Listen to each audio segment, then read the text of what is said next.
Yo, Tofu, what's going on? Ugh.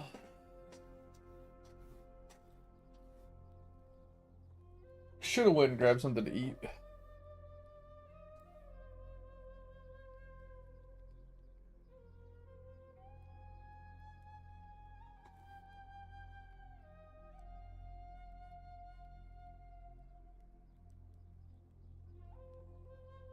Oh, you can't even get on Hypixel right now? Well, that sucks. Are they having like some dosing problems?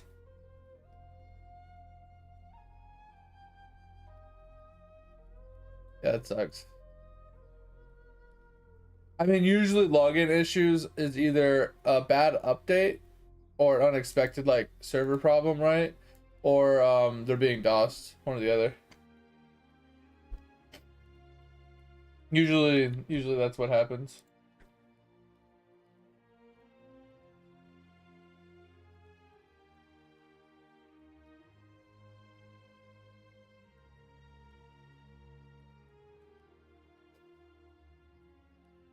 Yeah, I just saw that.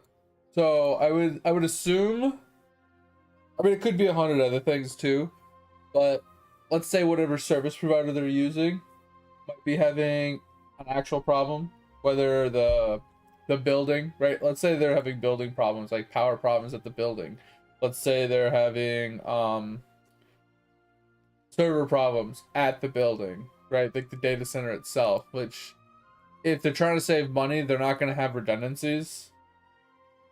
Yeah, like, because the thing with like data centers is like you can have no redundancy and save some money, or you can have like tier 1 redundancy, which gives you like 2 servers, one on each data center. So if one data center goes down, you still have the second data center. And then you got like the disaster recovery high tier fucking redundancy, which gives you like I said, there's different levels of redundancies that you can have. Like there's like 2 servers in the same data center. There's like 2 servers in different data centers. There's like 2 servers in 2 data centers on one side of the country and 2 data centers on the other side of the country. Like there's a lot of different redundancies, and they probably just went with the cheapest routes. It's already expensive. Um, so I mean, like I said, either that or they're specifically being targeted, right? Because who they are, right? Their servers are being directly targeted, and they're being DOSed in some way, shape, or form. But usually that doesn't take too long to resolve. But it could be, it could also be difficult because depending on how it's being DOSed, it could take a while to resolve. So who knows? I gotta let my dog out. Give me just a second.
Oh, all right. But yeah, that does blow though, Tover. See, that's one downside though of having like one primary game that people like to play. If that game is down, you have nothing to do. You're bored out of your mind. Right? Yeah, I mean it's to be expected. I mean that's just life for you at the end of the day. But Oh, I mean, I know you have lots of things to play. I'm just saying, like, you know how people, like, they only play one game and that's the only game they ever play? That's what I was getting at. Like, if you're a streamer and you primarily only play one game and you don't ever stream anything else, if that game is down, you're, like, kind of cucked, right? Alrighty. See if anybody's running human.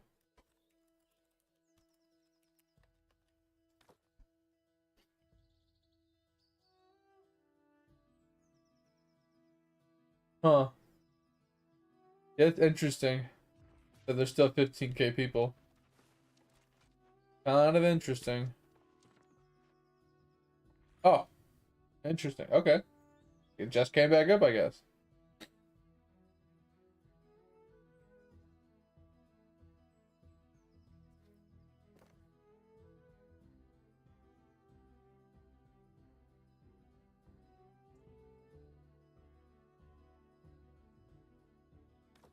Alright, so it doesn't look like anybody's replying to me, so we'll just get running on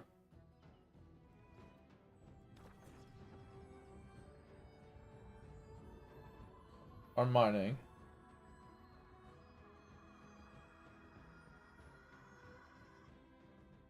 $160 login days in a row?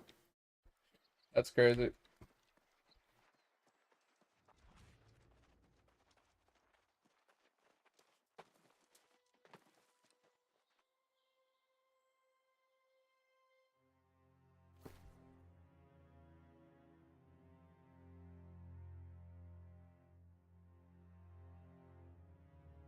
Huh.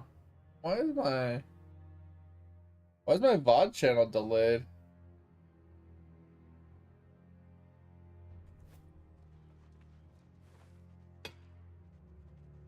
Maybe it's just my side. Let's hold on. Let me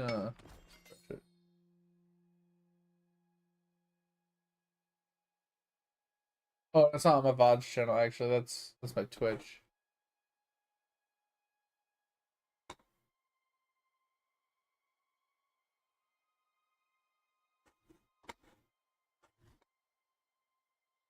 I think it was my Twitch on my second monitor. Okay, yeah, it was my Twitch. Okay, not my VOD channel.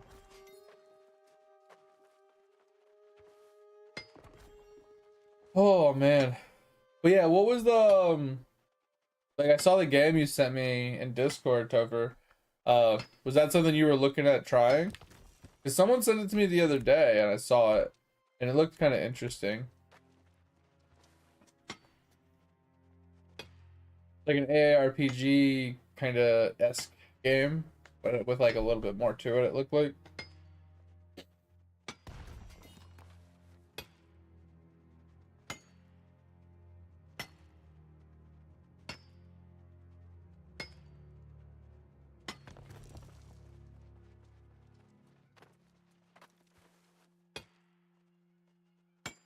Oh, the math doesn't make sense there. So the left number tells you the total you have. The right number tells you how much you just got added. The first time I proc Cinnabar, it said plus 23, and the left number said 19. So how do I have 19 Cinnabar if I just proc a 23? Huh. Yeah, it had like survival-esque building, kind of probably some gathering and stuff too, because I think I saw a picture where there was like wood and stuff in his inventory. But with like AARPG, it kind of reminded me of like V Rising in a way, where like you can go around the map collecting stuff and you build a base and stuff, but you have to go around like fighting bosses and grinding like gear from equipment and stuff like that. That's kind of what it reminded me of. It's like a mix between a survival and an ARPG.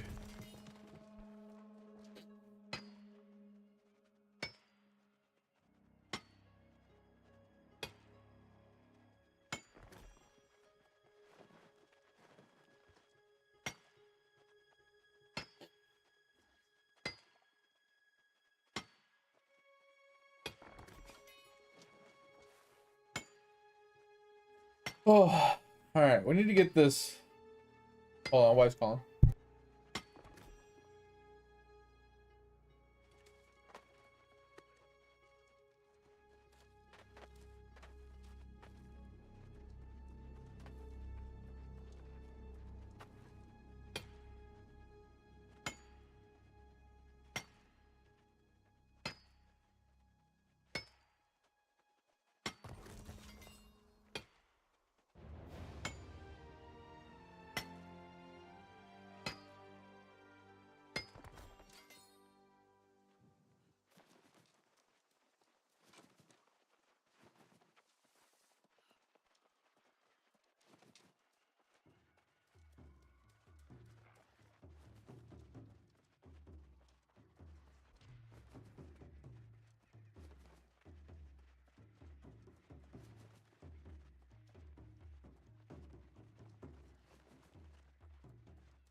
I'm back.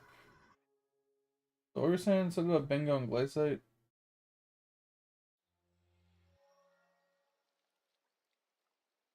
With that one repeat piece? Well, there goes all your RNG, Topher.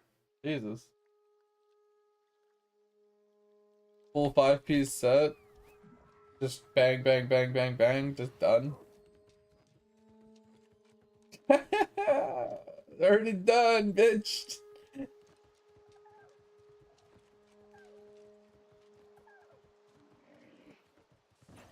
Yeah, I was gonna do bingo, but then I got sidetracked. I have been doing nothing but gaming in Eidolon. That's literally all I've done. Like I did, obviously we did the stream, right? The weekend stream. And then I worked Monday and Tuesday and I did nothing but gaming. And then today, you know, I was running errands and I slept most of the day, so. I didn't even get up till like 11:15.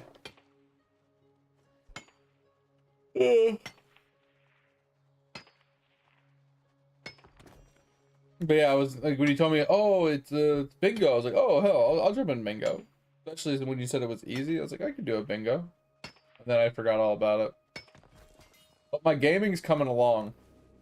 I don't know what I did, Topher, but the other day I logged in and I was checking Whalmer, you know, to see if I had any points to spend on the, I think it's a green one that increases your pallet potency of your pallets. And I had 2 out of 5 because that's what 2 was max, and I guess he upped it to 5 on one of the updates. So I didn't have any points to upgrade that. Well, I checked it yesterday. I had 4 points, and I'm like, where the fuck did I just get 4 points from? So I maxed it out, and then it brought my growth time from like 9.8 seconds down to like 4.9 seconds or something like that. I think I've grown it down to like 4.7 or 4.8 or something like that since then. But yeah, I got under 5 seconds once I did that, which helped quite a bit. And I'm just like, I'm not even using the log because the log was what was slowing me down. The log was such a pain in the ass because like that was the only way I was able to get any growth on anything. Because like 10 seconds is fine, but it was like I would let it grow, right? And then I'd use the sprinkler because I was trying to get a bunch of chems. Because it was you know, waiting 10 seconds per grow cycle is kind of annoying, especially when they only grow one cycle basically. So I was just like having problems. But yeah, you have the rock off. Which if you can get down to like 5 seconds with the rock off, that's insane. Right. But either way, yeah, like I said, I've just been grinding that, and I can get up to about 100 bill, 200 bill pretty easy, but I'm kind of like stuck at that point. I have my the fertilizer thing for like the base bit or the base bit that, you know, the things are worth. It's at like 200k green bits right now, so I was working on getting that up, but I want to get the log flipper, which is, I think you said it's 1 trill, right? And then I need to get to 800 trill to get the 10th Evo unlocked as well. But I feel like unlocking the rest of super bits or super bits or whatever, I don't know if I can do it yet. Like, I don't know where I need to get more bit increase. My bit increase is just nowhere near what I see everybody like. Do I just honestly need to just spend like weeks just gaming, just spamming gaming and leveling up fertilizer? Is that what I truly just have to do at this point?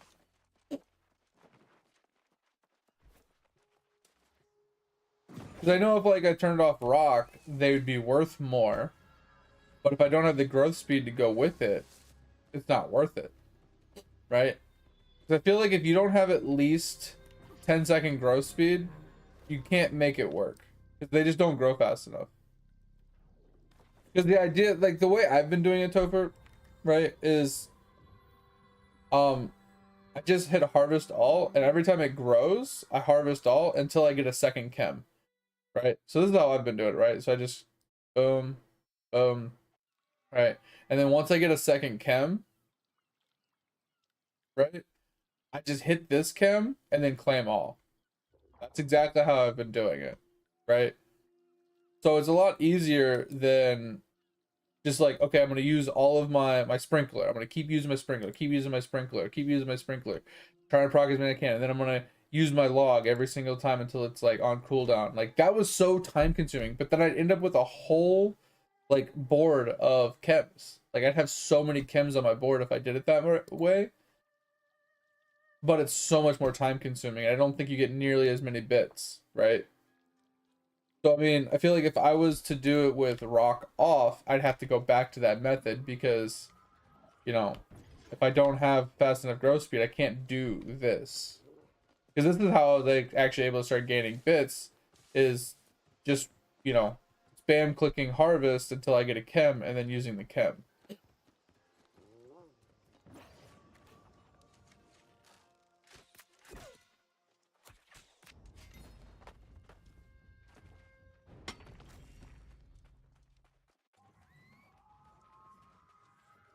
Yeah, I went through the Eidolon wiki to look at gaming bits, and I have everything done.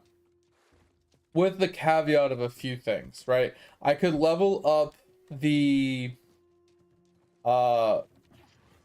gaming alchemy bubble a little bit more.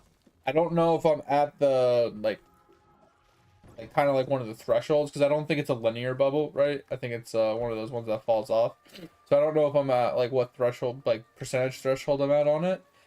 So I'm almost up to 50% gaming bits on that. I think I'm at like 49% gaming bits on that.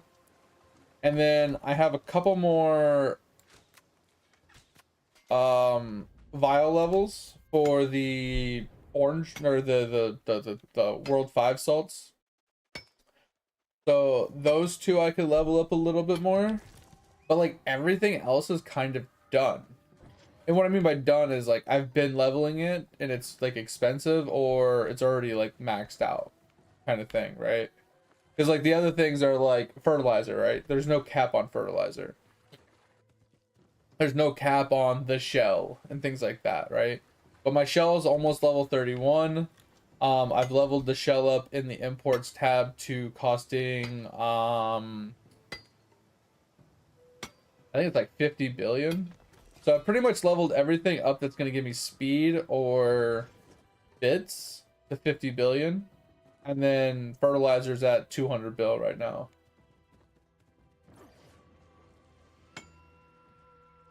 So like I said, I don't know, like if we pulled it up, like you'll see what I mean. Idle on gaming. Like I'll just pull it up and I'll show you what I was looking at, right? Last time I googled Eidolon gaming, like Google AI put up a bunch of like grippy pictures and stuff. It was really funny. So if we look at this, so fertilizer, I already have a 2.2 billion nugget, right? My snail I'm working on. Working on squirrel for speed right now instead of bits. So this could help. Since I'm already at a good speed, I could work on bits instead. But I also feel like I still need speed since I'm at 4 point like 5 seconds or something or less. My Pong can go suck it. I have like a 2.03 times multiplier on Pong. I don't think I'm getting any better than that. My shell, obviously continuous. The lamp, I'm pretty sure I've been leveling this up anyway. Bravery, I've been putting effort into as well. The artifacts, the talent tree. I mean, I could level the talent up a little bit more because it's at like 300 and something. I could push it to like 400 or 500. So this could help a smidgen. Cooking isn't going to go anywhere. MSA, I could push some of my waves, I guess, but that's a lot of effort. And then there's the vial, the alchemy bubble, and then I have both achievements. And then my summoning isn't really going anywhere, and my skill mastery is not going anywhere. So like I said, like of everything here, I'm already doing it all, and everything's already been kind of leveled and juiced. I haven't missed anything. So that's why I'm like kind of stuck. I don't know how to get my bits up more because I slowly gain a billion bits at a time. Right? Every time I hit a chem, I get a couple billion blue bits. But pushing into the trillions is very time consuming because, like I said, it's like I have to like push through like the billions until I get to 1 trillion finally, and then once I hit 1 trillion, I still have to grow to 800 trillion. That's gonna take like a week, and that doesn't like. That's why it's better. That's why I'm just growing my fertilizer instead of just holding on to the bits. Because yeah, it might take me longer to get to 800 trillion, but I'll be able to scale past 800 trillion pretty easily. So that's why I think Log Flipper will give me a little bit more bits because it gives you a percentage based off of, you know, the best log you've had. So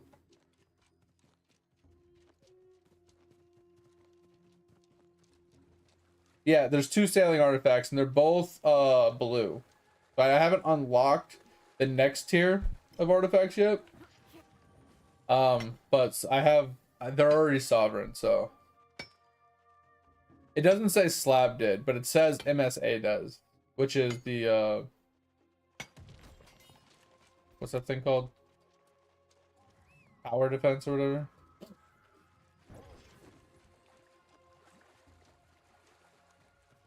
Yeah, tower defense. Yeah.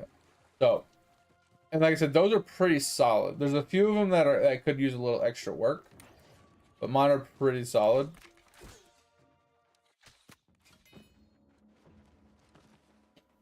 I think all of mine are like roughly around like 150, except for like I think World 5, 6, and maybe 7, or it might just be 6 and 7. I don't remember.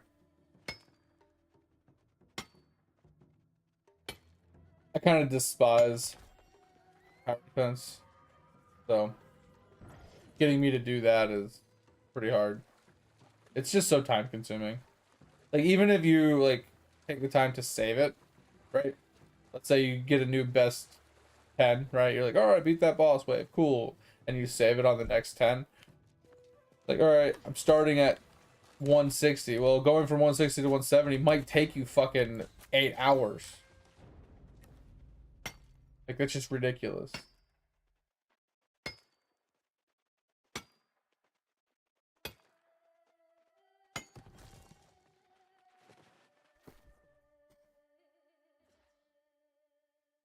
Yeah, let me look at mine really quick.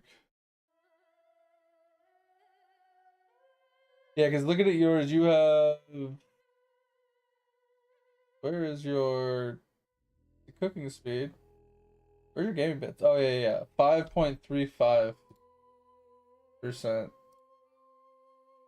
World 3. Is it just in worship? Is that where you find it?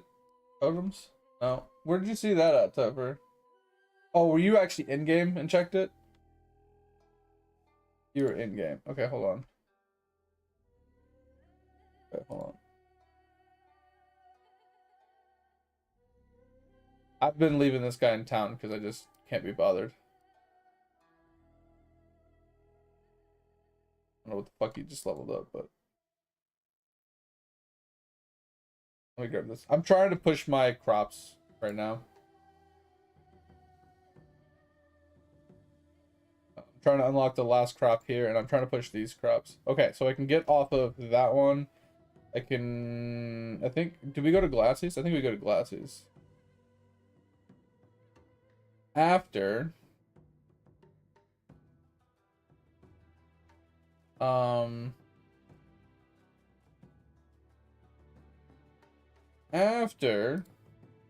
we get the first one here, because I never got the first one.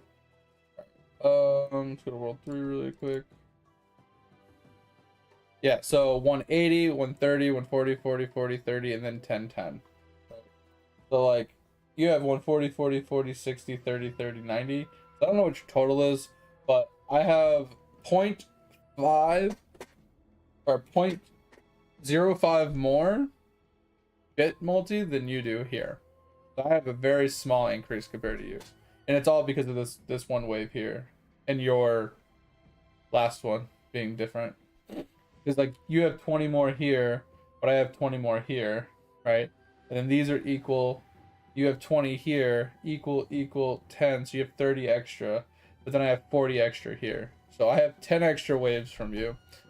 So my bit's fine here. Like I said, my vial, right, is 9. So this needs a little work.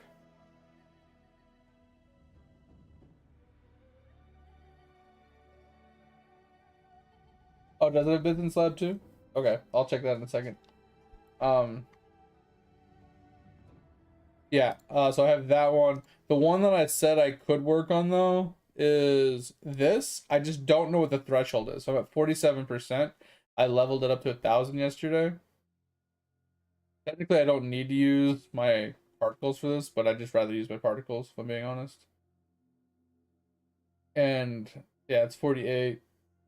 I'm gonna check the percentage and idle toolbox later, but there's that one, and then my slab could use work. So that's one thing I know for sure I could work on is my slab, because my bits here is 16,000, yours is 23,000. So my slab does need a lot of work. So it's like I need the new bar, I need the new fish, right? I think these are these things, right? I think these are the 3 new salts. I don't know what this one is. A new barrel, I guess I haven't seen. I just buy that from the vendor probably. Mob materials most likely. And yeah, so these are like mob materials I haven't unlocked yet. A couple of helmets I haven't crafted or found. Like some of the premium hats and stuff. Some of this stuff I won't be able to get because they're like from packs, I'm assuming.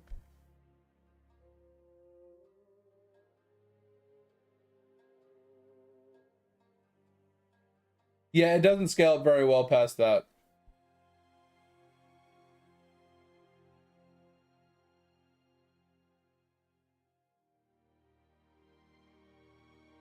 Yeah, it's really bad, Pepper. I got a couple weapons to make, right? So the last weapon here, a couple weapons here, couple weapons here, and chest piece, pants, boots, another pair of boots, another pair of boots, another amulet I'm missing, a couple amulets here, a couple rings, some probably premium things that I haven't, like, these are like premium wings and capes and stuff that I probably won't be able to get. Probably some keychains I'm missing, more trophies that I'm missing, like Darter and Megalodon and stuff, name tags that I'm missing, a few tools, a couple foods. Assuming these are, oh, these are the World 7 foods. I haven't got those yet. Uh, golden food, I don't know what that one is. But then we have whatever these 2 pieces are. Yeah, elite class token. I don't even know where I would have gotten that. Police class redo, no idea where I would have gotten that. Talent point 1. Don't remember where that comes from, but I need that. And then I need 4 and 5. And then a gift miss box. No fucking idea where I missed that at. And like these, like I said, most of this, like I have a lot. I'm just missing some of like the World 7 stuff and some of the like premium stuff that you'd have to pay for. And then just some one-off things like crafting some bigger pouches and some one-off items that I haven't crafted yet. But I worked pretty hard on getting most of these. I got to finish off my multi-kill ones. I got to get a couple more of these. And then there's the hyper opals. But I did pretty good at getting all the opals done. Most of the stamps are done. I have a couple more to finish up. But... And then a couple bags to purchase or pick up. I don't know where to get the 4th anniversary bag. I have no idea why I don't have that. Then the other storage box. Holiday chest, no idea. Fun flags, no fucking idea. Like I said, and then this is... I have no fucking idea what all this is. I guess this is a lot of weapons I'm missing from dungeons. Which is insane that there's that many dungeon upgrades that I'm missing. But yeah, like I said, like... I need to put work into my slab, which I haven't done, which makes sense. But I don't think that that's going to be that big of a bid increase, is it? How do they go up top? How many times am I gonna fucking click it? Jesus Christ. So yeah, that's kind of where I'm stuck. I find it funny that maybe the second one wasn't an artifact. It was an artifact. So that's weird. Why did I didn't want to get off. Why did the wiki not say that there was one from the slab then? Is the gummy artifact the one that actually adds it to the slab? That's probably why. Okay. So it did show the gummy artifact, but it showed it as an artifact, not as a slab. That's why. Gotcha. Yeah, because it isn't actually an artifact, but it adds it to the slab. Makes sense. So what exactly does it do? 15% bits per 10 items found. Chosen slab. Okay. And then, yeah, if you upgrade it, it gives it even more multiplier or some shit, right?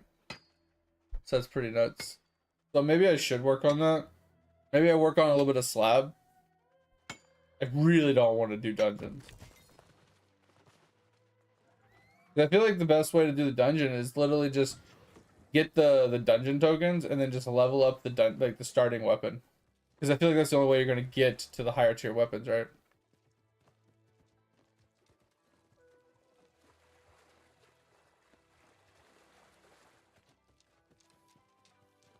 Oh, the new sailing tier. I'm actually kind of stoked about my sailing. I mean, I'm stuck doing sailing. So hopefully I can get it done soon. But I actually had 3 or 4 boats that can actually reach the final island in 2 hours. So I was actually able to get some of the last island artifacts yesterday, which was kind of nice. And then the second to last island, I sovereigned, I think, 2 of the 4. And I sovereigned 1, if not 2, of the last island as well. So we're almost at a point where I can be comfortable with unlocking the next tier. And then starting back over to get, you know, the next tier of artifacts all the way through. I'm pretty stoked about that. But I feel like that's going to be pain in the dick as well, purely because I don't have a great artifact find chance. So getting the next tier is going to be rough. Real rough.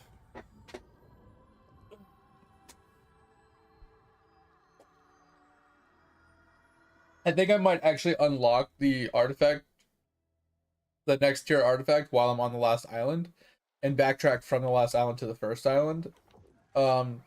Because since some of them are already sovereign, I have that chance to hit the higher tier one while I'm still farming for sovereign for the other ones. So I don't see it being a bad thing. Instead of finishing sovereign and then unlocking it and continuing to grind, right? I think I'll do that. Also hit a few research observation upgrades. And I killed the next depth charge guy. I'm on Kelp Head or something right now, I think. So all that shit can just fucking suck it, bro. I just was spam clicking and I happened to get lucky and kill it. That shit pissed me off.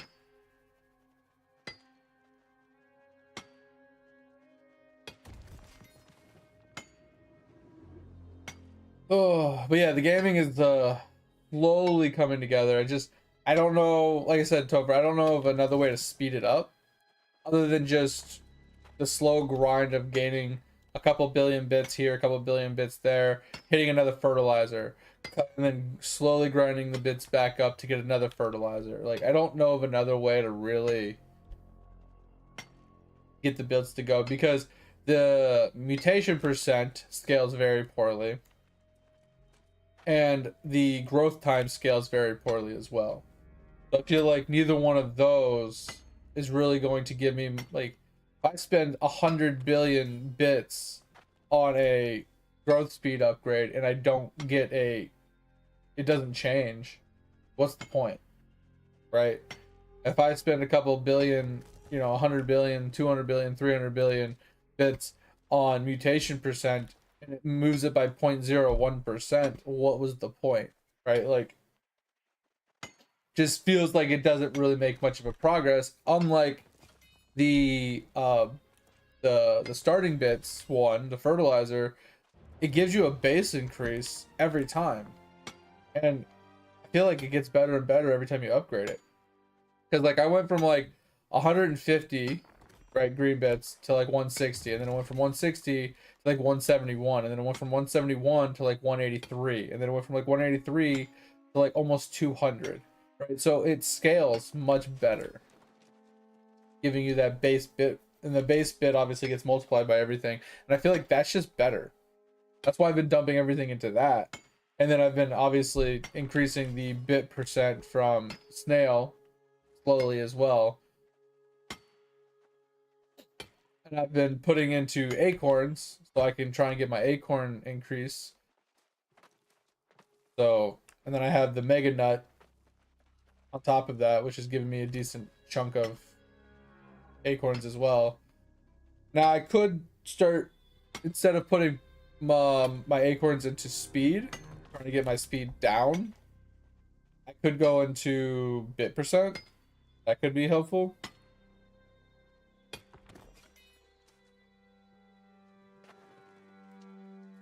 I think mine's in like the 20 something percent. I don't know. I've been going through my palette and I've been doing each one of them. So what I did at first over is I needed to unlock the rest of them, obviously, but to get my palette luck up and up, I went through and I got all the ones that were unlocked. I leveled them up to where they needed like one in a thousand chance to get the next one. And then by the time I got everything to 1 in 1,000, I had all but one of the palettes unlocked. And then I went over and I started leveling one of the ones that was touching the one I needed to unlock. And I leveled it to like 1 in 1,500. And it finally unlocked the corner one. So then I started on the corner one that it unlocked. And I leveled that one up to 1 in 3,000. And now I'm backtracking through all of them to push them all to 1 in 3,000. To get my palette luck up so I can push everything to like 1 in 5,000 and then 1 in 6,000. Because even though some of them give you nothing, getting that palette luck to make the ones that you are grinding better doesn't seem like a waste when you're spam clicking on harvest all anyway. So that's why I was just doing that. Because yeah, doing the ones for speed, doing the ones for gaming bits would give us more progression. But it would just, my palette luck wouldn't be increasing. So it would just get harder and harder. And getting when it gets up to like 1 in 50,000, 1 in 100,000, 1 in 200,000, like the odds of you getting an upgrade are pretty slim. And at that point, you might as well just go back and level the other ones to bring that bit, you know, the percentage down again. So I'm just doing it, you know, the slower method, the more even method, which is slower, takes more time, and I don't make as much progress, but I don't care right now. Just gonna be spam clicking harvest all every day at work. Except for this weekend. So this weekend starts Path of Exiles. And I'm pretty stoked about it. So we're gonna do PoE League start this weekend off stream. And then Monday, Tuesday, we'll hopefully, if we're not hitting the league, we'll be playing Poe on stream for a week or two.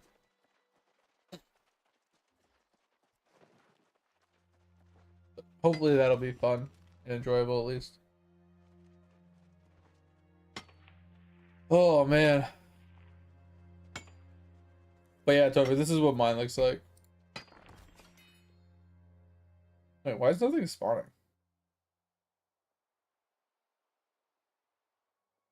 That's weird.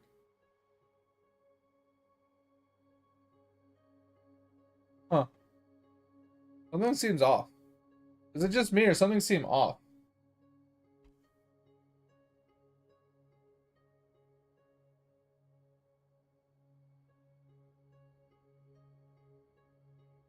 That seemed off, right?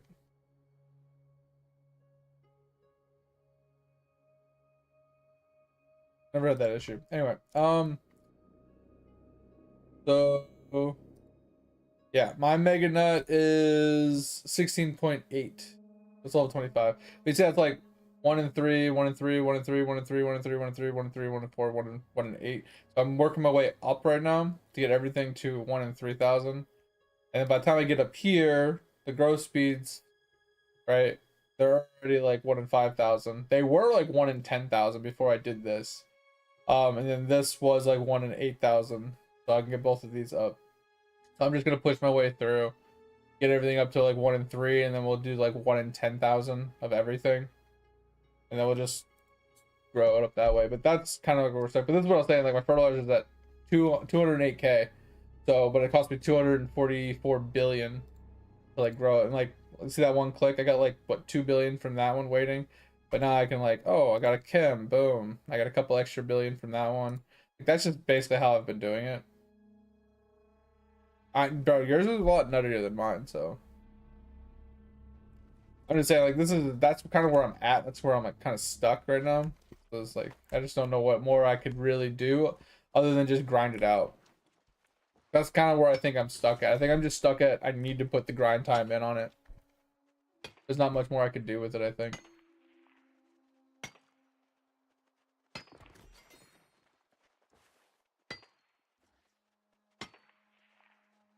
Oh, full stack, man.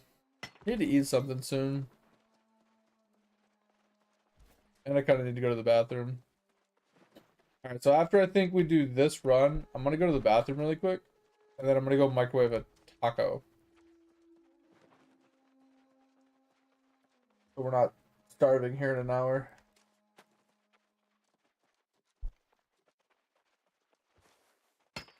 Probably not. Yeah, see, yours cost the fucking yellow bits, bro. Like, bro, that's crazy. Yeah, I was trying to get mine up to the millions like you're doing.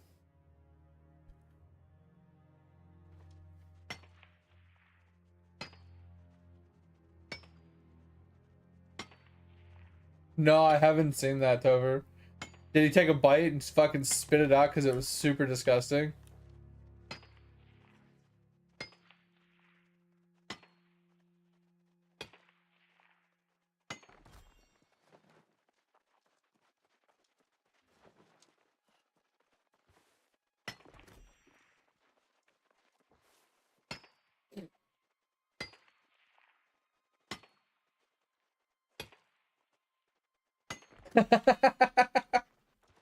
That's funny. That's not how you eat a burger. I mean, I don't, like I said, I don't know much about the person. I didn't see the video, but I mean, what if you're like a vegan, right? And you're like forced for some apparent reason to eat a burger, right? I could see you taking a very tiny bite, right? And then probably spitting it out later because like you're vegan, right? It makes sense. But I don't know, that just seems weird. Like, why would you even put yourself in that position?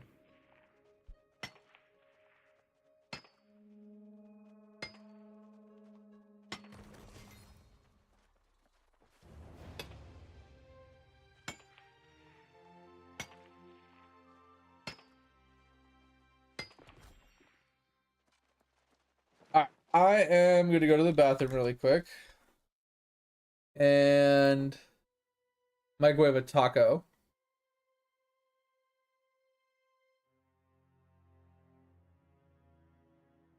And then we'll be back. We'll eat our taco. It won't take us very long. And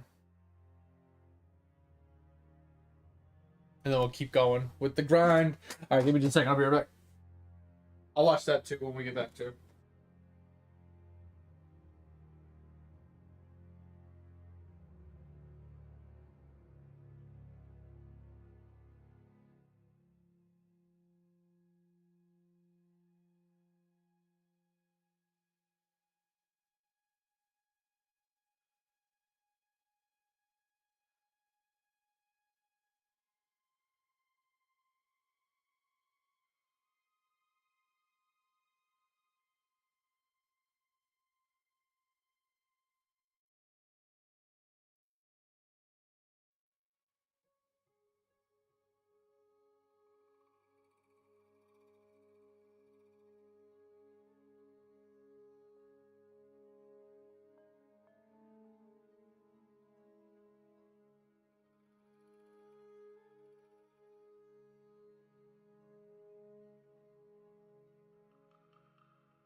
All right.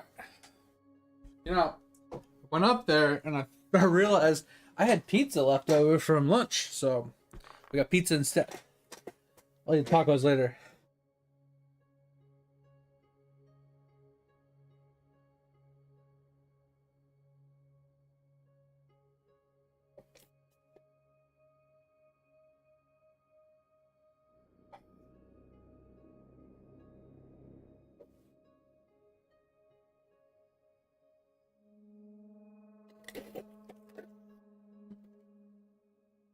All right, let's look.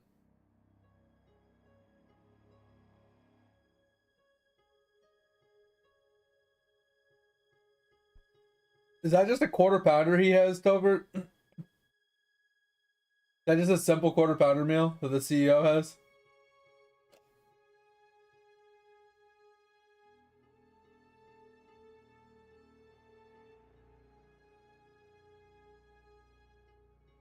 He took a tiny ass. I mean, that's a normal bite though. Like from a regular person taking a regular normal bitch ass bite, like it was a lot bigger than I thought it was going to be.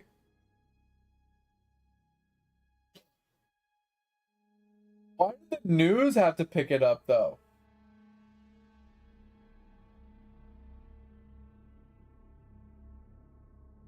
Like, I'm obviously not like listening to it, but why did the news pick it up?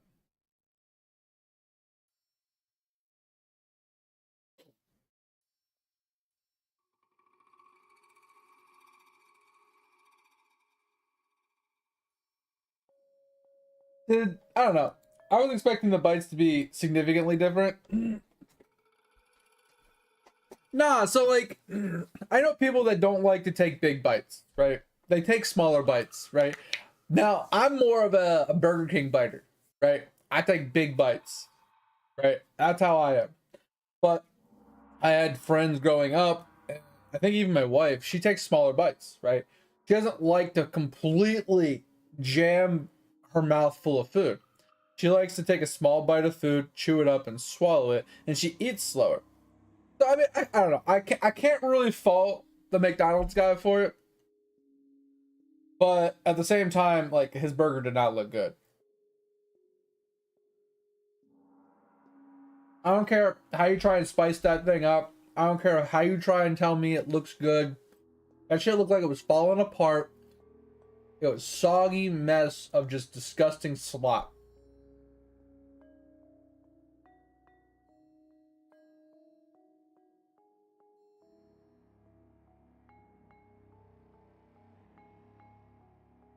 That's what I'm saying. So there's no need to shove an entire burger in your mouth. You know what I mean? And don't get me wrong. I used to be able to eat those things in like 4 bites, right? Like I take like 4 or 5 bites and the burger would be gone. The double cheeseburgers, like boom, we're good. Let's go.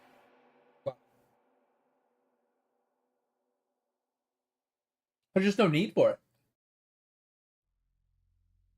Obviously, when you're a kid, you're competing with your friends and you're trying to do stupid stuff like that. But like, what's the point?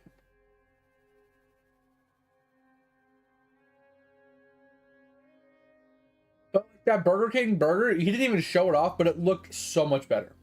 Like the lettuce looked better, right? It didn't look like a sloppy, disgusting mess.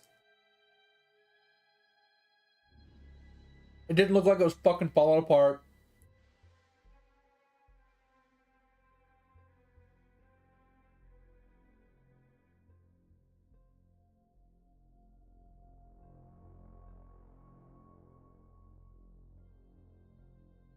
But yeah, I didn't read it or listen to it. So what do you mean they changed it? Changed what?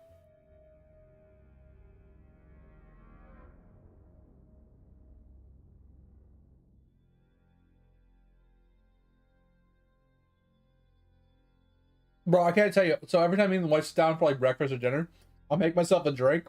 Then I'll sit down and I'll look over and be like, fuck. It never fails. Every time.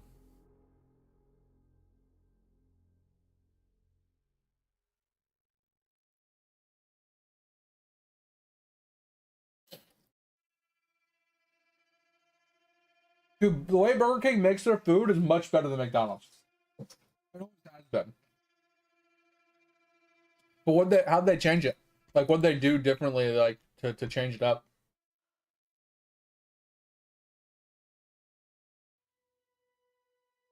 I'm just saying, Burger King's burgers and, like, food has always been a night and day comparison to McDonald's.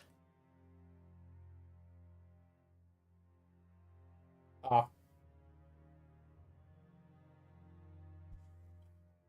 All right, let's do this quick Ori gather, and then we'll continue eating our pizza.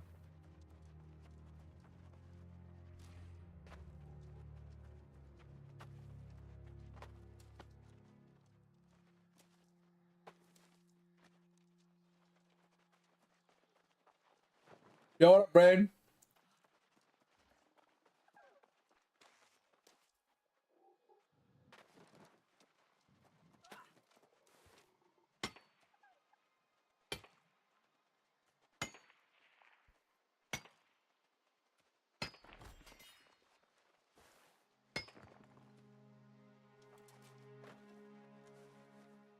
That's really cool. I've never heard of Burger Chef unless you're talking about Burger King and they named their oh shit.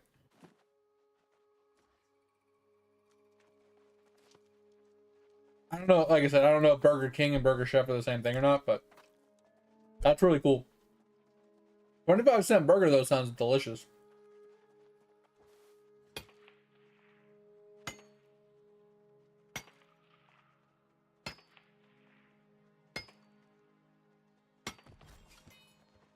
Oh, it's long gone. Okay, gotcha. I've never heard of that one. Either I'm too young for that, or it just wasn't where I lived. You know, back in those days. I remember growing up, I didn't know anything about White Castle. I thought it was like some made up place because I saw it on a movie once. And then when I got older, I found out that that was actually a real place.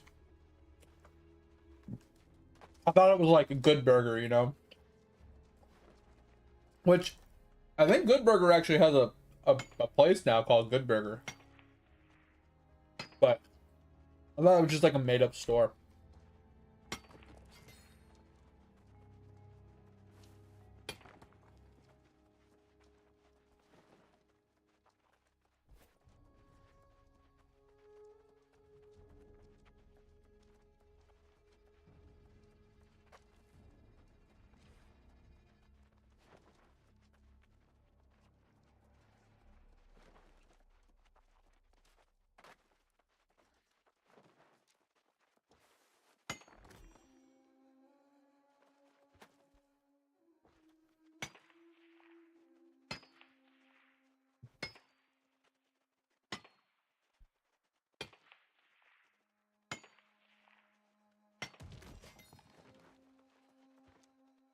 But how you been, Brain? How's life been? What you been up to?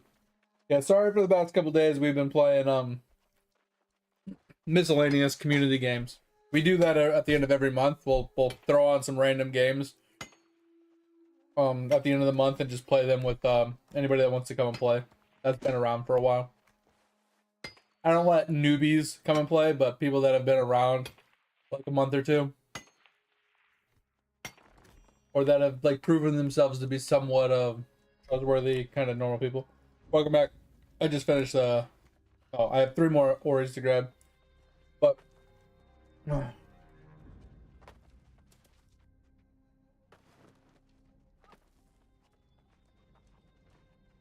they probably disappeared. Closing the jar? Ah, sounds good. So, you know, one thing that grinds my fucking gears beyond belief when it comes to like restaurants and fast food places?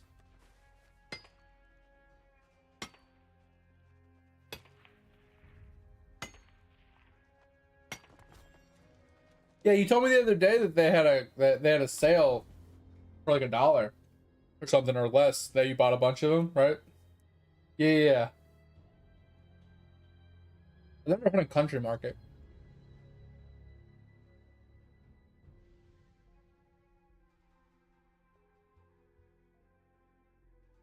Another 60? Hey, at least you got drinks for a while, right?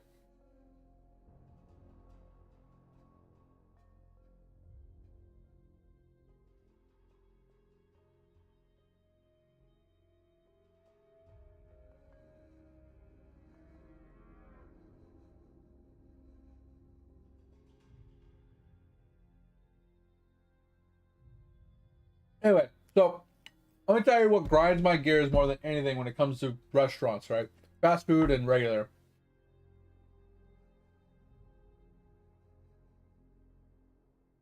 So you go there and you're looking at their meals. You're like, all right, cool. What do they got? Oh, they got this burger. They got that burger. They got this chicken sandwich. They got this. They got that. You're like, all right. And you see it comes with like lettuce, tomatoes, onions, pickles, whatever, right?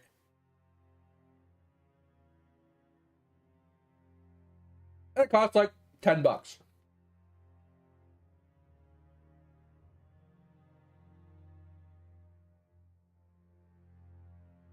You're like, okay. And then you're like, well, I don't like tomatoes and I don't like onions. So you ask without onions and you ask without tomatoes. And it's still $10.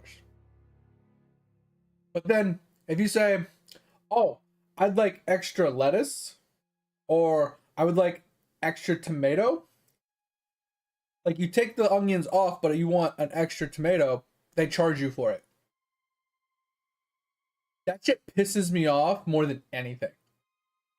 Like, they don't subtract money for you taking stuff off, but they'll add money for you adding things to it. I know they don't give a fuck. That's what pisses me off, Topher. I think, obviously, this would be hard, right? I already know restaurants struggle enough between the margins of error, between stuff they have to throw away, stuff that's made improperly, just the margins in general between how much they spend versus, you know, how much they make. There's already a very fine margin, right? But wouldn't it be more feasible to charge you per item you put on a sandwich, right? You know what I'm saying? Like, if you want a double burger, right? Each patty's $1. Each piece of cheese is 25 cents. Serving of lettuce, 10 cents. A slice of tomato, 10 cents. That way you build it what you want, how you want it, and you get charged for what you want. Instead of giving you a pre-build that you might not like everything on it, so you want stuff off of it. And they don't subtract money for the stuff you take off. But if you want something substituted, they won't substitute, they'll just charge you for it. It's so annoying.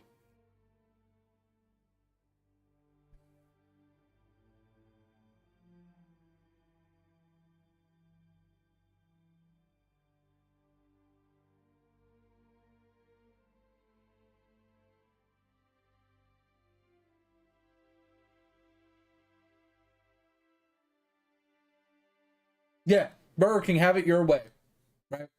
Oh my God, Brian, have you ever seen the Ghetto Whopper?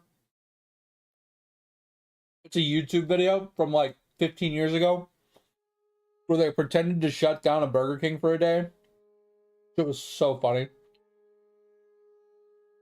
I don't know how staged it was, but it was fucking gold.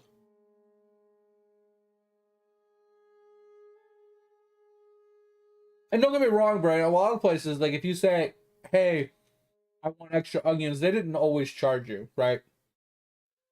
Like, not all places would.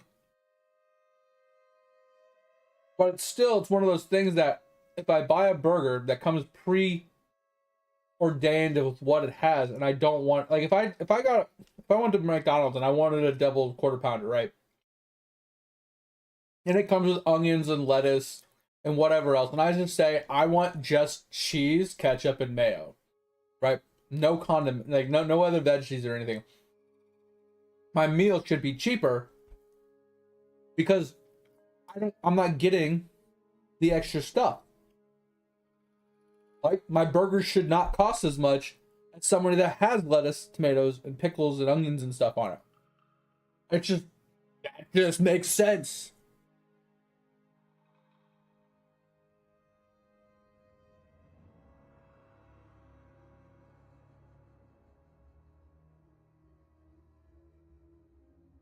Yeah, I think the standard operating procedure for that is like, it's like one sauce per 5 nuggies or something like that, or per 4.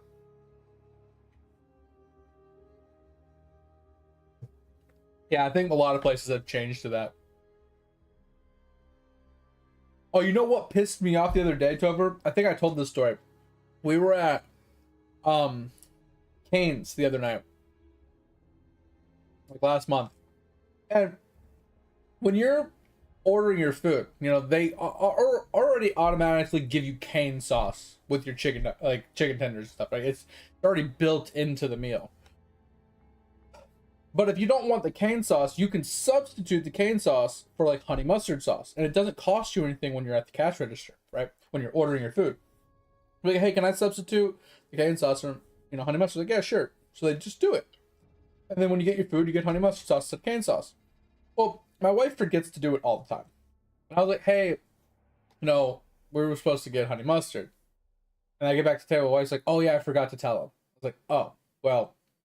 Okay, I feel bad because now we kind of just stole honey mustard, and that's not my intention, right? I'm gonna wait for this ad to finish. I'm gonna eat my pizza, but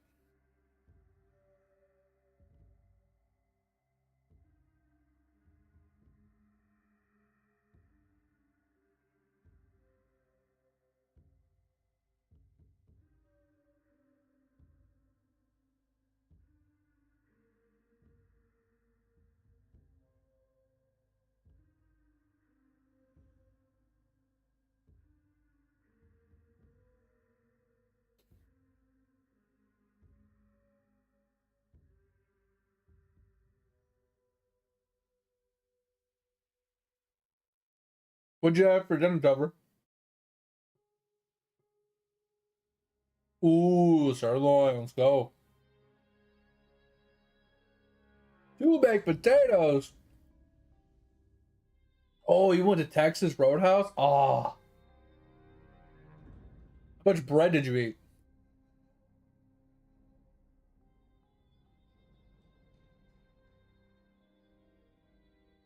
Oh, so you got the second baked potato instead of the corn. Gotcha.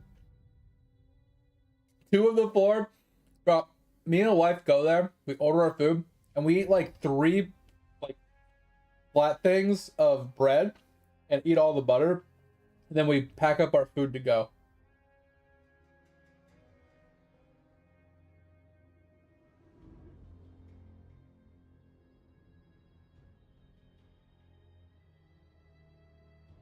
We never eat our food there. We always fill up on bread and leave.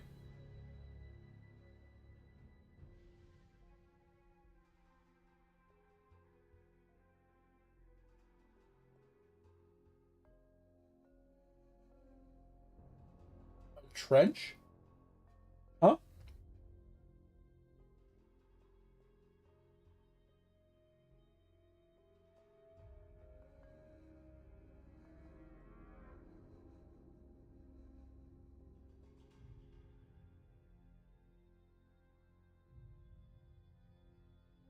Oh, trend. Got you. And what's TT? I know what X is. But what's TT? I want to say Twitter, but I'm not sure. TikTok. Oh, okay. Gotcha.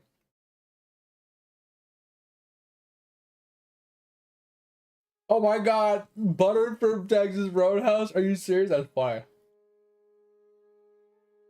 That's funny.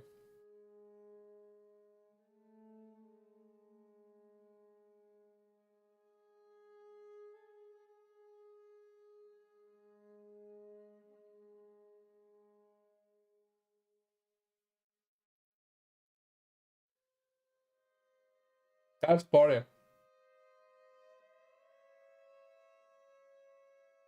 Weird, but funny.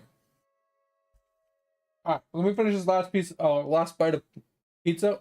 I'll finish my story. Now the ad's over.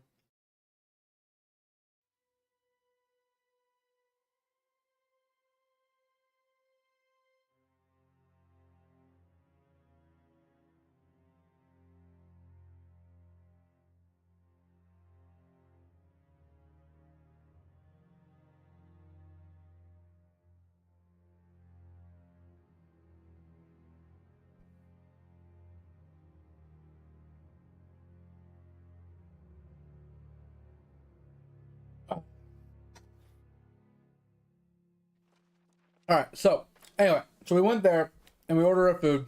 Like I said, sometimes the wife forgets to substitute it all the time, and I feel bad. Like I said, it's not a big deal. Like I'm not intentionally going there with the idea of like stealing honey mustard.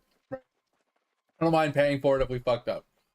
But usually I go up there, get the food, and I'm like, oh, we're supposed to have honey mustard because I'm not the one that ordered. The wife did.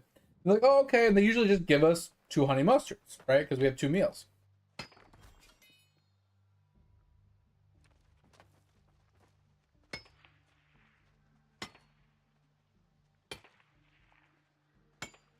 I don't really eat at restaurant. I'm in the same boat as you, Brian. I feel like most chain restaurants that I've eaten at before the pandemic had gone so far down in quality to save money on operating costs that they like completely cucked their quality. It just felt not worth going. Like I'm paying $20 for a meal and I can make that same meal for like less than $10 at home. And yeah, there's the convenience and there's like the waiter that brings me stuff and stuff. So it's just like I sit there and I don't have to do anything.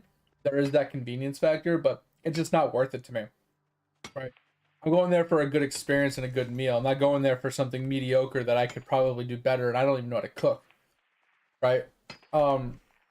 Anyway, so I'm in the same boat as you. But anyway, so we go there.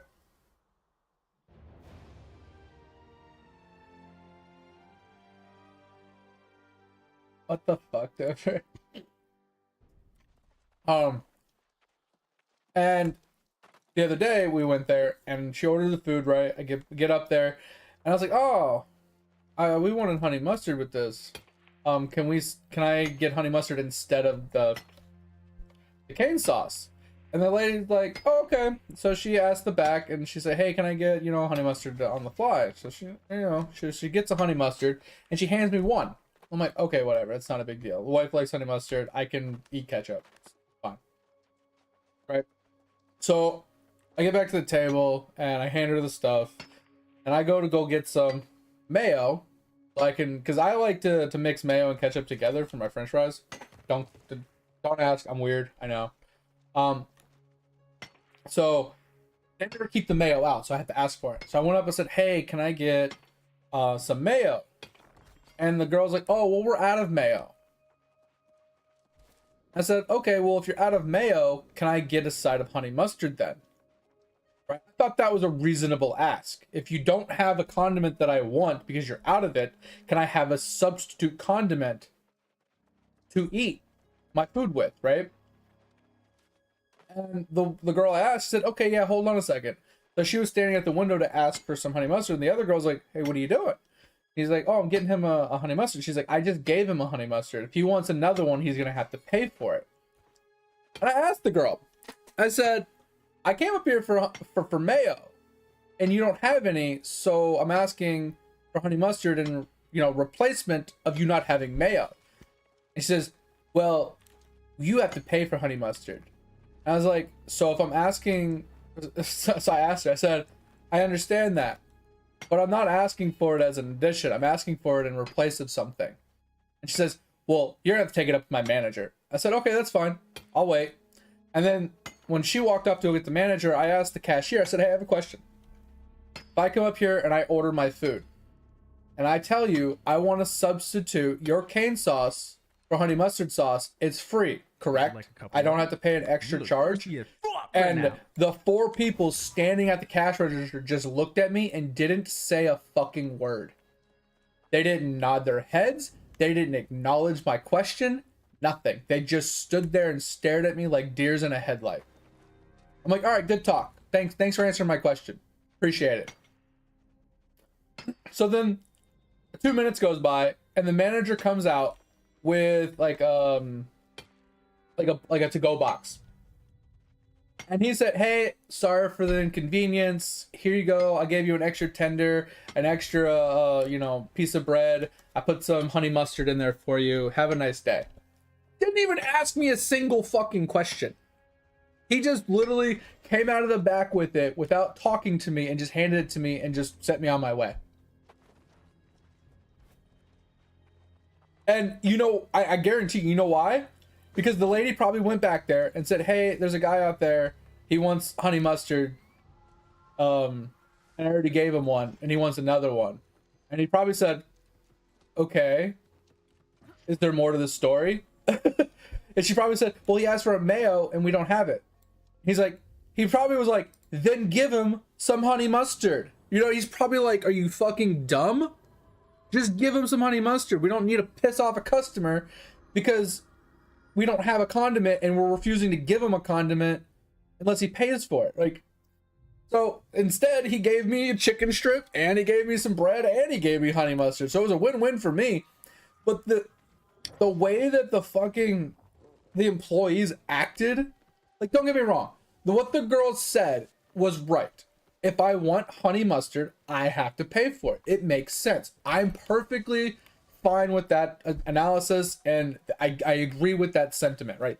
In general, that's how it works, and I have no qualms with that, right? If I wanted extra honey mustard, I pay for the extra honey mustard. But if your SOP is I can substitute cane sauce for honey mustard for no upcharge, and I tell you when my food comes out, I said, hey, can I substitute this cane sauce for honey mustard because we want honey mustard instead? Sorry for the inconvenience. And instead of substituting it, you hand me a honey mustard when I told you to substitute it. That's not on me. And then if I ask you for another condiment and you don't have it, and then you want to charge me for a different sauce, once again, not on me. Right? That's like going to a grocery store, asking for something that's on sale, they don't have it, and instead they give you a rain check to come back the next week to obtain the item that was on sale that they're not carrying. It's the same principle, right? You don't say, oh, sucks to suck, have a nice day. You honor what you say. So if you already have an SOP of substituting for free, then fucking substitute for free. And then when a fucking customer asks you a damn question, you don't just look at him like he's a fucking piece of meat and just like, what do I do, Bob? Hey George, what do we do? He asked me a question. I don't know how to react to a question. I'm just gonna pretend like I didn't hear him. Like, are you fucking kidding me? You obviously heard me because you were staring right at me. I'm standing less than 2 feet from you. Like, bro, I was so pissed. Like, you could tell I got pissed because my voice, like, got louder and I got really confrontational. I don't typically get confrontational with service people, right? Unless they give me attitude. Like, I'm usually really,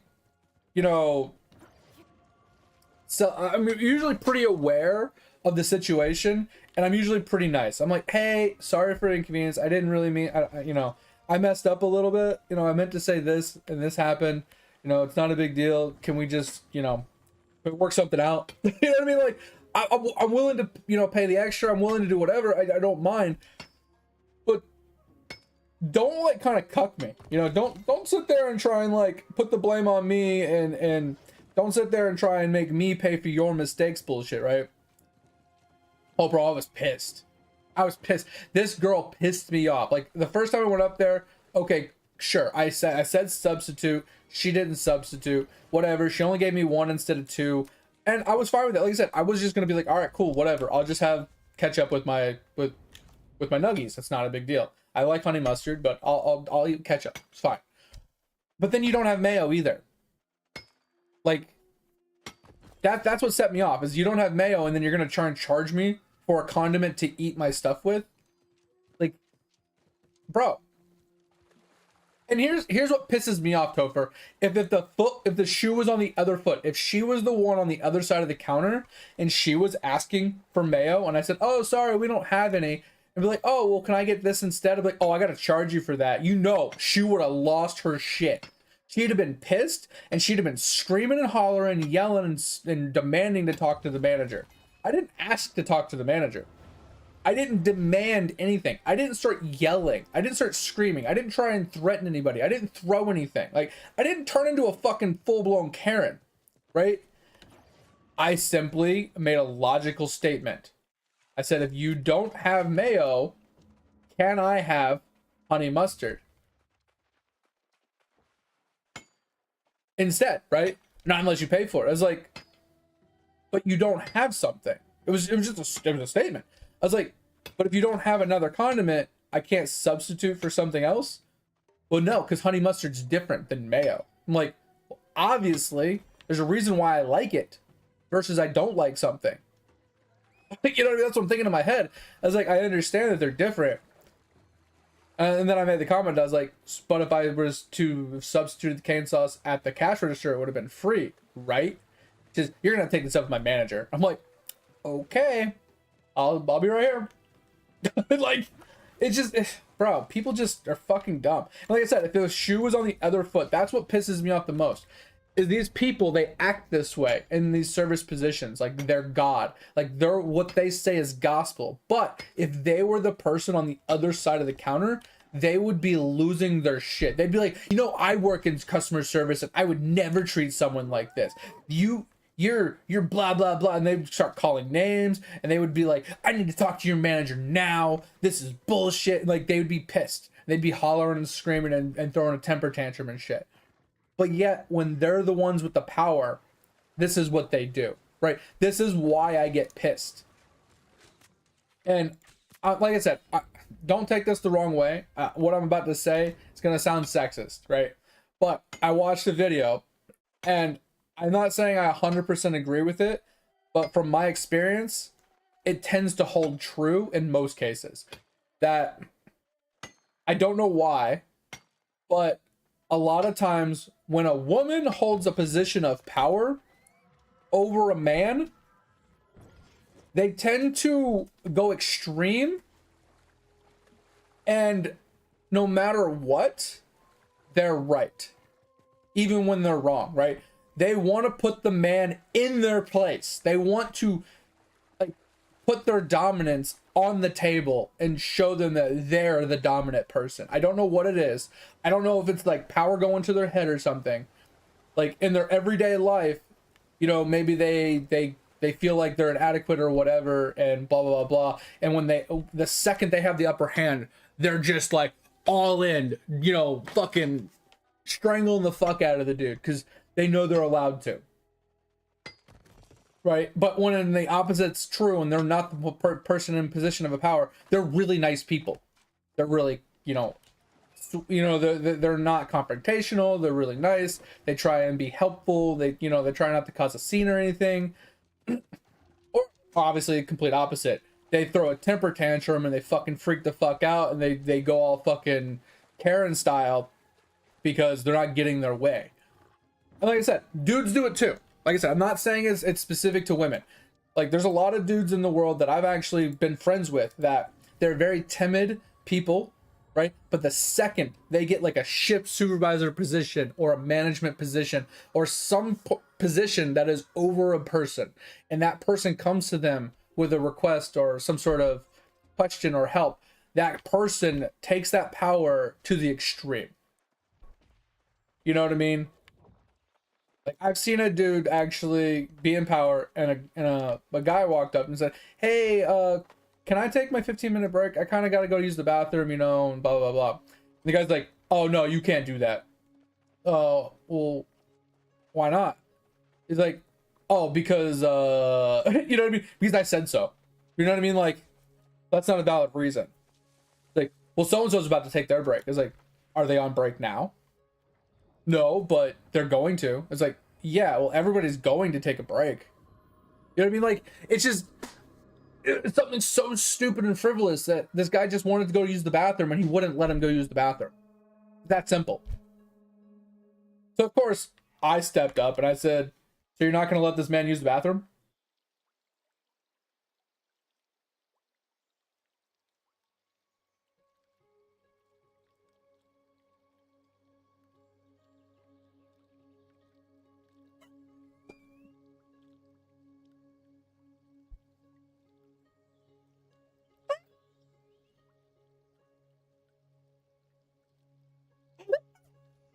You know she was pissed.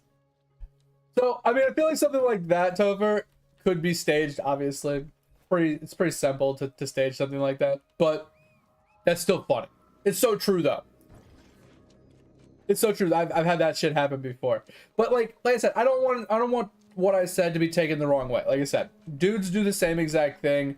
It just I find it more often than not that when I'm dealing with a guy that's in like a management position on the other side, guy to guy, I get a much better reaction. Right? Yeah, you get the fight back sometimes, the dick measuring contest of who's right and who's wrong. And obviously, if you're in the wrong and then they actually stand their ground and have backbone, then you know you back down because you know you're in the wrong.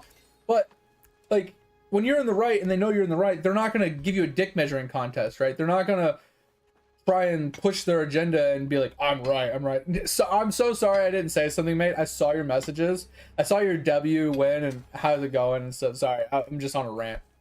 But welcome in, mate. I appreciate you. Thanks for being here. Hope you had a good day. I'm doing pretty good though. I got a good night's sleep. I got like 9 hours of sleep. Slept until like 11:15 and then jumped on stream shortly after I cleaned up my office that the wife destroyed. But anyway, like that's what I've come across. Also, Camp, I saw your message too. Appreciate you. Thanks for stopping in. But I feel like when the dynamic changes in that scenario when it's male and female, right? If it's female and female, I feel like they usually come to a compromise. When it's male and male, they come to a compromise. But when it's male and female, I feel like if the male is in the position of power, the female comes on like a Karen, right?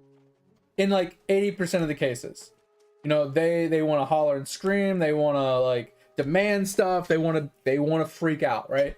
But when the female is in the position of power, they want to be a bitch, right? They want to stick it to the man. They want to make that man hurt.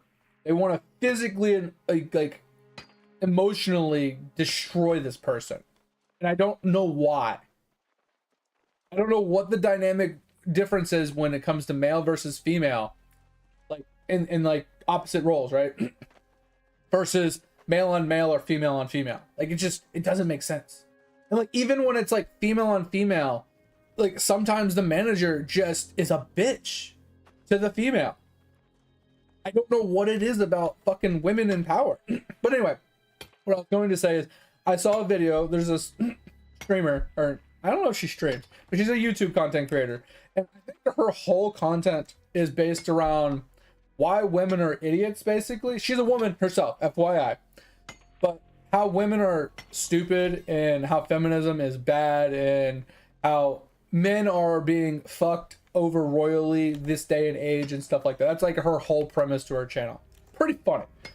I don't know. Something Grace? I don't know.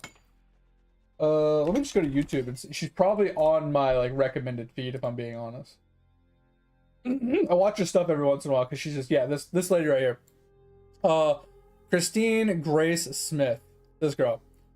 But she had a video and it was a lot of clips and a lot of like videos and stuff. Yeah, she sometimes reacts to some of the other people's content as well. She'll pull up a video that somebody else made and she'll like react to it, and that's pretty fucking hilarious. There's another girl, she's got black hair and she kind of reminds me of the actress Aubrey something. That's just fucking hilarious. That's what this YouTube content creator like reminds me of. Think before you sleep. Wait, what? I haven't seen that one. I have to read your long message too.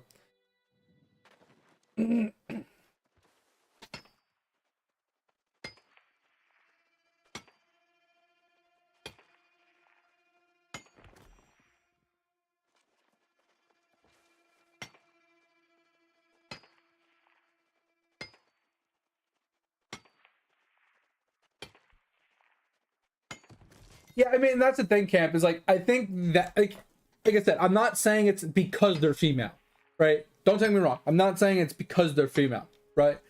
Roma Army? I don't know what that is. I'm just simply saying it tends to hold true, and I think there's underlying reasons, like you were saying, like maybe because they've never held a management position and they don't have the experience of dealing with people, right?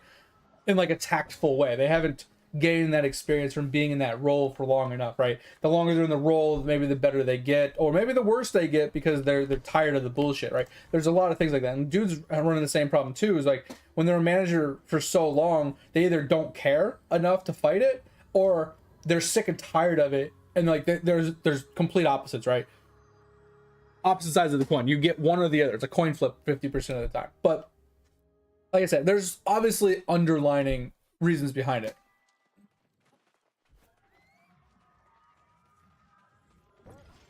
But anyway, so the video I watched, it was like months ago, but it was so funny because it was like a bunch of clips and videos of like how the woman acts when they are the customer, and then how the woman acts when they're in the position of power. It's like, this is why men are fucked or something like that, right? It's like, she made a comment, she's like, and this is why women should never be in a position of power or something like that, because she was like, could you imagine women that have this complex of, oh, I have position of power, everybody's gonna bend to my will, being a president? If a female was ever to become president, the entire country would collapse, is what she was saying. I mean, honestly, I don't 100% agree with her. I don't, like, maybe part of me might agree with, like 10% of me like might be like, it could be possible, like she could be right, but at the end of the day, I'm just like, we don't know. Like, we won't know until it happens, right? Like, it depends on the woman. You know what I mean? Like, every woman is different. Every situation is different. Like, you can't just say because she's a woman. That's just wrong, right? But when you look at all the clips of all the things, it's like, it's kind of damning, right? It's like, percentually speaking, I don't know, like, obviously there's billions of women in the world, right? So only seeing 10 or 15 videos is like, that's not a lot, right? Not even 0.0001% of the population, right? It's not a very big sample size, but it's kind of damning, right? But we've also talked about this before, is like, we typically only look at the bad, right? How many situations of good are there in comparison to situations of bad, right? So we, like, we can't really we can't take it at face value and judge a book by its cover at the end of the day. But I just, like, what she said it made me laugh, because you watch those videos and then she says this and it's just like, oh my god, that's fucking, you kind of want to say, damn, that's so true, but at the same time, when you sit there and logically think about it after the fact, you're like, yeah, but at the end of the day, like, I know plenty of women that wouldn't do that. I know plenty of women that are great managers, are great with, you know, management and responsibility and stuff like that. But then you also like, but I have met a bunch that aren't, right? So it is a coin flip one way or the other. But like, percentually speaking, you don't know, like, of a billion women, how many of them would be the bad one, how many would be the good one. You can't just say 90% of them are bad. Like, it's just, nah, you just can't. Like, that's fucked. That's like saying all dudes are fucking sexual fucking deviants, because that's all we think about is boobs. Like, you know what I mean? Like, not all dudes think about boobs. Some think about butts, right? We think about that booty, that big bouncing booty. You know what I mean? Like, every guy's different.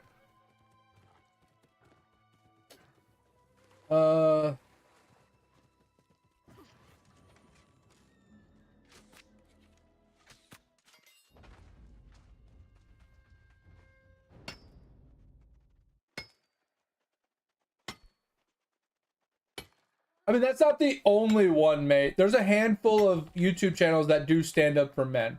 Like I said, there's the Christina one I just showed, and there's another girl that she watches, and there's a couple other ones as well. I think there's like 3 or 4 that I don't know their names off the top of my head, but I've seen videos where these women are standing up for men in theory through their channels.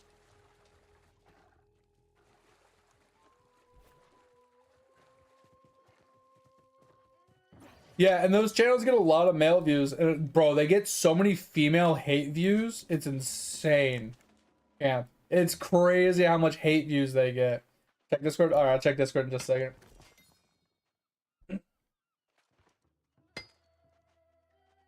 Newest announcement on the official Discord? No, I haven't seen it.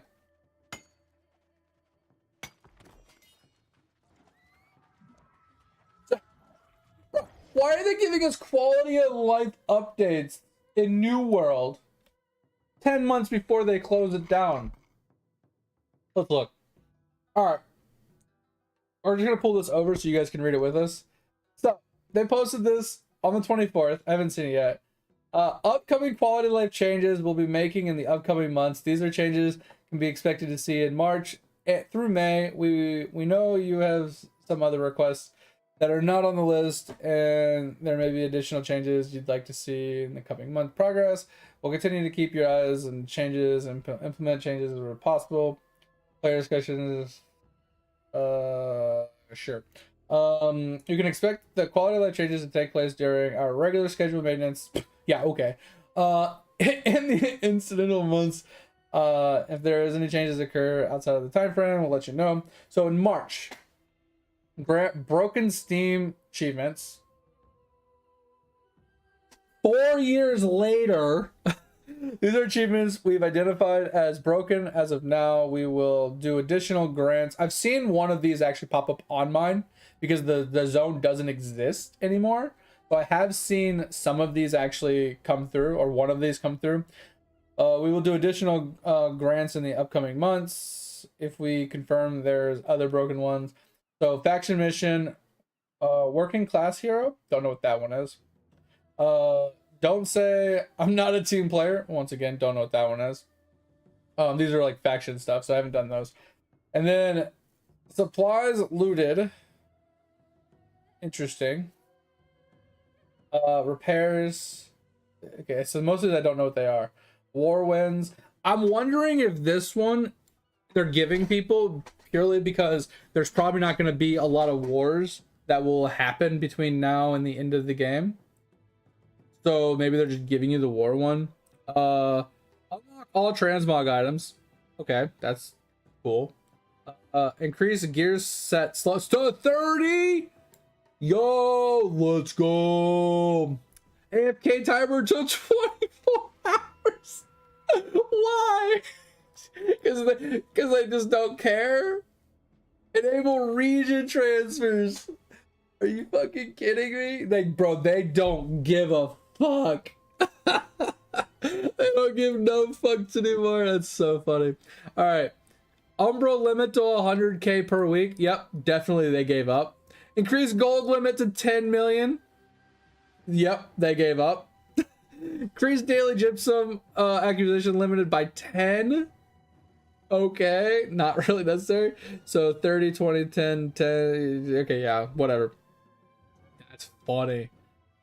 So these aren't even quality of lives at this point. This is just them increasing the amount that you can grind per day or per week to actually complete actions and certain things before the game ends. So you can actually make progress. Because they know if you're limited on gypsum, or you're limited on gold, or you're limited on like umbral shards, or you're limited on like certain things, you're kind of cucked because you can't complete certain things. Increase weekly mutation limit to 100. Enable daily rotations instead of weekly. Oh my god. Decrease soul trial rotation timer by 4 hours or 6 hours. Yeah, that's funny. That's funny. Like, that's not quality of life changes, right? When I see quality of life change, it is more like, hey, you can now access your inventory while running. You know what I mean? Like that kind of stuff. Or, hey, all of the storages count as one storage now. Okay, that's a quality of life change, right? You know what I'm saying? Like, that's fucking funny. It's, some guy ran by and looted all my fucking asshole. Someone's taking my ore. What up, Edge? Oh, that's fucking funny. That makes me laugh. Regular, yeah. Like I said, I can't even call those quality of life. Now, I do agree that giving you broken achievements, that's a no fucking brainer. Like, why the fuck wasn't that a thing before? Like, if the achievement doesn't exist it's because you can't obtain it, it needs to be given to you.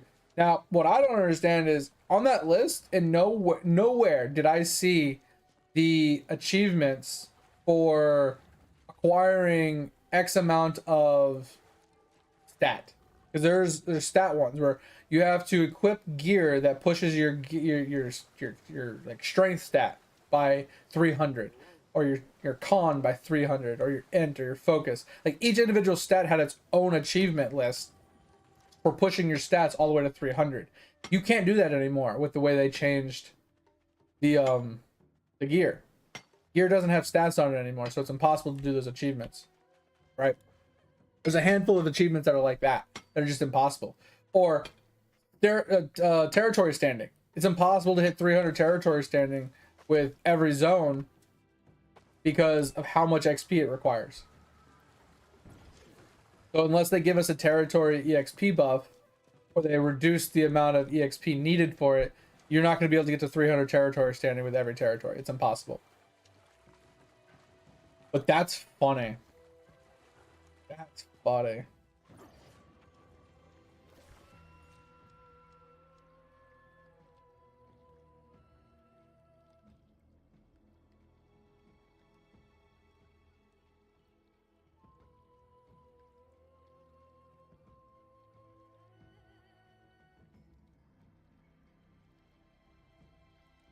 And that's what I was saying, Camp, is like there's data, but we can't correlate some of the data, right? Because there's so many factors that go into things, right? Nothing was ever going to line up point for point, right? You know, amount of experience, the exact situation being exactly the same, right? The backstory leading up to the issue, right? Like there's too many factors, right? And nothing will ever be the same to correlate how one person would have reacted versus another person, because let's say this issue happened today, right? And in 2 months, the issue happened again. And in the first situation, a man handled it. The second situation, a female handled it. Well, here's the thing. The second situation is different because it's already been handled once by a man. So there's already implications from the previous time. There's already like preconceptions from the previous time. There's already a lot of like stuff that is carrying over from the first time to the second time. So it's a completely different situation. So there's no way to correlate how one, gender would handle it versus another gender, right? It's mind blowing. Like I said, I don't want it to be taken out of context or anything. I'm not saying one's worse than the other. I'm just saying I find it funny that in the situation I was in, one female was like totally down to help me, but she wasn't like, she was a low person on the totem pole, right? She had no authority. So she was willing to work with me and help me. The girl that was above her wanted to give me attitude, right? She wanted to fight me. She wanted to push back. She wanted to show me she was the boss. And rather than me request the manager, she's like, well, you know what? You're just gonna have to talk to the manager, because she didn't want to deal with it, right? She didn't want to have to deal with me. So she pushed me off of the manager, and then the manager is just like, there you go, have a good day. Like, he didn't give a fuck. You know what I'm saying? Like, that's what I'm saying, is like, there was a complete dynamic change between me dealing with the girl and me dealing with the dude. And like I said, it could have been 100 things. It could have just been he had better things to worry about and he just didn't want to deal with it. Or maybe that girl is always bringing up problems and he's just fed up with it, so he's just getting it off his plate, right? Like, you don't know what led up to this. You don't know what happens behind the scenes. You don't know, like, what happened weeks before, months before, hour before you got there. You don't know any of this stuff. You don't know, like, anything that transpired before your interaction. So it's just, I don't know why it worked out the way it did. It's just, it always seems to be this way. Every time I deal with a dude, it works out fine. Every time there's a female involved and it's me dealing with it, I have to walk away. I'm not a very confrontational person unless you push my buttons. If you try to take advantage of me, I will stand up for myself. If you have a logical explanation, like, hypothetically speaking, if I walked up there and I ordered my food incorrectly, right? If I said if I didn't tell you I wanted honey mustard, and I came up and said, "Oh, sorry, I wanted honey mustard," you'd be like, "Oh, sorry, you have to pay for it." I'd be like, well, can I just give you the cane sauce, you know, and we can substitute it out? I haven't opened it yet or anything. And if they tell me no, we can't take it back because you already took it to your table, I'll be like, okay, you know, hey, I understand that. Sure. And I'd pay my 50 cents for my honey mustard, right? Not a big deal. Because I fucked up, right? I don't have any problems, qualms, or issues with that because I didn't order it right. That's on me, right? If I didn't tell you without onions, right? That's on me. But if I tell you what I want and you do it wrong, that's not on me, right? If you hand me my food and I look at it and I say, hey, this isn't what I ordered or what I want, you either fix it or we have a conversation about why you won't fix it. That's simple. Like I said, if she would have said, oh, well, you didn't order honey mustard or ask for us to substitute when you purchased it, you'll have to pay for it. I'd be like, okay, fair enough. I'll pay 50 cents for some honey mustard. Fine. But if I ask for something and you don't have it, there needs to be a compromise. It's like marriage, right? If I ask for a blowjob and you don't want to give me a blowjob, we got to come to a compromise. You know what I mean? Like, it's that simple.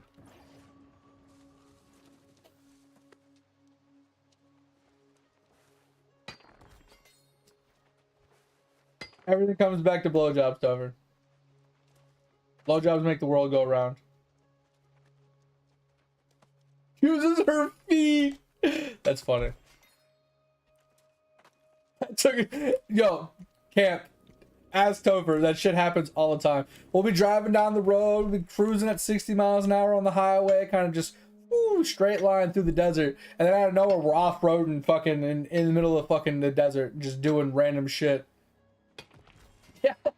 Told you not to interrupt me when I'm cleaning my room. Not my finger. Did you get a flag rate thing? I haven't checked Discord yet. Hold on. Yeah. So there is that one. Oh, I've been doing the cooking one, Topher, on the lamp. You're right. I should do that one. You're right.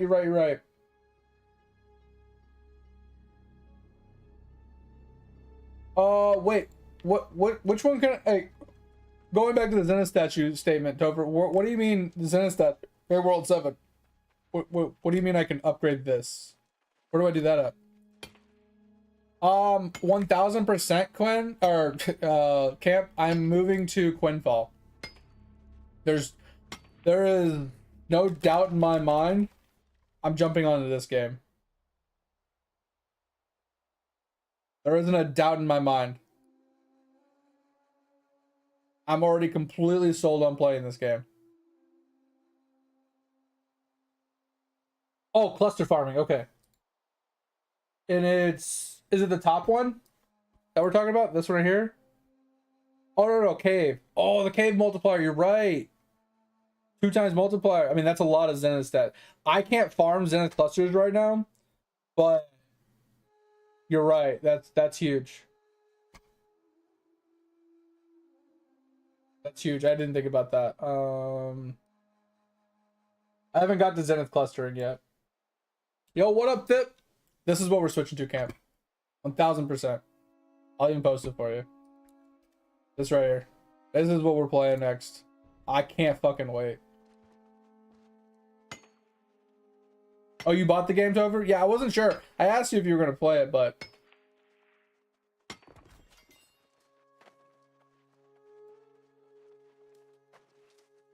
I mean, I have all the Zenith statues, Topher. I just don't think I can cluster farm well. Like, I'm currently statue farming in World 3, and I could turn my clusters on and start farming clusters while I'm doing this, which I think isn't a bad idea, but I also think that I need to level my statues more than I need to cluster farm right now, so that's why I'm not cluster farming. Yeah, it's massive, Topher.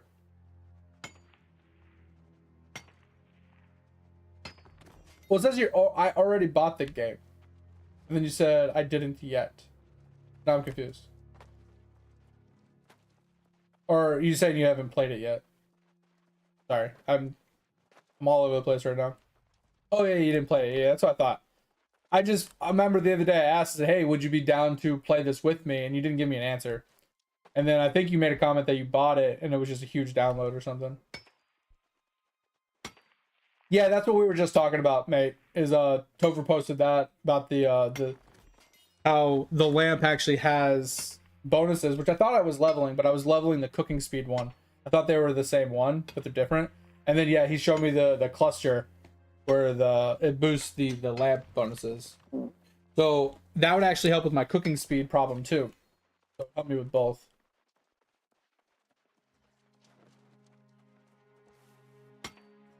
So that's pretty good. But yeah, Cam, that's what we're gonna be switching to. Thip, I got a question for you.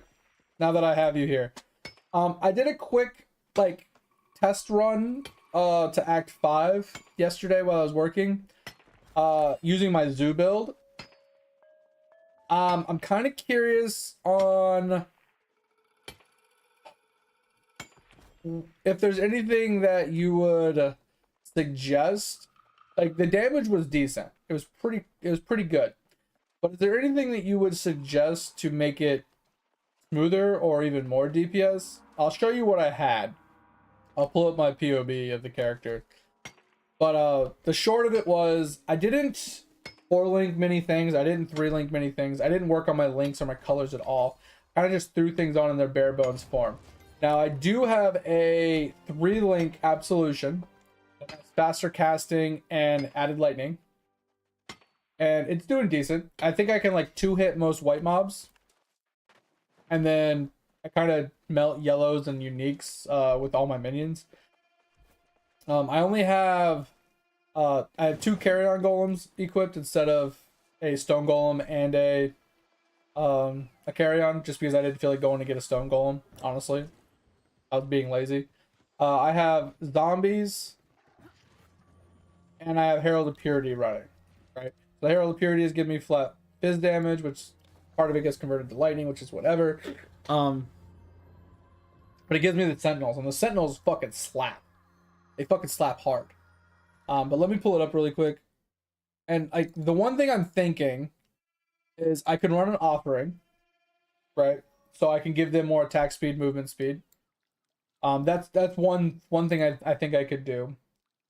I could also run a damaging aura instead of purity of elements, which I haven't put purity of elements on yet. But since my gear, I don't have any gear, I was just gonna run purity of elements for immunities to like freeze and stuff and shock and ignite. So I don't die to that stuff. That was like kind of the goal. But I could go a damage one, right? Standard, and then I think it was this guy, Testy McTesty.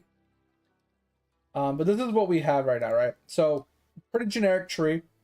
Instead of going up this way and saving a point, I went through the top because I'm going to actually pick up the Spectre and the Raised Zombie for leveling purposes. So and I need to be up here anyway for my real build. So I'd basically just be refunding this top section later.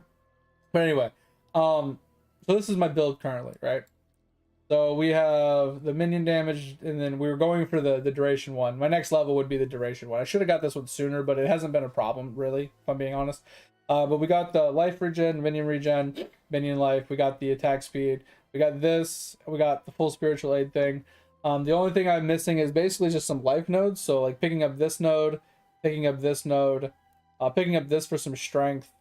Obviously finishing off this node, picking up this, right, for some more damage and extra minions, and then coming down through here for some more minion damage, life, regen, and then the double damage. That's kind of like where we're going, right?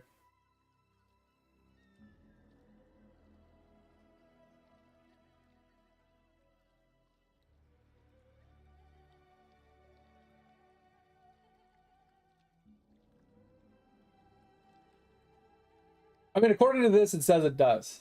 It says player, average hit, and then hit DPS. It lowers it by a lot. So my average hit right here, I mean, thing is, like, I don't know how to calculate the absolution itself. like the hit from Absolution, because this just says Sentinels. I have no way to change this from Sentinels to the actual hit itself.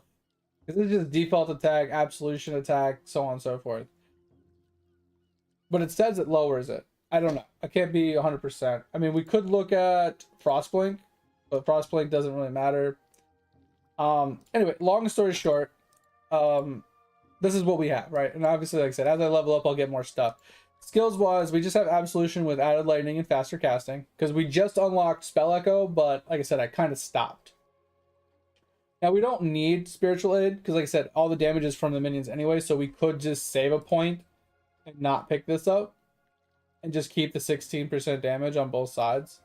Like, that's just a 1 point save, and then we have this. Like, sure, I don't need to do damage. I just thought if all the minion damage increasements would increase my damage of my Absolution coming down and hitting, then that would be cool. But if not, then it's whatever. But then we just got Raise Zombie with Carrion Golem, and we threw an Anime Guardian just to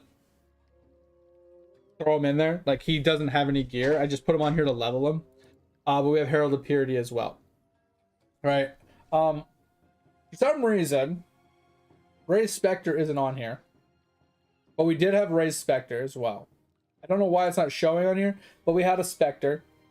It was just a generic Spectre we picked up. Yeah, so the goal was to put Feeding Frenzy on the Raised Zombies, but like I said, I didn't fiddle with the colors or anything. But yeah, the goal was, I was going to Feeding Frenzy the zombies, since I can just constantly kind of resummon them. I don't know who else to put them on, right? Because I don't want to put them on the Purity. I don't want to put it on Absolution. And I could put it on the Golem. But I feel like you want to, like, I don't know.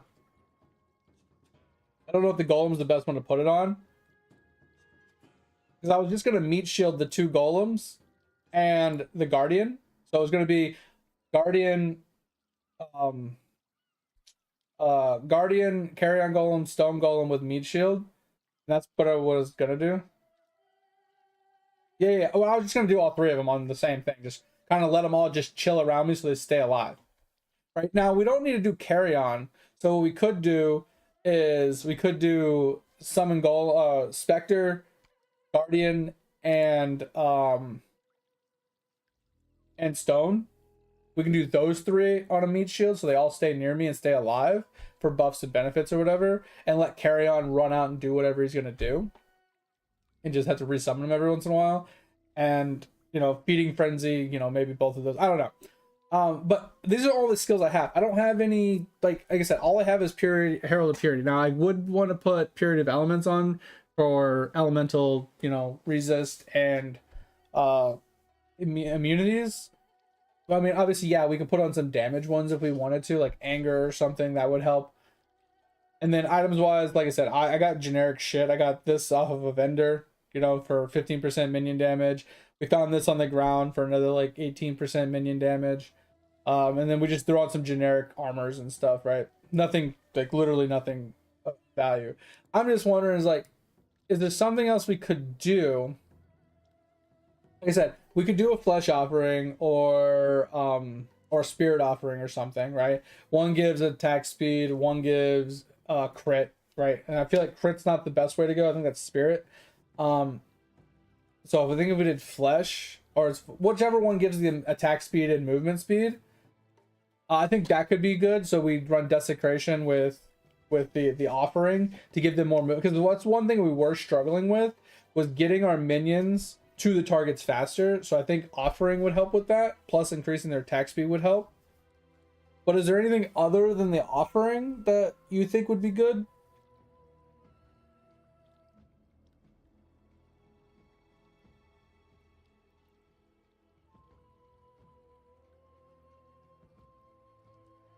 Oh, do they respawn to Pip? I didn't realize they respawned now. That's actually sick, so I don't have to worry about resummoning him. That's pretty dope. But I don't want him to die either. Like, at least the stone one I don't want to die. And I feel like lightning and ice are kind of meh. Because lightning is like what? Attack speed or cast speed, which is fine. And mana regen, which is okay. Yeah, I am Necro. But I'm not picking up the offerings help me. Right? I'm not taking this. I'm going to be taking minions have Unholy Might, so they just do chaos damage and bypass energy shield. Oh, that's Ellie. Okay, gotcha. Yeah, that's this, right? Yeah.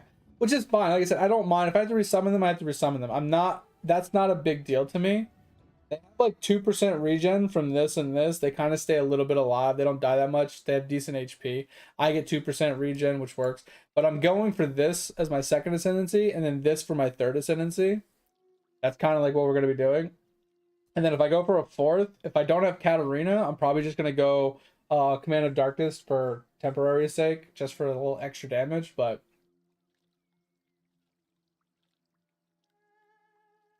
taunt would be taunt could be pretty helpful just for survivability. I'm not having a survivability issue currently, but taunt could be nice. But yeah, I think offering is the one thing that I was missing. I just wasn't sure if maybe there was something else. Obviously, getting a fourth link and adding in like lightning pen or added fire for absolution would give us even more damage. But I hadn't found a 4 link yet, so there's that. I just wasn't sure if there was like another skill or something I was overlooking, right? Because I'm not trying to rely upon like uniques. Like my gear, I'm avoiding the gear. The only thing that matters in the gear is the colors and the convocation. Yeah. That way I can like bring back their HP, or I can like dump them right onto a target if they're like spread out. Yeah. We did talk about that yesterday too. Me and Edge. So okay, those should I run desecration as well, so I have like a reliable source of bodies?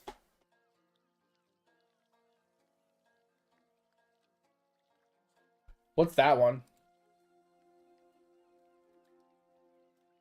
I don't know what that one is. You talking about this? The minions have 30% increased area effect. So is that for the absolution minions?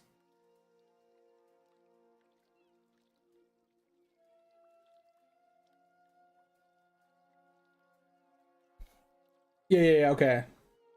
And then you said defense as well.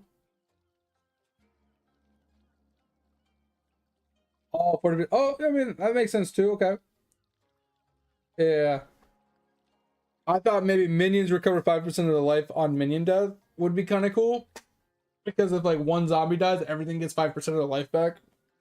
But I wasn't sure if like an absolution despawn would that count as well.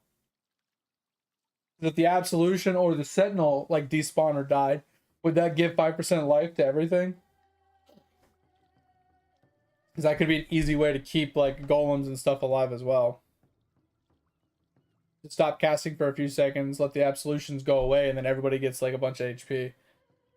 Anyway, so you don't really like, other than the offering and the convocation, there's not really anything else.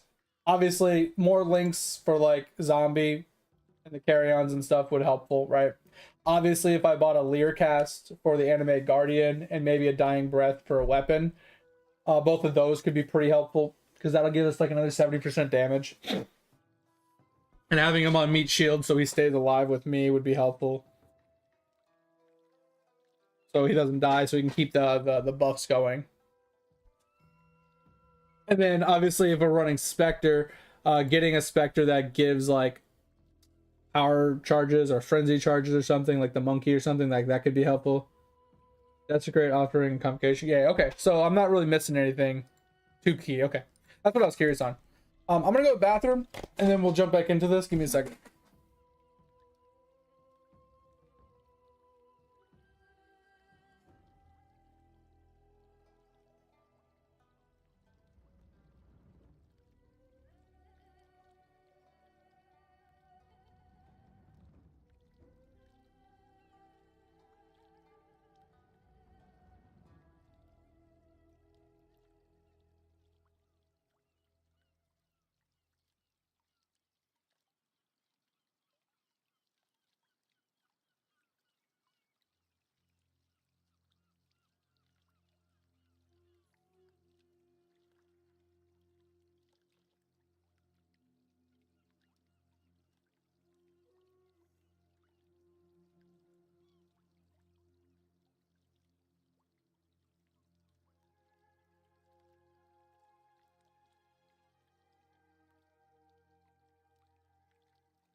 Oh, sorry, guys. I did with the cat too. All right,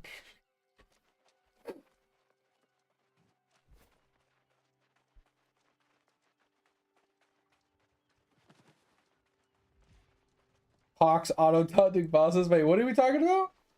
I haven't messed with Guardian like ever. I do know there's like a Guardian Sentinel build, isn't there? Isn't that thing pretty crazy? If you go Guardian, you can like run straight up Sentinels from Herald of Purity. Isn't that kind of nuts in its own way? And then when you get further, you get the Herald ring. What? Does my wife know what?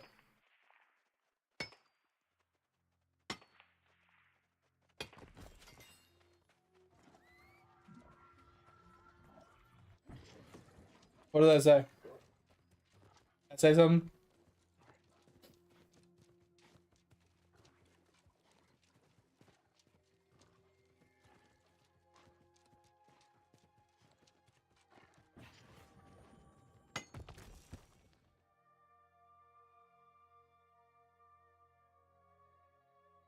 We're up to almost 100,000 quest items.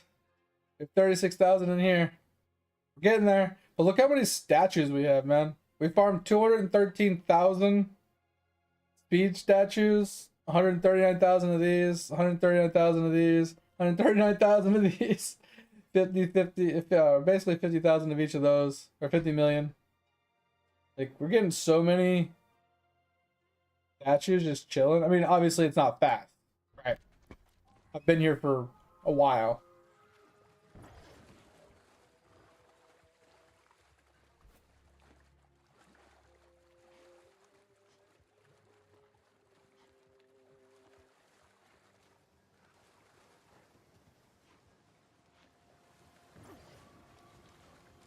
Wait, Guardian runs RF? I'm so confused. Oh yeah. The wife's okay with it. Yeah, she's okay with it. Yo, Acorn Assault 150? Huge?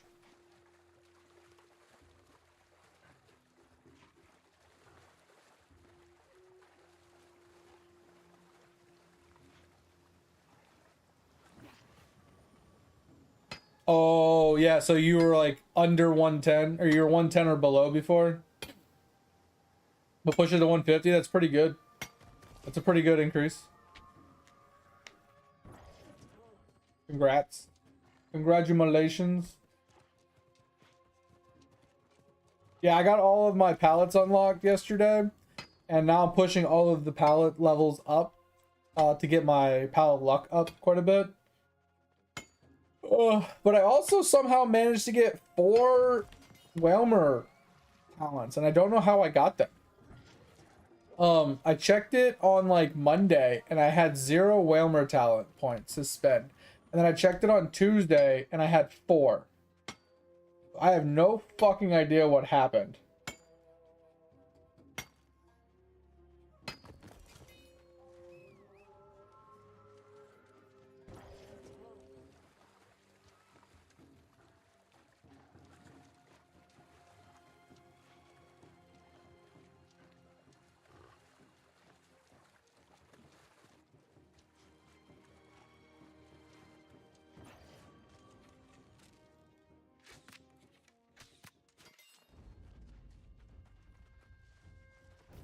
Oh, does he? I've never played Guardian, Fib.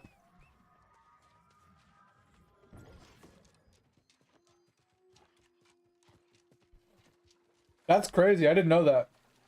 And obviously the RF aura around the Guardian doesn't, or around the minion doesn't kill the minion. It's just like a degen. That's great. I didn't know that.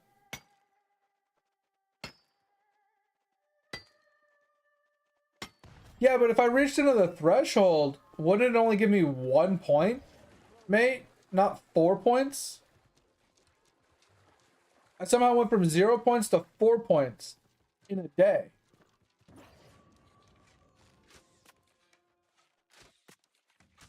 And I thought whatever points were only given every 500 total account level. If it doesn't damage him, that's actually sick then. That's pretty crazy. So I guess, is that how you would go about making like an aura bot as a Templar? Is you just level him as the Guardian using that minion, and then you refund some points and change it up once he's leveled up and got some gear?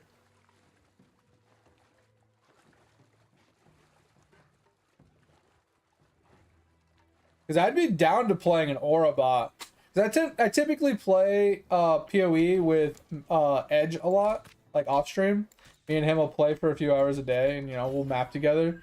And I feel like it would be better if I just was an aura bot when we're mapping together, just juicing him, and pushing through content that way, than both of us doing damage and just kind of being wonky. I don't know. You can link to the minion as well, so you can juice it even further. Okay, that's actually kind of busted. Never really been a link kind of person, but that's actually kind of insane.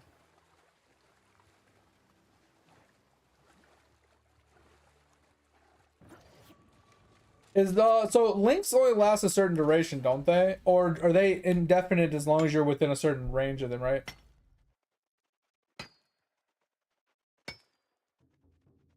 But the reason I brought it up, mate, was because I ended up with 4 extra points, so I was able to max out the Whalmer talent that increases your palette potency, which completely changed my gaming. Like, I went from a 9.9 growth speed to like a 4.9 growth speed on with palette on. So now I'm just kind of cooking in gaming, and I got a lot of grind time to go to finish it up. But I think that's going to be my next focus, is while we're just statue farming and portal pushing, I'm just going to sit there and just do gaming for a month or more. I think that's all I'm going to do.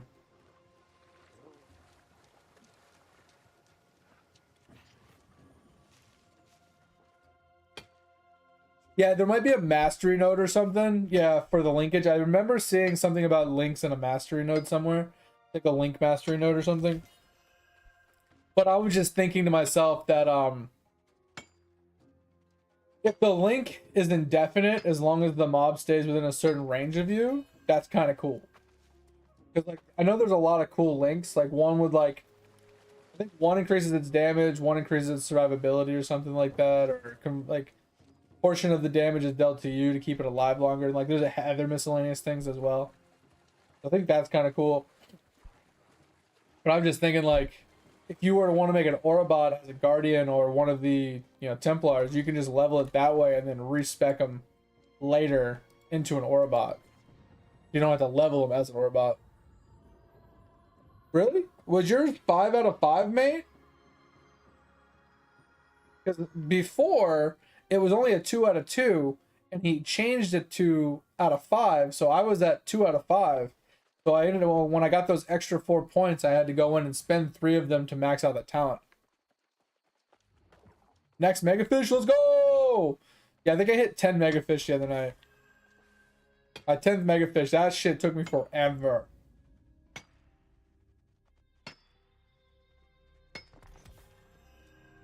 Okay, so you can get links early? Okay. You said instead of 25 seconds base time, this ascension's permanent.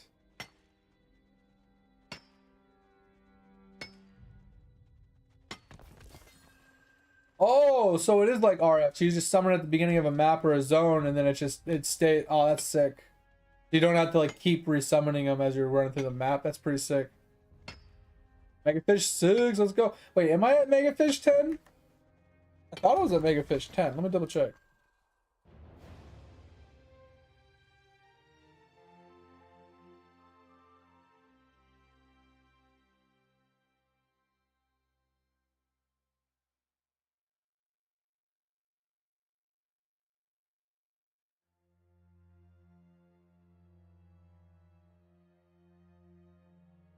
Yeah, I hit Megafish 10.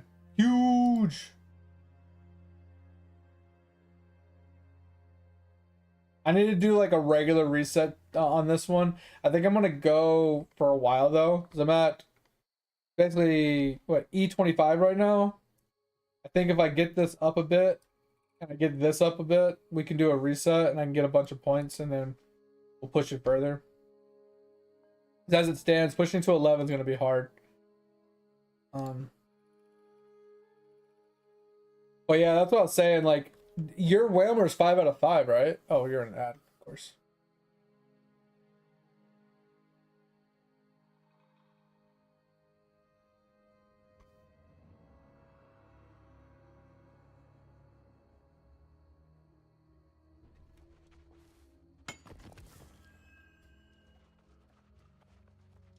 So what I found crazy, Pip, is Learcast is level 28, and you actually unlock Anime Guardian at 28. So a second you unlock the Anime Guardian, you can actually put a Learcast on him, which is 50% damage boost to all minions, which is huge. That'll make leveling so much better. I already, like, we were in a 2-man party, Fip, and we were kind of crushing it. We were both running the same build, but we were kind of crushing it. I feel like as a solo, I don't think it would be hard at all. Yo, G-Door, what's going on? Yo, guess who hit 80 strength yesterday? Let's go. This guy. 80 strength in a dream.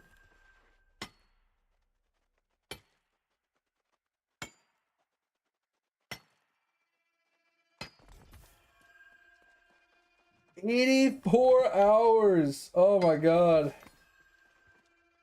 Bro, you must be getting paid real good for that. That's wild.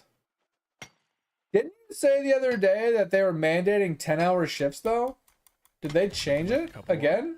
Cause you look thirsty as fuck right Oh, now. thanks for the hydrate, mate. So, mate, just to confirm, your Whalmer buff for the pallet luck is 5 out of 5? Because like I said before, it used to cap out at 2. And I maxed it out when it was at 2. This one right here. Oh, wait, that's the wrong one. This one. This one used to be out of 2. And I had it 2 out of 2. But then he changed it to out of 5. So I just wanted to make sure you actually went 5 out of 5 on this one. And I think I could bring this up even further with research. 'Cause I'm pretty sure research has a green talent increase. Where is it? Yeah, this thing is all wonky. Then they have brown and yellow. Is it because I haven't put a point into it yet? Yeah, so this one's yellow. I know there's brown. And I'm pretty sure there's a green one as well.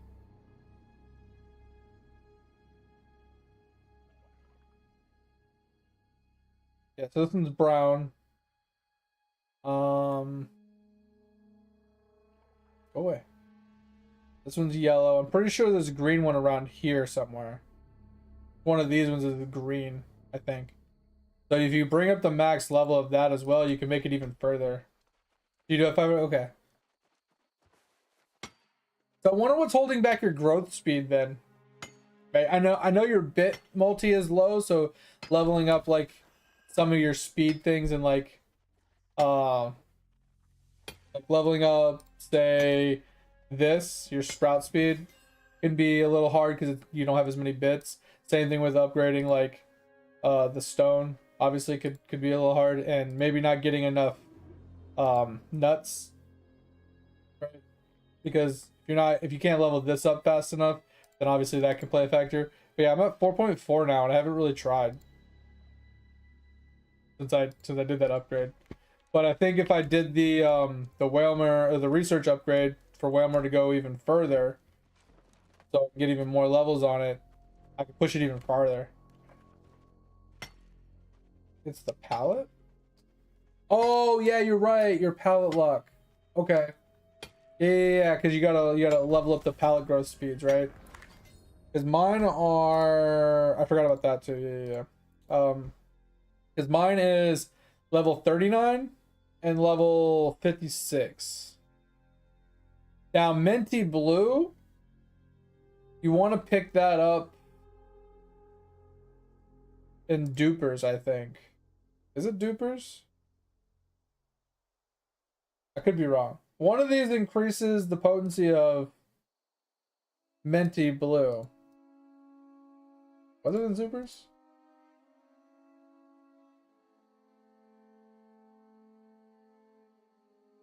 Where is it? Am I missing that one? That's ocean blue. Where'd minty blue go? Wasn't, I thought that was in dupers.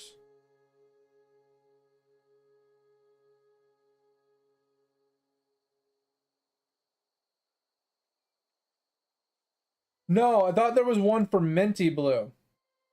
Wasn't there an upgrade for minty blue as well?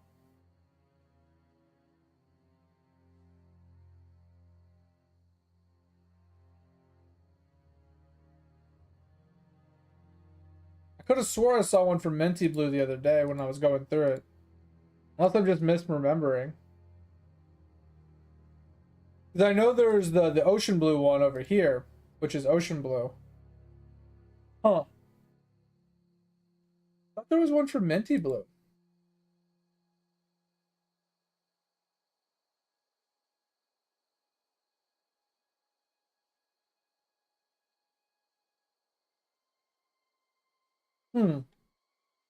Wonder why I'm thinking there was one for minty blue. I like how this one doesn't exist yet.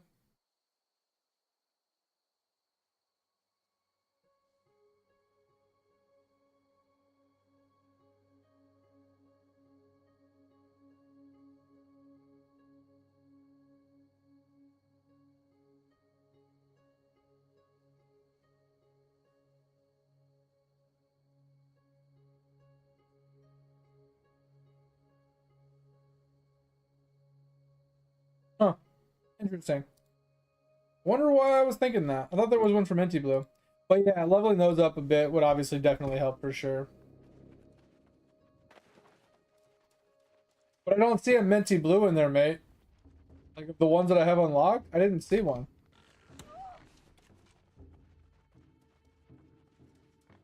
I could have swore there was a minty blue upgrade. But I wasn't seeing it.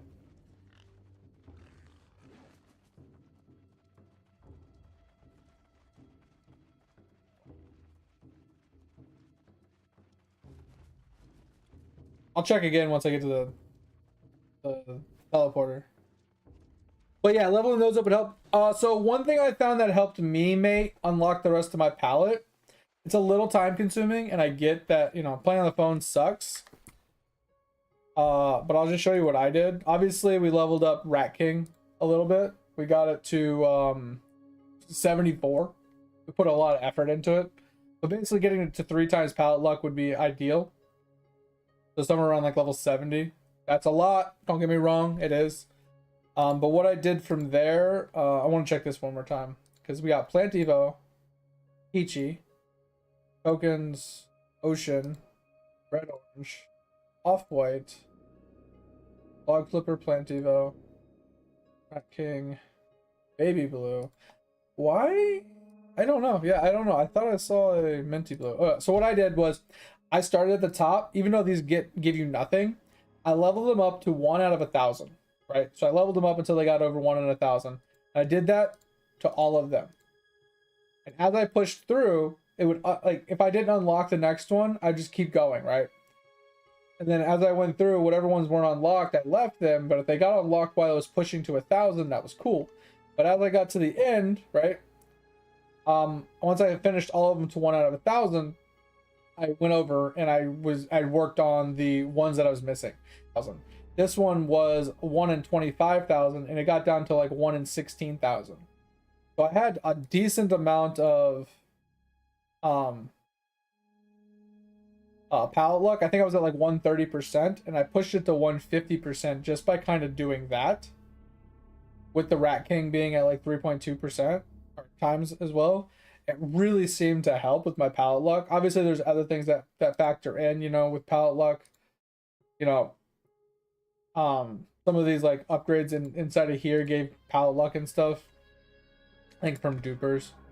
But anyway, like I know some of that helped as well, but that seemed to really help me unlock the last like 3 I was missing, or 4, because I was missing these 3 and I was missing this bottom left one. And as I pushed through doing the 1 out of 1,000, I got all 3 of these ones doing that. So by the time I finished this one, and this one, I unlocked one. And by the time I did that one, and then I did this one, I ended up getting this one. So I had all of these. I was just left with this bottom left one. And then once I finished everything 1 out of 1,000, I went back and I started doing the toasty orange, because it was like 1 out of like 900. And I leveled that up a bit. I was going to go to 3,000. And then I finally got this one to unlock. So then we leveled this one to 3,000. We finished these. Now we're backtracking through, pushing everything to 1 in 3,000. And the goal is this one was 1 out of 10,000. And this one was 1 out of 10,000. Like both of my speed ones. Now they're down to 1 out of 5,000. So as I push these all up to 1 out of 3,000, this should be roughly around 1 out of 3,000. And then I can push everything to like 1 out of 10,000. Trying to keep like, because if I get a lot of pallet luck as I'm pushing through it, it'll make leveling them up further easier, but it's also slow, right? Having to spend the time leveling up all those different ones slows you down significantly, yes. And yeah, you could get more out of just specifically farming like the specific levels, and then the pallet like percentage changes. It's like, oh, now it's 1 out of 250,000 chance to level up. Yeah, that sucks, right? But you're at least hyper focusing on the thing you need to get, you know, the growth speed you're looking for. Yeah, Jidar, like Eidolon has gotten wild. And I feel like it's one of those games that like when you're playing it, you kind of, it's like you're an addiction. You can't stop. But the second you put it down and you're just like happy with your life that you put it down, you kind of get into a good place where you're finally content with never touching it again. And then you look at it, you're like, I'm so glad I'm not playing that anymore. You know, it's just one of those things.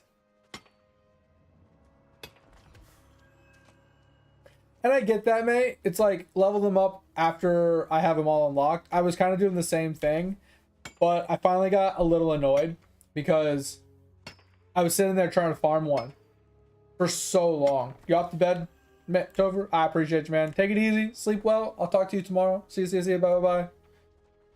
And I just got annoyed. I was like, you know what? I'm just going to unlock the rest of this. So that's why I started going through and pushing everything to 1 out of 1,000. Because I felt like, yeah, some of these give nothing, but I can level them up a bunch with 0 effort. Because it's like 1 out of 1 chance. 1 out of 5 chance. And that's like easy pallet luck to make getting the harder ones easier. So that's why I decided to do it.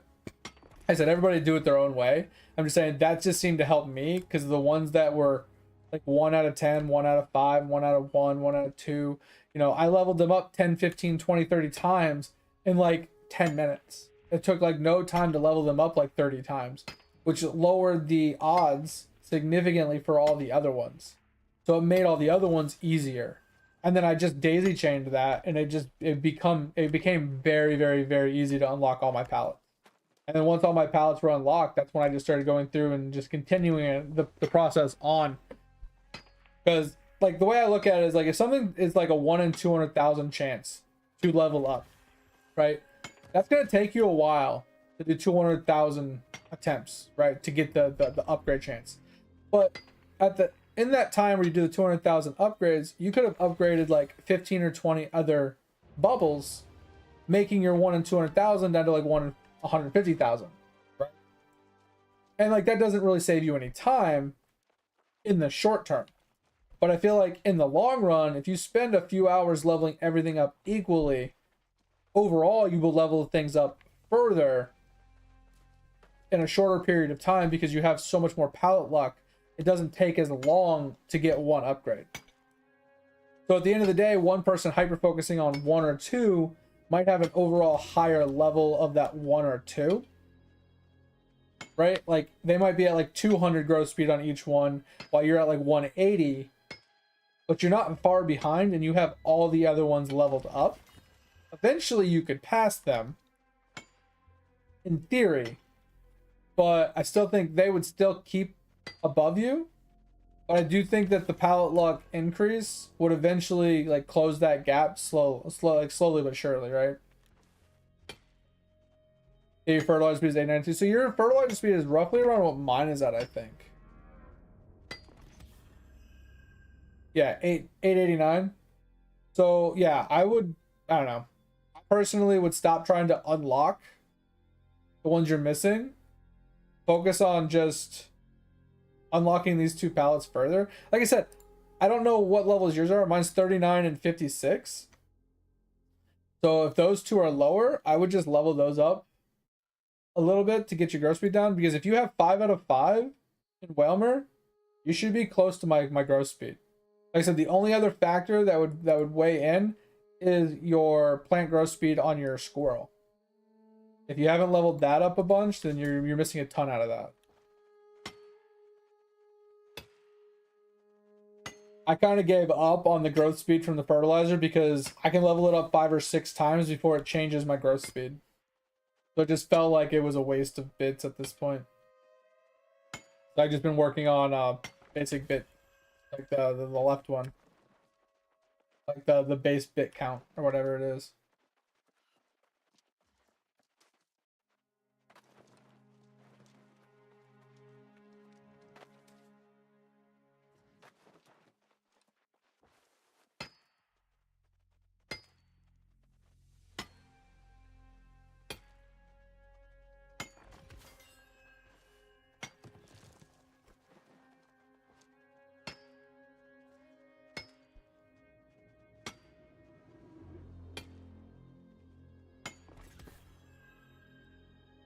And obviously there's other factors that go into the speed as well, mate, but those are like the main ones that I've like been focusing on that I've seen to help me.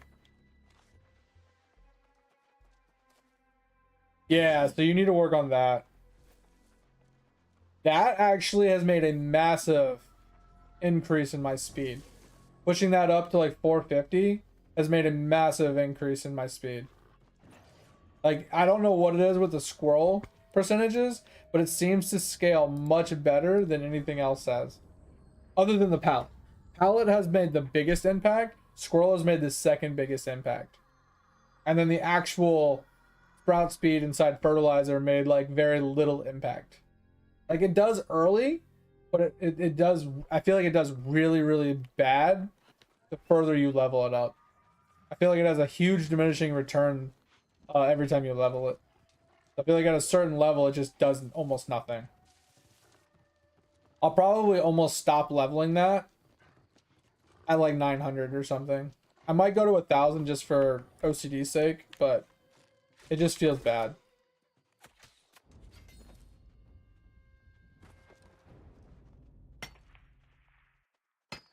So yeah, maybe level up your palette for Mega Nut. Get like 15 to 20% Mega Nut chance, and then level up your squirrel and your import, and start focusing on getting acorns and leveling up your speed in there. Like I said, pushing that to like 500% will make a massive increase in your speed. Also, I have a question on how you're actually farming your bits, mate. With a 15-second growth time, I think it's tolerable to do what I'm doing. Are you using your sprinkler and your log currently, or are you just waiting for everything to spawn and then just clicking harvest all?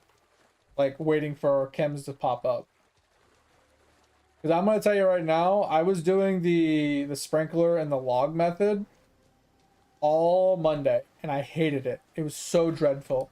And then on Tuesday, I switched to the other method, just the harvest all method, and I got more bits per hour doing the harvest all method, hunting for chems, than I did for the other method, where I was doing the log.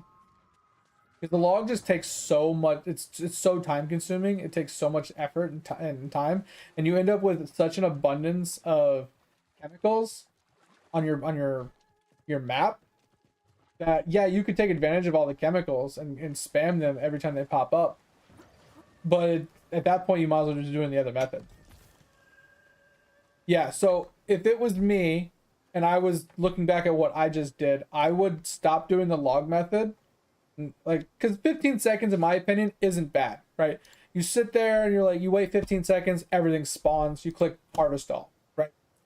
And you're like, okay, wait 15 seconds. Because there's a delay, like mine is 5 seconds, and there's no way that, you know what I mean, there's a delay in it. But every time you get a second chemical, you click your chem and you claim all, right? You have a second chem, right? Boom. You click it, you harvest all. And then if you don't get a chem, which I keep getting lucky and I keep getting chems, right? You just keep doing this, right? This is a much better method for 2 reasons. You have more plants that you're claiming every click for more bits, right? And you're getting full growth on each one of those, right? So you're getting 22-ish plants every time you do that. And then every time you do a harvest all, you have 23 chances to get another chemical. So yeah, on the times where you don't get a chemical, you're not getting that many bits, but it makes up for it every time you do hit a chem. And then if you hit multiple chems in a row, it daisy chains really hard. So doing this is a much faster method that I found than doing the other method. Because by the time if I was still doing the log method with the sprinkler method, I would have still been like 50 bits behind where I'm at now, right? Now, the only thing I would say is with you having 15-second growth time, what I would recommend you do is use your sprinkler. So what I would do if I was you, right, I'm going to move these back over, is I would harvest all and sprinkler, right? And then harvest all and sprinkler. And when your sprinkler's out, you just wait. And then once you hit a chem, right, you have your sprinkler back, you harvest all and you sprinkler.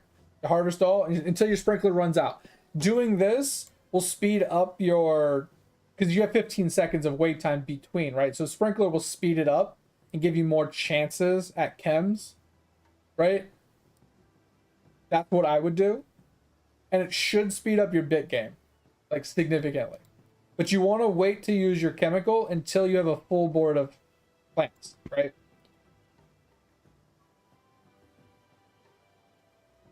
And then rinse and repeat, rinse and repeat. It's really easy. Now, like I said, 15 seconds might not be fast enough to get a full board, because I'm getting a full board every time it ticks, right? When it ticks, I get a full 24 plants because my growth speed is fast enough. Now, if you don't have enough growth speed, maybe it's 10 seconds. I don't know where the cutoff is to be able to get a full board. But if you can get a full board per tick, you're good. Right? This is what I would recommend you do. Like I said, you're going to get so many more bits per hour doing this method than the other method. So. Free league launch. I know, right, Fib? Like, what the fuck? And I do have 32 crowns doing this method as well, mate. Because you get so many more chances at claiming crowns. It really helps gain that bit process from the crowns. So, I don't know. I would recommend trying that method for a little while. It's not as... I mean, it's more tedious because you're hitting harvest all every, like, 15 seconds. And if you're using the sprinkler method, you're harvest all, sprinkler, harvest all, sprinkler, harvest all, sprinkler, over and over again. But I would say skipping the log saves your sanity so much. Because there's so much... Like, yes, the log helps with giving you more growth time, which gives you bigger plants every time you do harvest, but it's such a time-consuming, tedious portion of it. It's just better. Yeah, I mean, if you're farming for crowns, turning off pallet makes sense. Or if you're farming your logbook, yes, makes sense. But that's not what I'm farming for. And that's not a bad option, Pip. The problem is I gave up on farming Evos because I spent an entire month farming for the 8th evolution of a plant, and I never got it. So I got pissed and I stopped farming Evos. I had 8th Evo unlocked for like ever now. And I spent over a month farming for it, and I never hit it. And what I mean by never hit it, Fib, is I had 20 plants. This is back when I had max of 22 plants. I had 20 of the regular sprout plants, right? They're all T7 sitting on my board. And I had 2 chem slots. So I would use a chem and I would claim that single individual missing plant over and over again until I got another chem. And then I would use the chem that was grown up to grow that chem, right? And then I would keep spamming until I got another chem, and I'd go back and forth, right? I did that for over a month, thousands of chems, and I never hit a T8 plant. So I gave up. I literally gave up on it. I said, this is not worth my time or my sanity trying to get T8 plants. Yeah.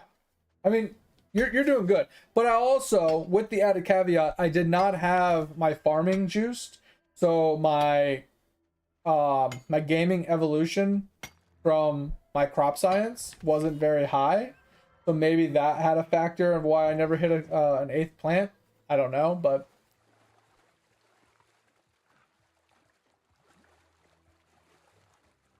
yeah, and Topher did the same thing. Topher said, yeah, I just got a board of chems, and then I got a plant, and I used all the chemicals, and I hit the 10th plant or the 9th plant or whatever. Like, he maxed out his logbook in, like, a day.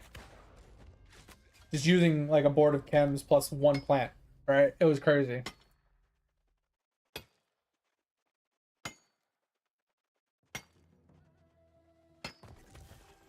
Yeah, exactly. I need to rest my hand for PoE. I know, right? What league mechanic are you gonna focus on, Pip, with the Mirage stuff? Are you gonna like work on rituals? Are you gonna like be doing blights? Are you gonna be doing abyssals possibly? 20 cans plus 4 plants. And you don't have a T10 yet, right? Really?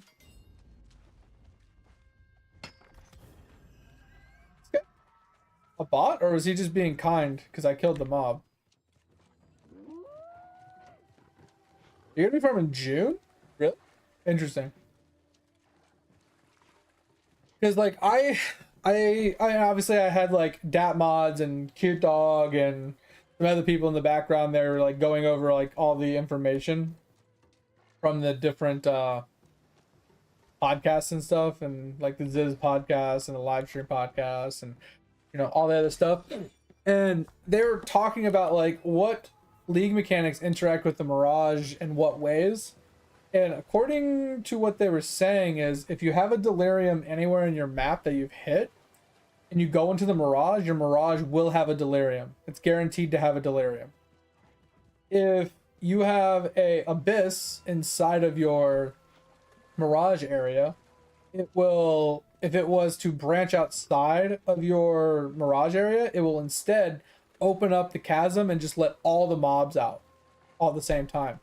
If your ritual, if you're running ritual, let's say you have 4 rituals on the map. If one of the rituals is inside the Mirage area, the Mirage version of the ritual will be juiced to equal what all 4 of those rituals would be at the same time.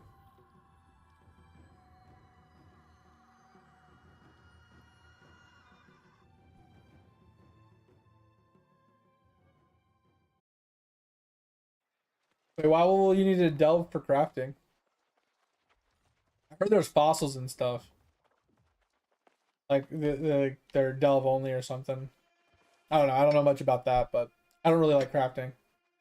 Oh yeah, because you can do the fractured veiled mods now. Yeah, that's sick. But yeah, I heard a lot of cool stuff with the Mirage area. And like blights, obviously if the blight's inside the Mirage area, then you can you get blight versions of stuff.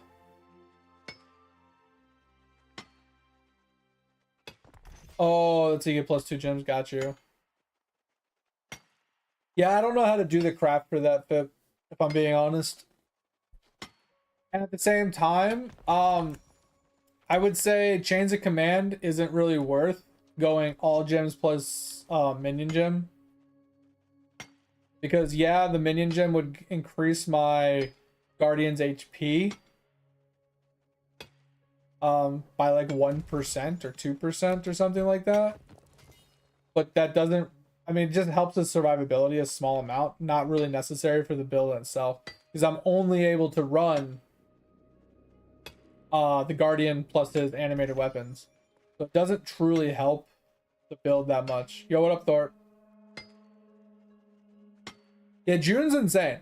I like the veiled items, especially early game, because like getting like some cool veiled like rings or chest pieces and stuff, like you can get some pretty cool like early game pieces that you don't have to pay for, right?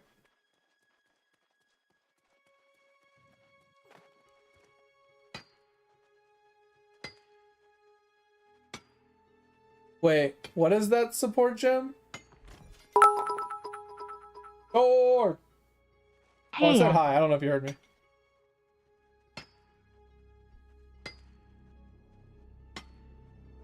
So new support that increases number of minions?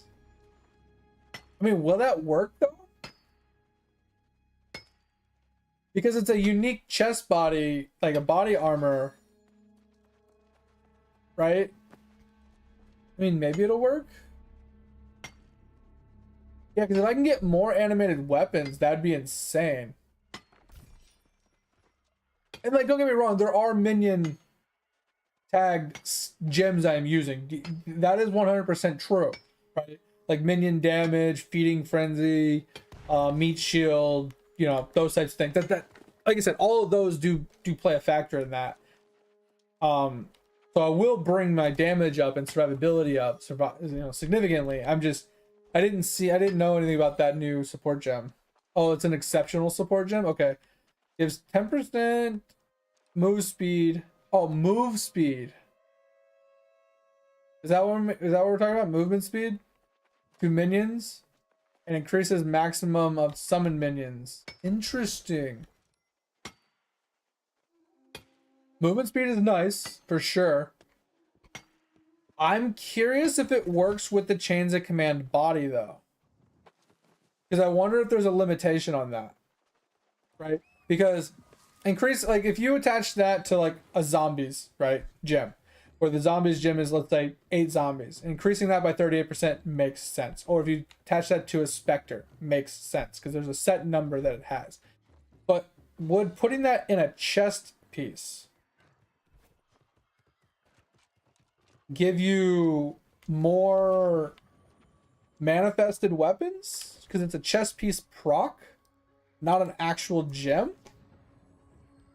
I wouldn't see why not, because it's just like putting support gems in like Death's Oath or any, like, you know, putting the support gems in the chest buff the manifested weapon. So I wouldn't see why it wouldn't, but I'm curious if maybe there's a limitation where it won't increase the max number. I don't know.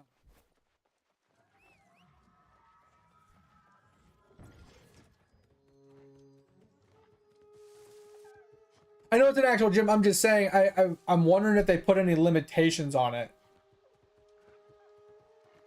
And I know it's built into the, that's what I'm saying. I'm just kind of curious. In theory, it should work, right?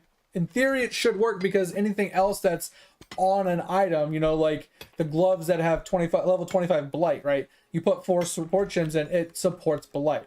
I wouldn't see why it wouldn't work, but I'm hoping it does work.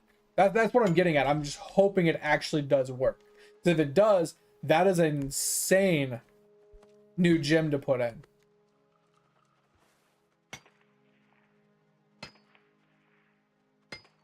I was like, it should, but it's Path of Exiles, right? Like wording matters and limitations they put on things. Like maybe they didn't think about chains of command with this item, so they never actually configured it to work with chains of command. You know, who knows? But that would be insane. Movement speed would be nuts, and then increasing the amount. So what do you think so is it 38%? At level 3, you said, right? It's 38% more minions at level 3. Or so if you had like a level 5 version, you're thinking it would be like 46%. And then if you like, maybe if you got like a level 6 from like corruption or something, like you got the extra level from corruption, or maybe somewhere else you got more minion gem levels, you could push it past 50%.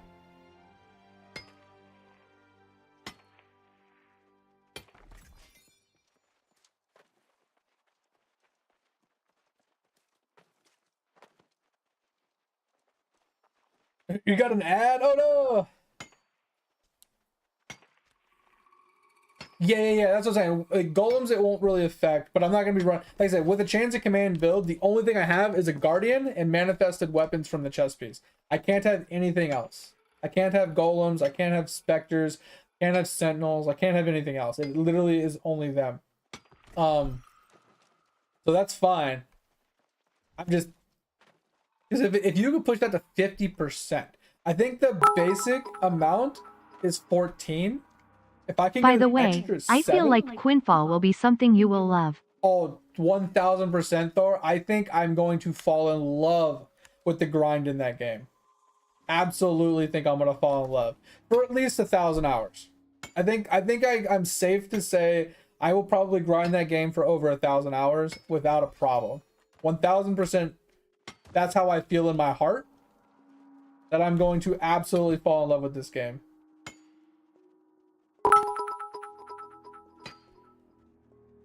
I am 76 hours into it so far. Yo, 76 hours. Let's go. For Skelly, yeah. So I figured it. I guarantee it works for any skill gem, right? Or like basic minion. So AKA zombies, started Sunday. skellies, phantasms, anything that has like a lemon, specters, right? Anything that has like a summon lemon limit level, or you know what I mean, like specters, you can only get so many of them, right? But as you level the gem up, you unlock another, and there's other places to get +1s, and there's gear that gives you +1. I like those all make sense. I'm just worried about manifested weapons specifically on the Chains of Command. Started on Sunday and already have 76 hours. Let's go. I think Animate Weapon will work, Thib. I'm worried about manifested weapons because they are different, right?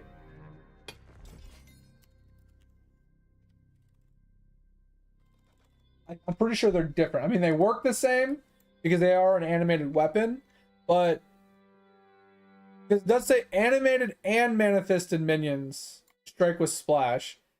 It says Anime Guardian deals this. Okay, so 10%. So basically, it's a guaranteed chance for the Anime Guardian on to level 20 Animate Guardian's weapon. So this is the one I'm worried about, right? It doesn't say there's a limit on the chest piece, but then there's this. And it does say duration is 20 plus 13 to 14 to maximum animated weapons. I don't know why there's a variation here. And then trigger the skill, the Animate Guardian on enemy. Chance to trigger animate weapon on enemy kill. Minions deal blah blah blah blah. Additional fizz damage.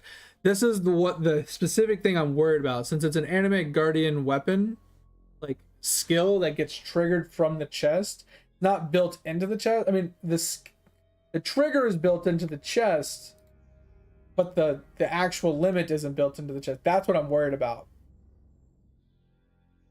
Yeah, I do see the limit on the actual skill that gets triggered. So I'm assuming it will work. I'm worried it won't. Right? That's my only problem, is that's what I'm truly honestly worried about, that it won't work for that one reason.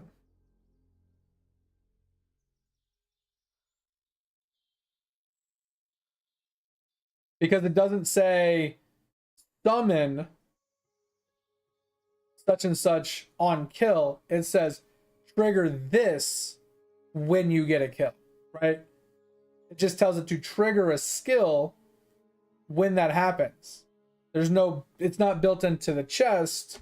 The limit's not built into the chest or the gem, right? It's built into the skill that gets triggered. And I'm assuming it should still work. I just have a 1% worry that it won't. Like, I have a 1% worry. I'm 99% sure it will work, but I have a 1% worry that it won't work. And do we know where that gem drops from? Is that gonna be Maven? That's a baller ass support gem.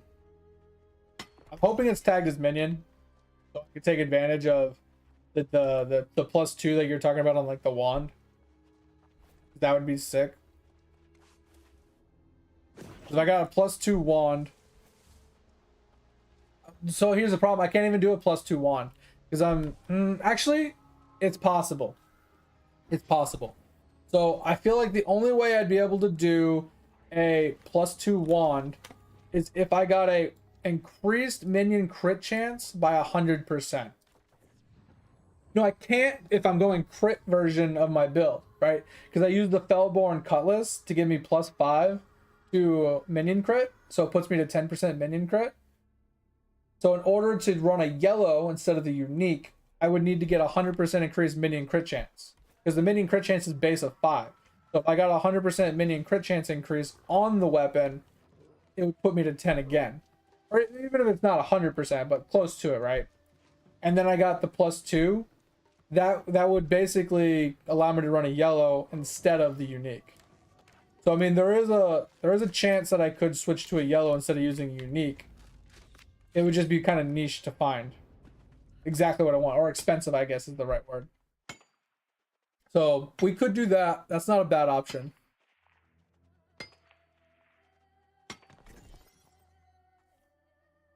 Thank you. So yeah, exceptional support in minion. So it will work off minion. My question is, my next question I should say. So that's level quality 20, level 3, and then you push it with plus the minion skills. The other plus that you're talking about, it's, you said plus to all skill gems is the other mod, right?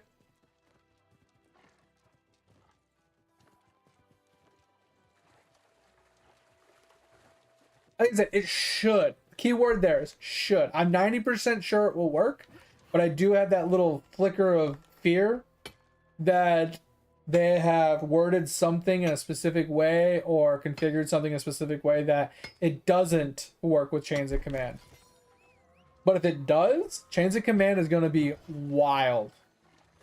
Because if I go from 14 to 21 manifested weapons, the damage difference is gonna be insane. +1 all, okay, that's what I wanted. Is it +1 all skill gems, or is it +1 like all spell? Like, is it specified of what tag it's for the all? Quote, About unquote? Quinfall, I found a great clan on European servers, so I won't be able to join you on American servers. That's fine, Thor. That's fine. I'm glad you're having fun. That's all that matters. At the end of the day, that's all I care about. Like, if I was to ask anything, Thor, if you were to make a character on my server just to help me possibly pay for the upkeep of the guild slash, you know, the guild upkeep, that would be the only thing I would ask at a certain point. If I started to struggle with it, I might ask for a little help. Like, maybe if I can't log in to be able to pay it, or I need a little extra like wood or something, like something where you don't have to actually play the character, but like maybe every once in a while I might ask for some help to farm some resources to pay like the upkeep costs or something. I don't know. That's the only thing I can think of.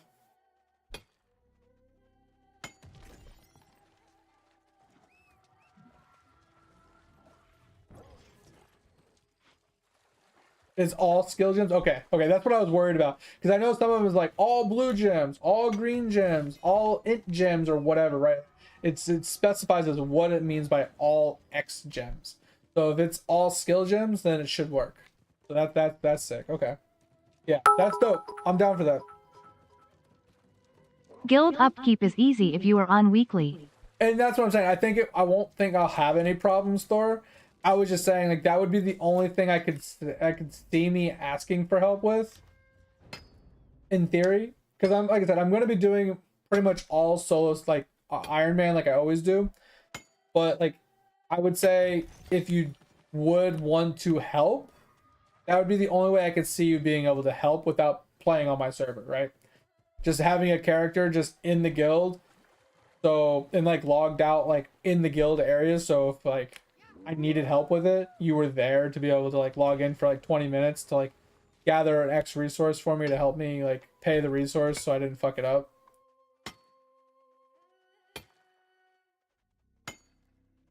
Last player in the competition. I know, right, Fip?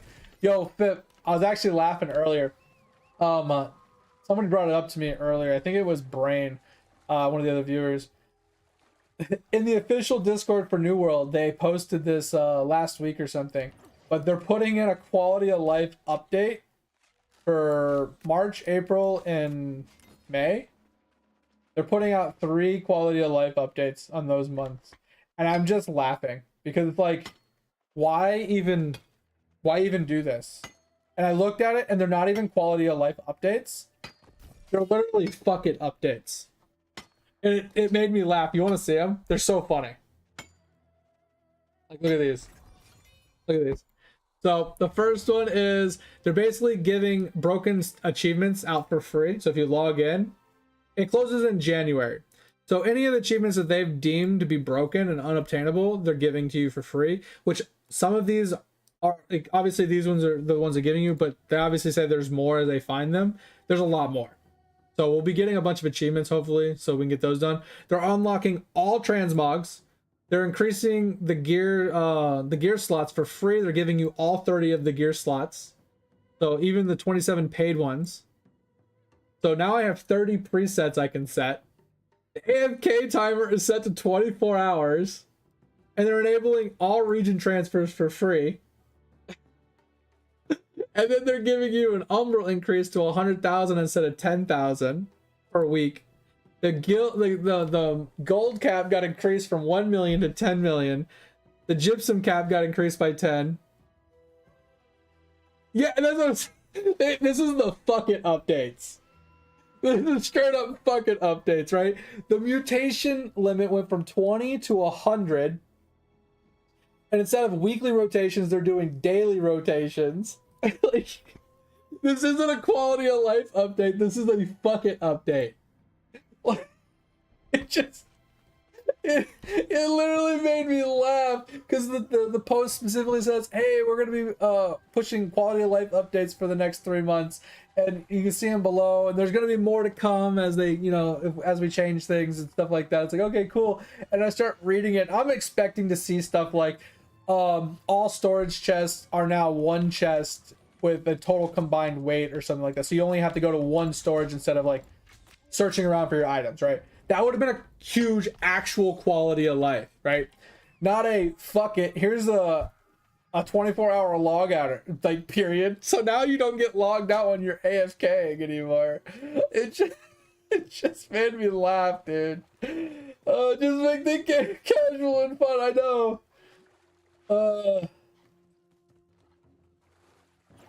About fish 10. Wait, what?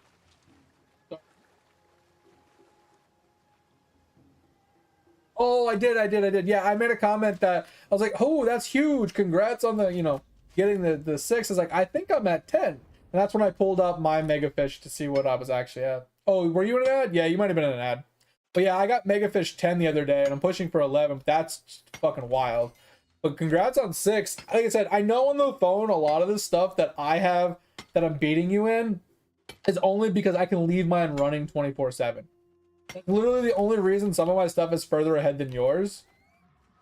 And the fact that you keep up and pass me in a lot of things on a phone is pretty impressive. Flesh?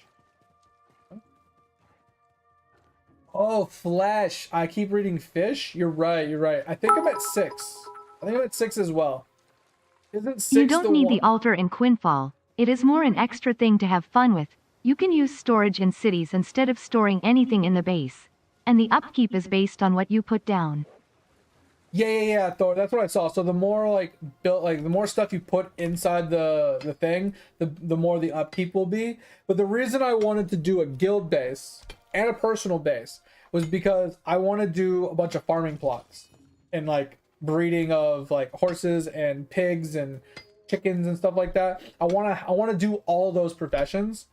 And I saw someone that they were doing like potatoes, carrots, lettuce, so on and so forth.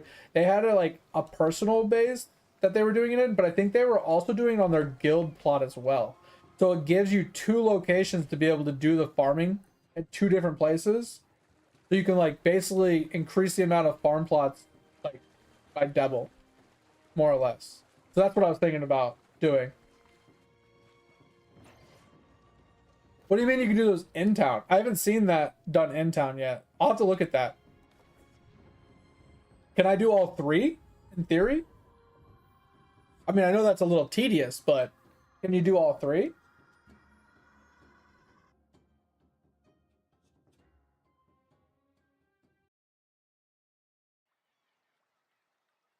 Yeah, sorry, mate. I didn't know you said flesh.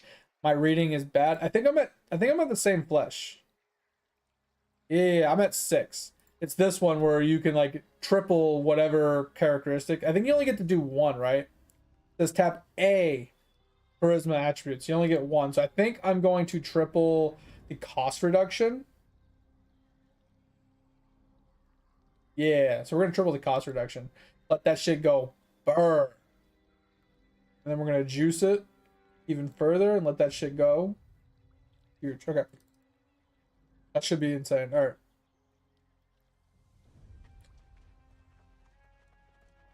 Yeah, that's huge. That's huge. That's a great upgrade. Getting to 6 was a pain. I think getting to 6 really sucked, but I think going past 6 won't be too bad.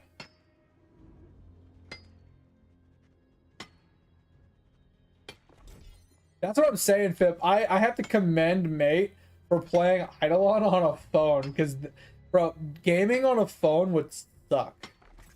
Also, trying to do like any of the active farms on a phone would suck. You know, Windwalker, DB, AC, all 3 of those would suck. Leaving your phone active just to do fucking portals on ESs or blunders or plunders or whatever on Siegebreaker would suck, right?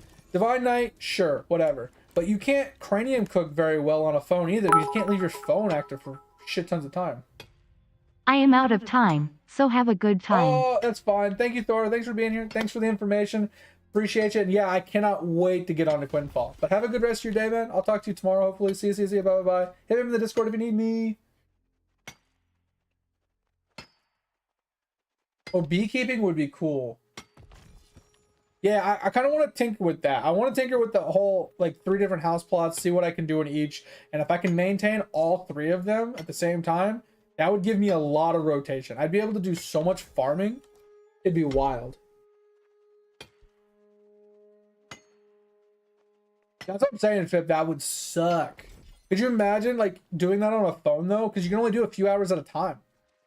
Like, I think the max somebody on a phone could probably do is, like, 6 hours a day. Depending on your life schedule and, you know, if you work or don't work or whatever. I think 6 hours a day on a phone is probably close to the average limit.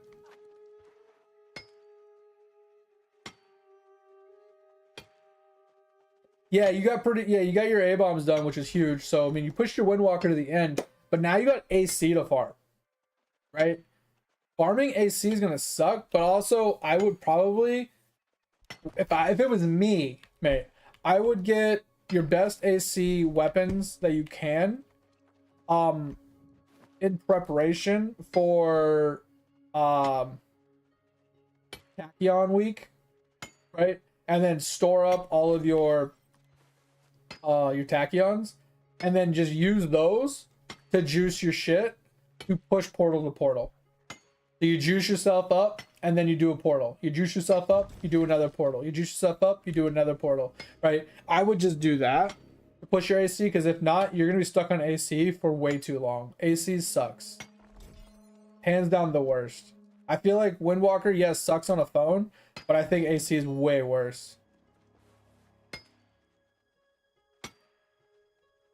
Yeah, I'm in the same boat, Fip.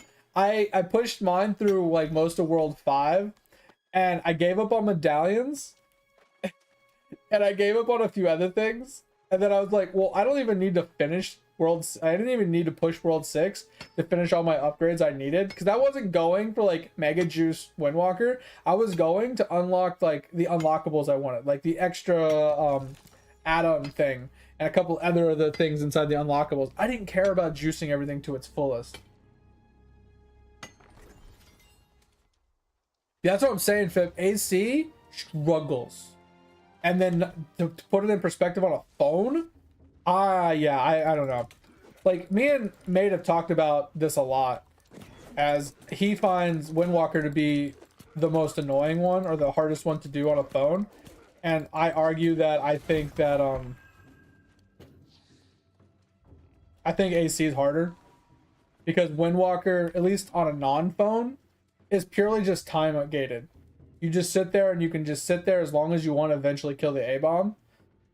But with AC, you were limited to 3 minutes to clearing a portal. You can't kill it in 3 minutes. You have to. You're just stuck. You're hard stuck until you get more damage.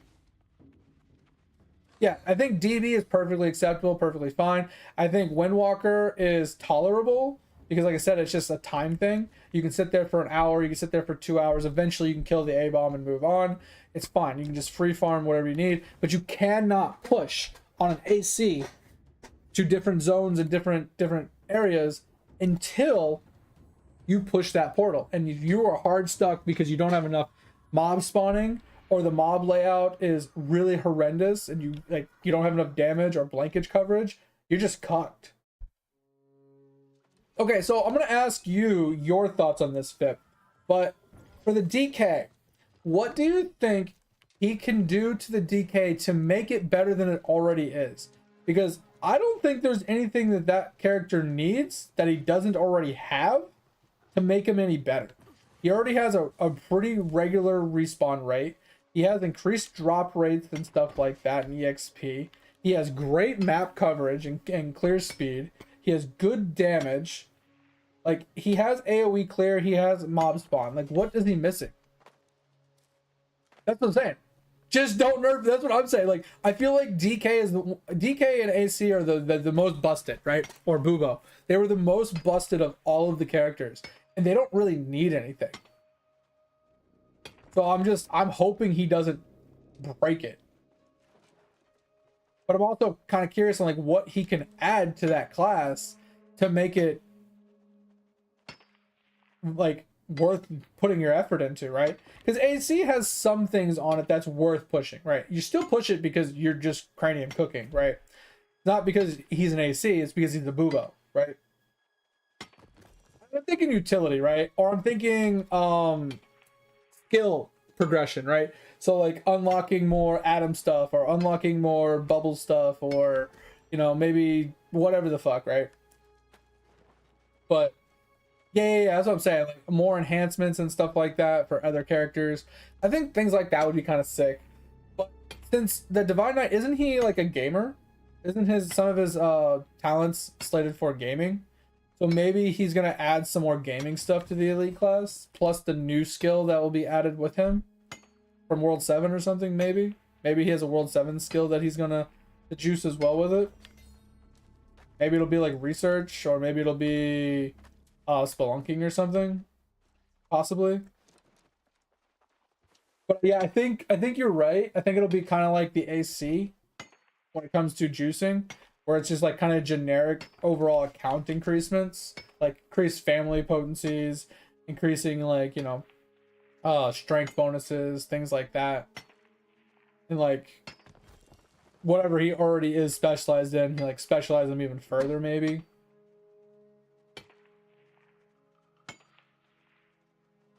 Yeah, so he's construction and he's gaming, right? Yeah, I'm wondering what World 7 would be. I'm wondering if it would be spelunking, honestly. Or, because like, I'm torn, because I feel like it has to be on a warrior, right? And we already have Blood Berserker, which isn't spelunking. So maybe Divine Knight will be spelunking. The only reason why I think it should be a warrior is because they're already minors. Right? We don't. But I'm just thinking, like, of the three classes we have Archer, Mage, and Warrior, right? I think Warrior is the only one that kind of suits spelunking. Right? And then we got Research now, which I feel like is more in tune with maybe a Mage, personally.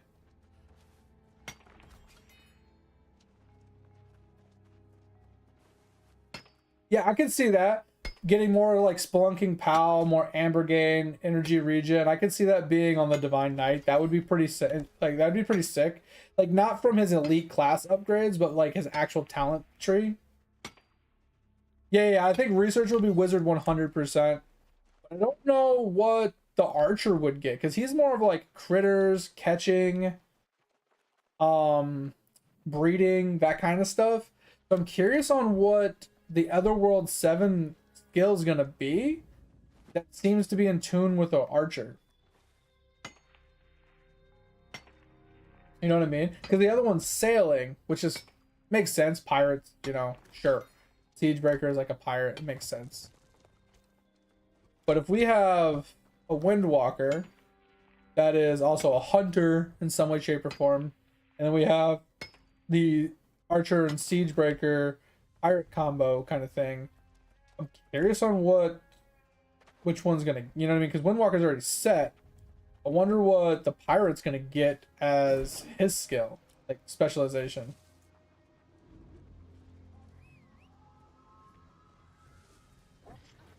Oh, please don't tell me we're gonna have to do the goldfish catching. Oh my god, that would.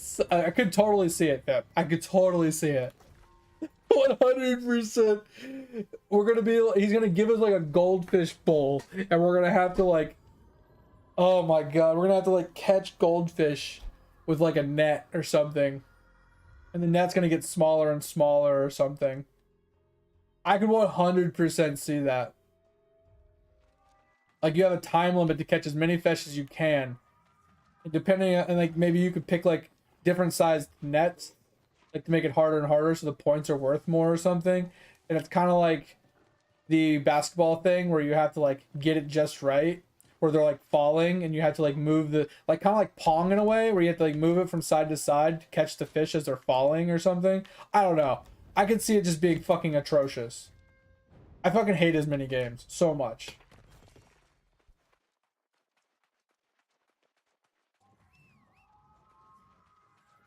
Yeah, I'm already pissed, bro. I'm already pissed just thinking about it. Cause like, I'm actually like, I'm not 100% on this fit, but the one map has a cutting board that you can't walk past. And I don't know if it's just a map decoration or if it's some sort of correlation to another skill. Right? Because it looks like a sushi board. Right? It looks like a board similar to the artifacts in sailing that you can actually walk on where all your artifacts are at. The board looks like that, but it's green, and instead of having like a minion next to it, it has a table next to it with the weapon. Yeah, that's what I'm saying. It's got a fish table, so I'm wondering if it's something to do with that. Right? I wonder if he's going to add that as like the station for the new skill. Where you have to bring like materials or something to like craft something or so. I don't know.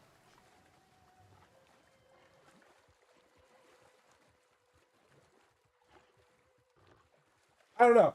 I was curious if maybe that was something, or the map after that one also has a massive open area that Nate was telling me he thinks that the table is a Dave the Diver like collab kind of idea.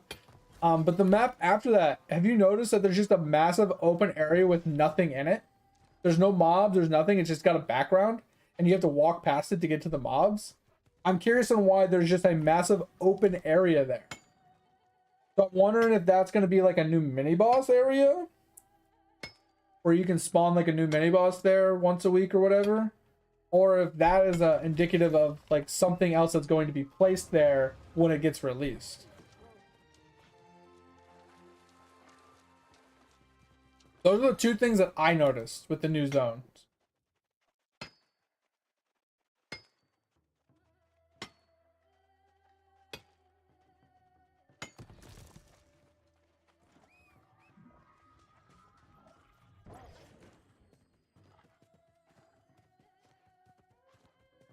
Jeez.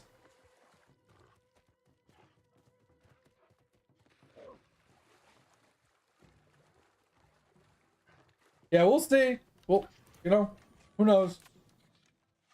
I'm not gonna lie, I'm not a huge fan of weekly updates because being somebody that's still playing catch up, giving me weekly updates just gives me too much to work on, too many things, too much overloading of my you know, things I need to do.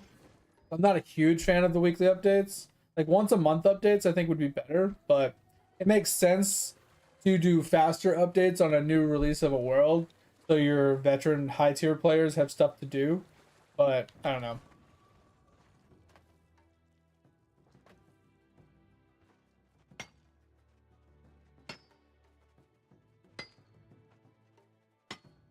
Yeah, and that's the thing too, Viv, is like now that I have like PoE coming out next week, I'm pretty set. I don't have to worry about Eidolon. I mean, it's stuff I'll still work on, but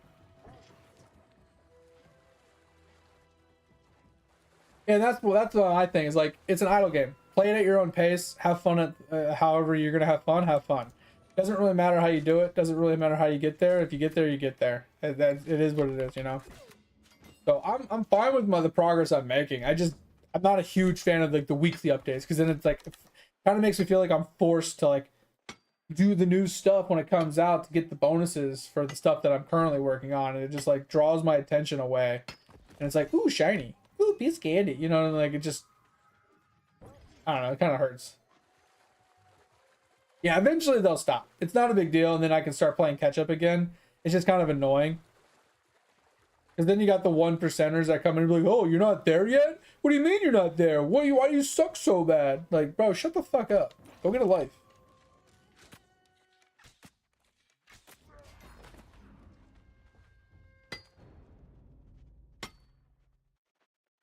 Yeah, I mean, we go like a year without an update, and then we get like 15 updates in a week.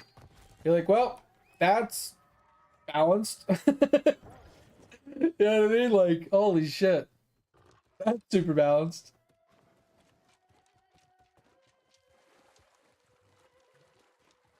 Yeah, I mean, ketchup's pretty tasty, though. I don't know.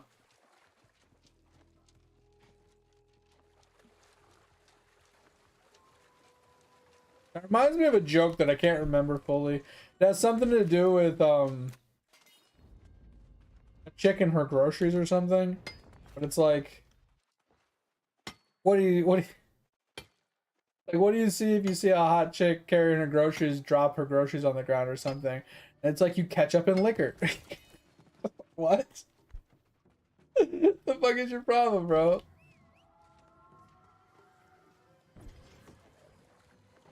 The fucking stupid ass joke. I mean, I know that's not the joke, but it's the gist of the joke. The punchline is you ketchup and liquor. But it has something to do with grocery items and stuff.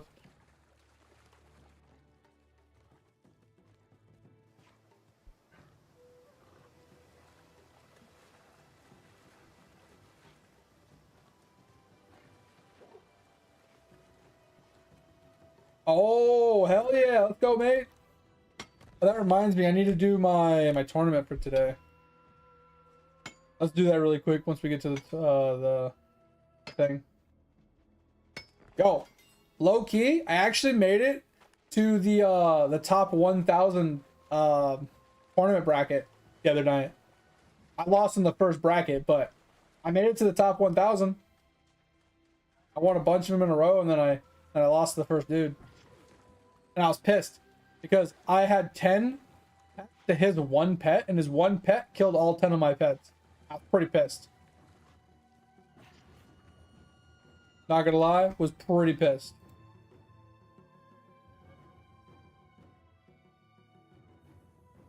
I still need the Valentine's Day one. I don't know how you get the Valen slime.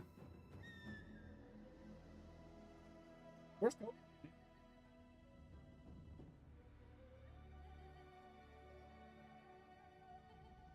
Not grumpy at all.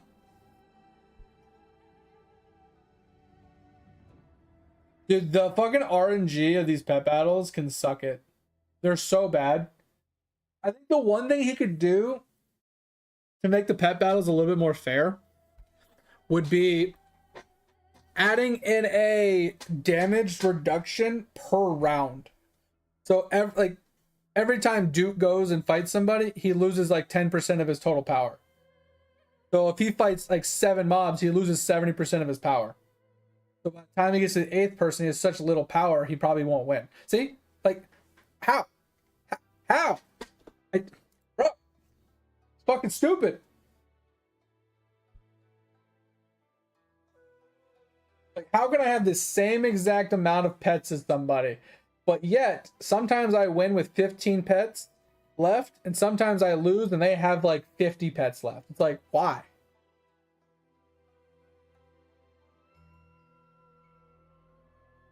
Oh, that one's from the pet store as well? Okay.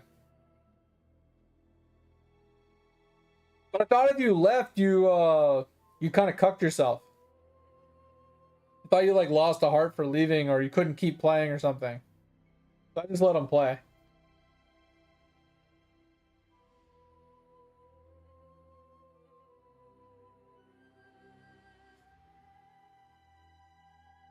Bro, if I lose to one fish, I'm gonna be fucking furious. Thank God.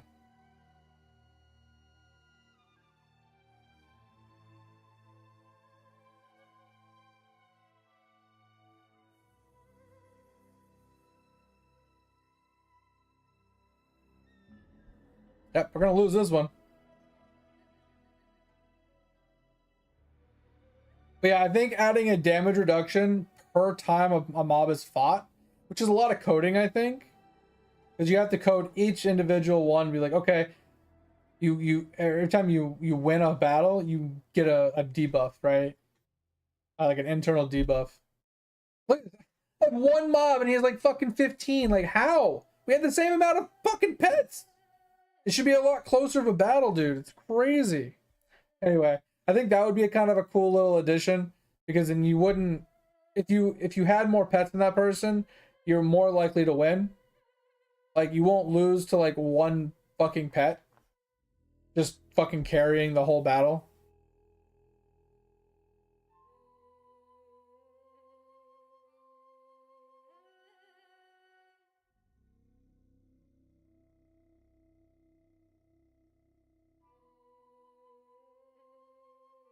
Dude, we're gonna lose again.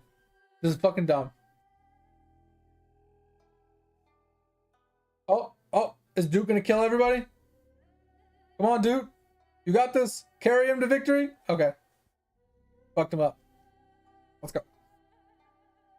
Oh, we're dead. Cheater incoming. Fred BP. Fred BP better fuck us up.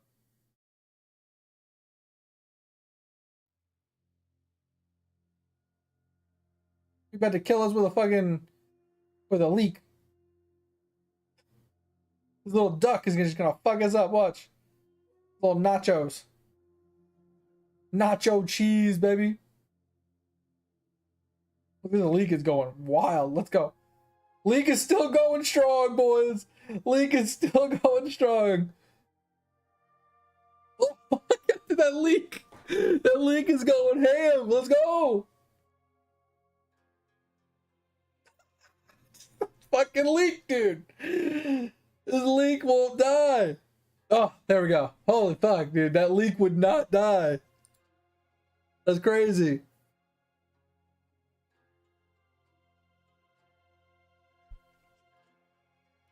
The fucking leak, dude. That was crazy.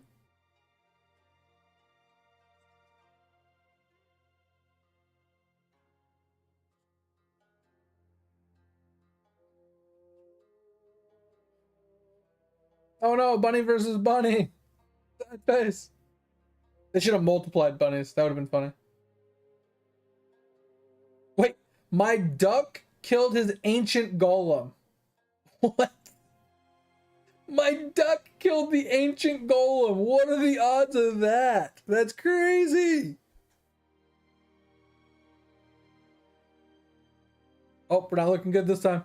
Oh, yeah, we lost this one. Oh God, did we lose this one? Bro, he has so many pets left. I lost every single engagement, basically. What the fuck? Oh yeah, we fucked. We dead. This guy is a cheater. This guy's a fucking cheater.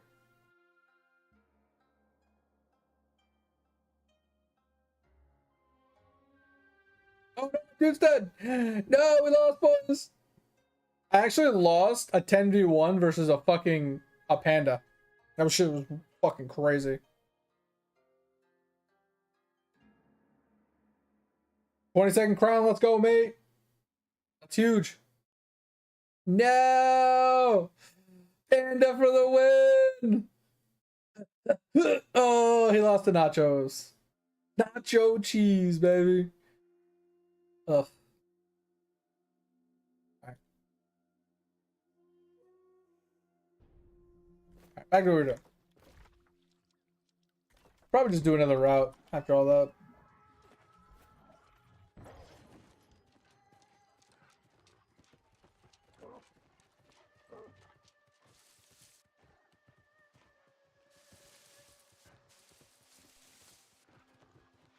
Oh. Like I said, that shit can fucking suck it. Really? It's not back yet?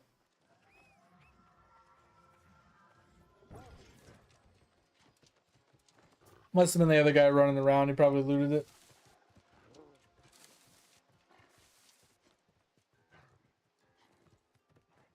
Ooh, 2.8 speed. That's good. That's good. Are you still leveling up those pallets too? Like I said, make sure you invest into acorns. The acorns will really help you. And then just juice out that growth speed in the acorns. I'm not lying, that shit helped so much.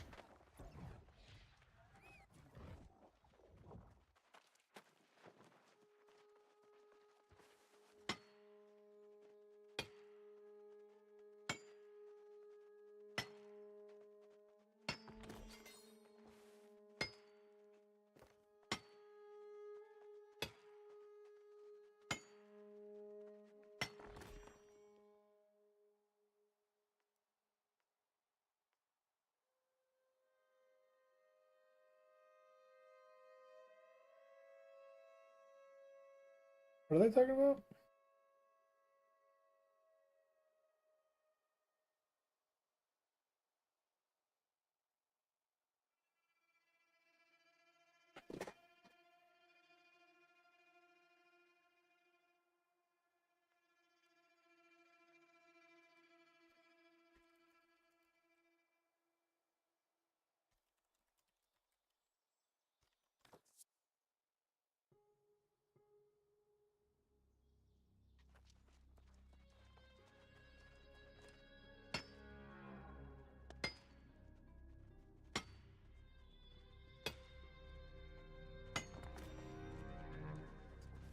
Yeah, see, I personally wouldn't keep them all equal. Me personally. Just because getting the growth speed to the point where it can grow all 24 plants per tick is kind of first priority in my opinion. Like I said, doing the method I was showing you, if you can make sure you can grow all 24 plants every time it ticks on the screen, because it doesn't matter how fast your growth speed is. If your growth speed is 0.01 seconds, you're still going to have a specific tick rate on the screen, right? It just means that when it does tick, it has a bunch of growth cycles in one tick. So as long as your tick cycle is 24 plants every time it ticks on the screen, your speed's fine to do the method I was showing you. And then you can focus on like bit rate and pallet luck from there. But I would focus on speed first. Like I said, if you let it grow on its own, like I was showing you, if you literally just click harvest all, right? And then on its next tick cycle, it does 24 growths, right? So boom, you hit a harvest all, right? And if it does 24 plants on the next growth, you know you have fast enough speed, right? Then you can just straight up focus on like plants give you more or pallet luck. But I would focus on plant speed first. And even more plant speed past that is worth it, because then it gives you more ticks per, or more growth cycles per, which gives you bigger plants, which also gives you more bits per cycle, which also in turn means you don't need as much bit multi at the beginning. But like I said, I would focus on that first, personally, before worrying about your pallet luck. Like the pallet luck is good, but I don't think it scales very well. Like, I don't think any of the pallet luck things scale very well, and none of the growth speed ones scale well except for acorn. and the palette. And the palette can just be done while you're spam clicking things. And then you get more bit multi as you're spam clicking things because you're getting more crowns, and the more crowns you get obviously gives you more bit multi. So the bit multi comes with the spamming. So I wouldn't focus on your bit multi currently, personally. Right?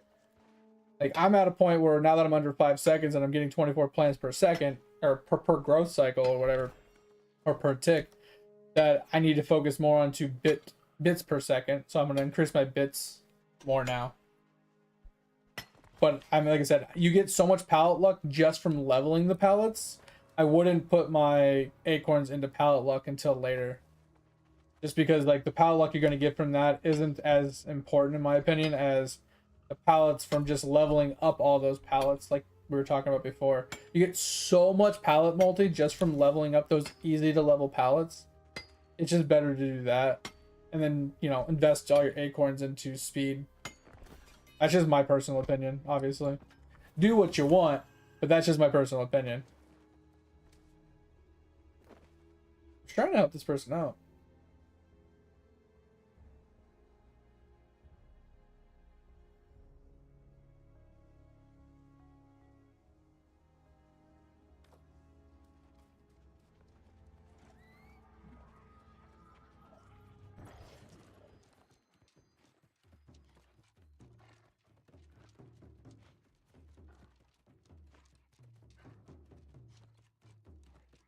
I think these people are tinfoil hatting.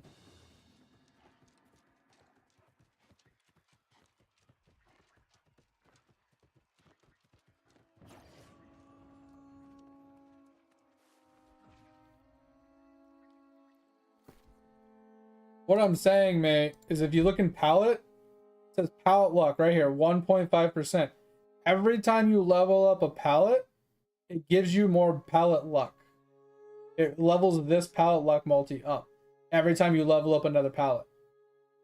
I don't know if it comes from super bits or something, or if it's just built into it.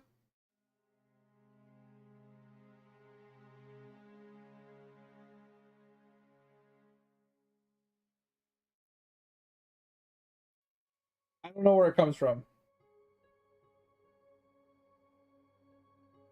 Unless I'm tinfoil hatting, every time I level up these pallets, this pallet luck goes up. That's just what fixed my problem. Like I said, it made all of my pallets reasonably easy to unlock and to level. Because at some point, these were at like 1 in 15,000.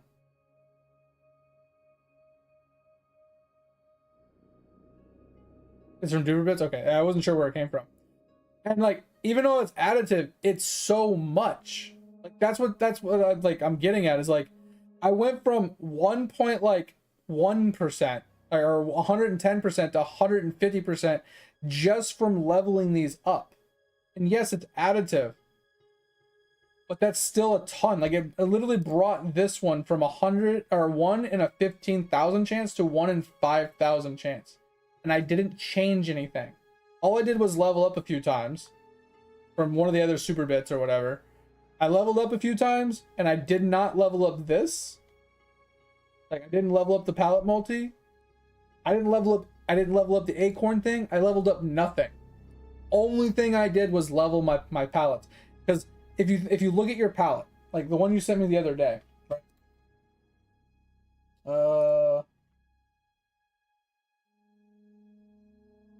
Let me find it really quick. You sent it to me the other day. Where is your... Is this it? No, that's mine. Did you not send it to me? I thought you sent it to me. Oh, you just said you had a bunch. So what I was getting at is like, if you look at like mine from the other day, right? Actually, this is what I did yesterday, which was I was already leveling it. Do I have another one? I wanted to show you the other day where I had like so many of them that like had easy level ups.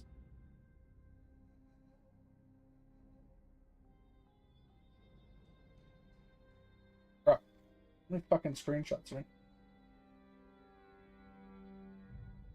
Alright, I don't think I have it from the other day. Before I did that. That's annoying.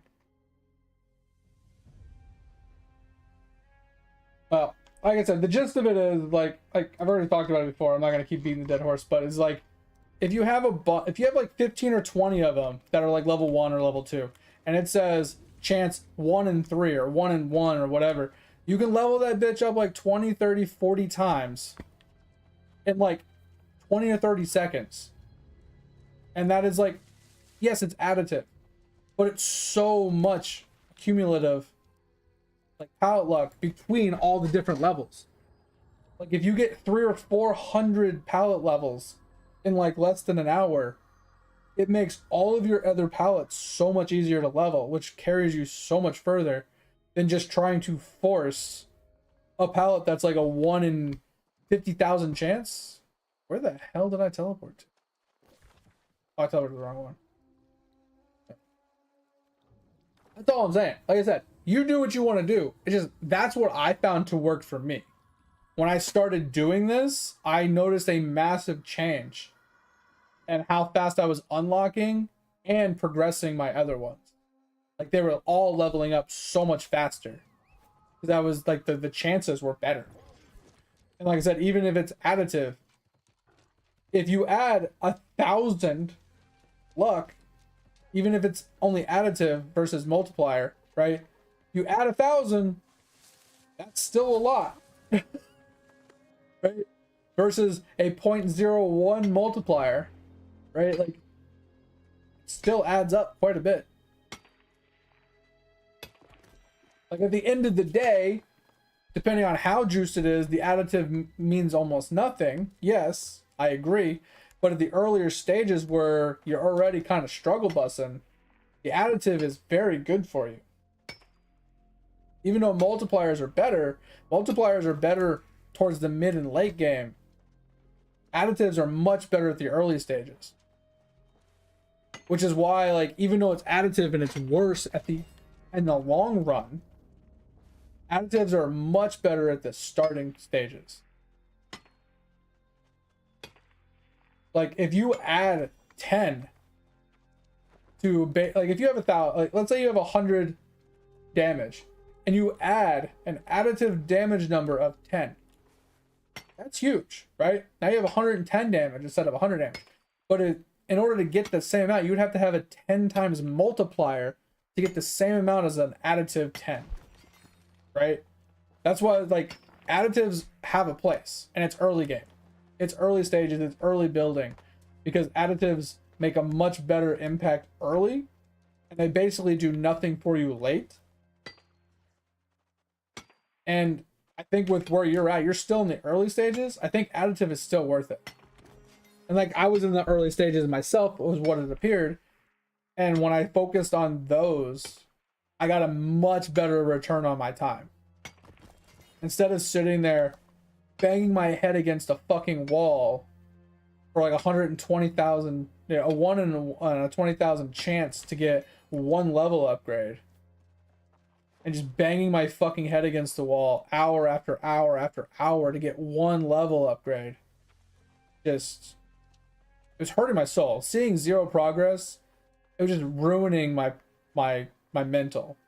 And then, like I said, once I sat down and I started leveling everything up, I saw the progression like going, gave me that dopamine rush, and then seeing the numbers come down to a reasonable obtainable percentage chance made it well worth it, at least mentally. Hey, do what you want, mate. Is that I'm giving you my from my perspective, from my experience, what I did, what I noticed, what I saw.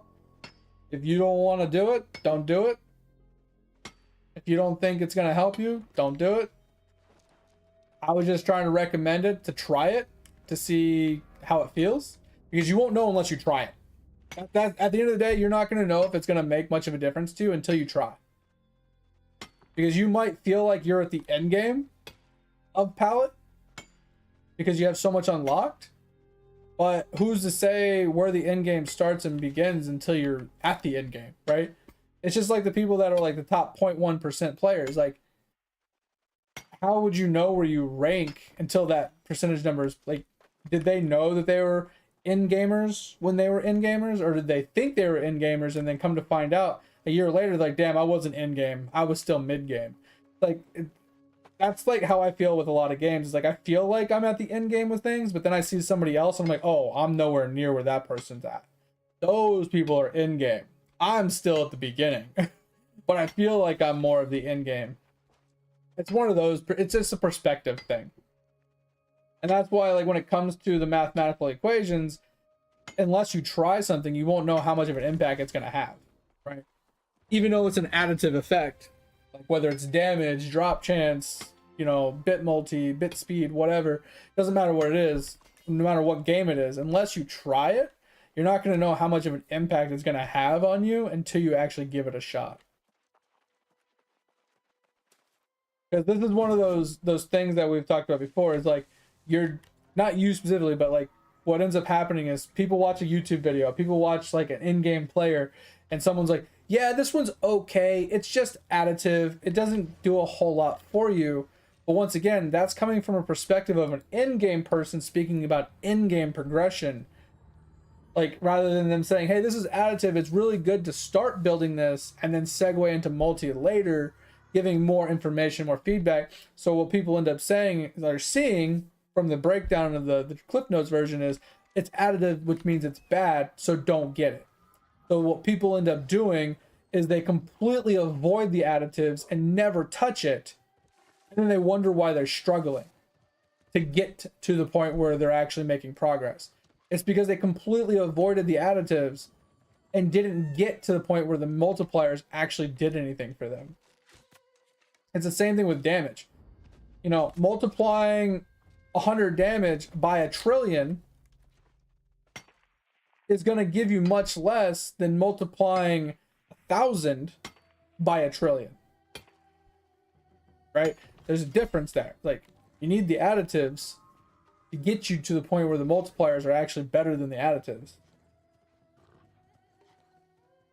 Because if not, you're just struggle bussing and banging your head against a wall until you finally hit that threshold where the multipliers start kicking in. And then you start seeing actual progression. That's what I'm saying. It's like additives have a place. They do have a place. Just depends on what stage you're at if they still have a place or don't. I don't know. I think that's a misconception that a lot of people gathering information from other players run into, is they take what they say at face value and they don't do their own research, or they don't do their own testing. Because like I said, everything has a place at a certain point. Just because something's additive doesn't mean it's bad. It just depends on if, like, what determines if it's bad is what stage you're at.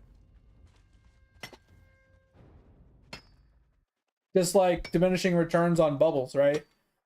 Leveling it to 10,000, okay, sure.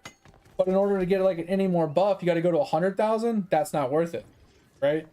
Even though it's a multiplier, leveling it up 90,000 more times to get a 0.01 multiplier versus leveling something else up that gives additive, but you can level it up and get, you know, even more bonuses because it's a less, you know, it scales better. Like, I don't know, man. We can talk about it all day long, but at the end of the day, like I said, I'm not going to tell you what to do. I just wanted to tell you that's what I did and where I saw, like, how I saw progression and like what I saw when I did it. So take it food for thought, do it or don't do it, test it or don't test it. I just think you watch so many high level players and you get so much information from high level players, and the general consensus is additive is bad in Eidolon. So most Eidolon players avoid additive damages or additive anything because multipliers are stronger. So no one ever puts any stock into additives.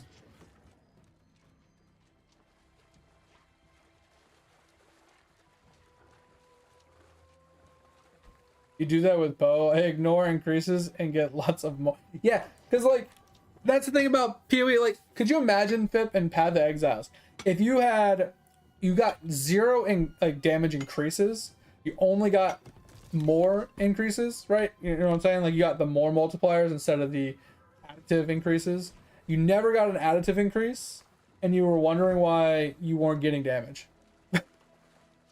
Like, yeah, the multiplier scales harder, but you don't have any increasements. So, like, increase it before the multipliers kick in. I don't know, just like get fucked.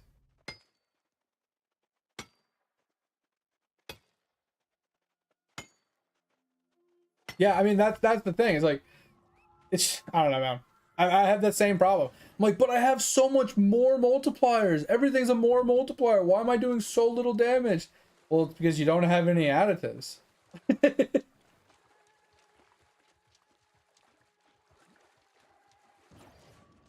1.5 times damage? That's crazy.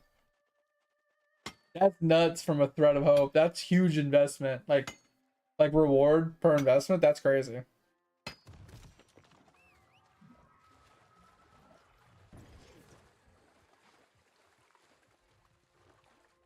Yeah, I mean their scaling is kind of generic. I think it's 3-part because you have base, additive, and multiplier.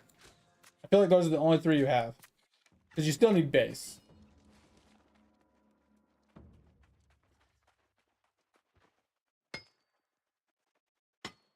So add X to X, you know, to attacks, like that base. You know, where the weapon power actually plays a role. Yeah, they have base, and then they have increase, and then they have more. Yeah. So it's like, it's a 3-part thing, but yeah, it's basically just that.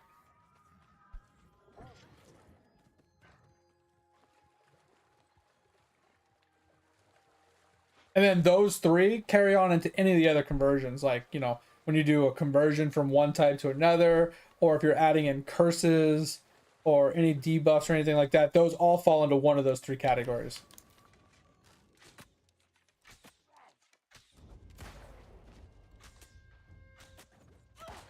Can't hit this dude. Like I said, mate, I'm not trying to argue with you. I'm not trying to like force you to do anything. So don't take it that way. I would prefer if you, instead of just instantly shooting down the idea, just try it. Maybe not today, maybe not next week, but just test it and see how it feels. That's all I'm asking. Level up like a handful of your pallets to like 1 out of 100 chance. It'll take you 10 minutes. Just level them all up to where it says 1 out of 100 chance, and then kind of just see how it feels. You know, see how much it brings down the ones that you're trying to level. See how, like, if you see any like decent progress, or if the luck percentage like seems decent increasements. Like, because I saw a big increase. Like I said, I went from like 110% luck to 150% luck, pushing mine to 1 out of 3,000. Now that's a push, right? That took a couple hours of work. I feel like that multiplier was like that pallet luck change was huge. I got 40 times multiplier out of that. I went from 110 times to 150 times. And like I said, there were a few gaming level increasements and a few other odds and ends that played a factor because of the duper bits and stuff, but generalistically speaking, it was mostly just me leveling up the pallets. And I didn't think it was going to make much of an increase. I didn't know it was additive. I was just testing it. I was just trying it out to see how, like, if it helped any. And I got much more out of it than I thought I was going to.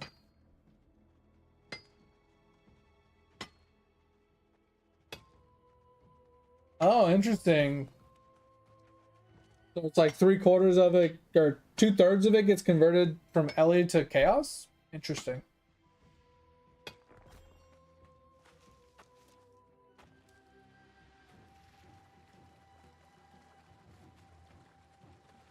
Can you do double conversion like that, Phil? In PoE 1? I thought it only converted once.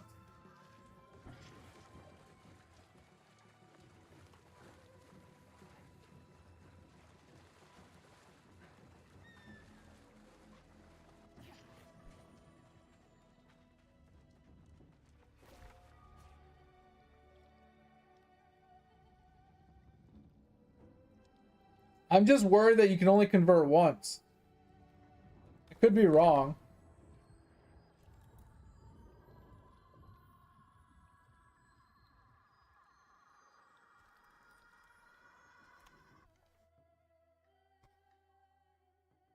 I thought it only converted once.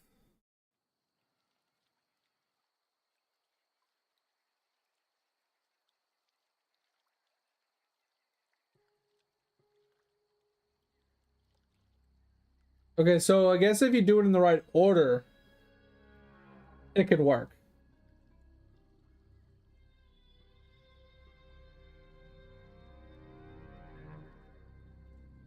Yeah. PoE 2 kind of sucks. Yeah, I see it here. So as long as you do it in the right order. So the skill is already a fizz to lightning, like you were saying. So you use the gym fizz to lightning conversion, so you get the 100%, right? So we can take advantage of like added base fizz or percentage fizz to scale this number into this number, and then you can take advantage of like increased Ellie damage, which would scale all three of these. So like 100% increased Ellie would increase lightning, cold, and fire. So then if you converted from lightning to cold, that would give you 100%, 100%, and another 100%, right? Or whatever. Something like that, depending on the percentages that you converted, right?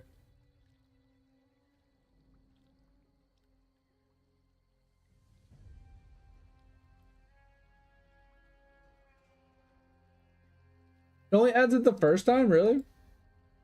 That kind of sucks. So you would want to have like lightning, cold, and fire separate then?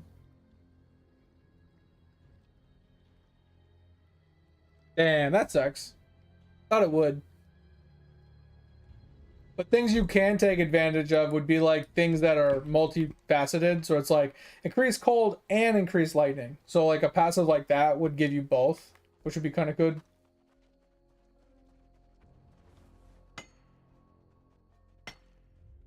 But I also feel like if you have 100% fizz to lightning, but you don't have 100% lightning to like cold or cold to fire, I feel like investing heavily into increases to lightning would be good. Because, you know, any increasements to cold and fire would be nice because it would increase it even further, but I feel like you would be missing out on percentage,ly speaking. So if you only had 50% of it cold, right? And you increased it, then you'd only get 50% of the value for that. Because the other 50% is still lightning, right? And then if you only had 50% of it cold and then you had 30% of the cold being converted to like the next one, right? Like fire, then you're even less damage. So it's like, what's the point of even adding increasements to fire at that point?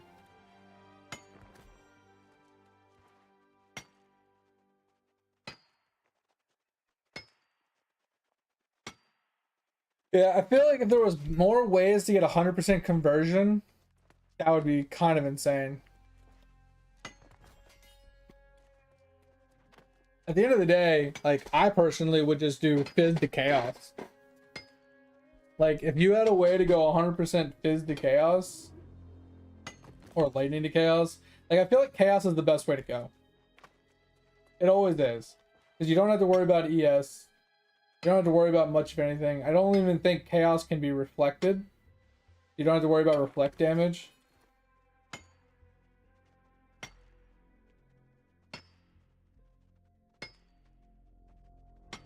Yeah.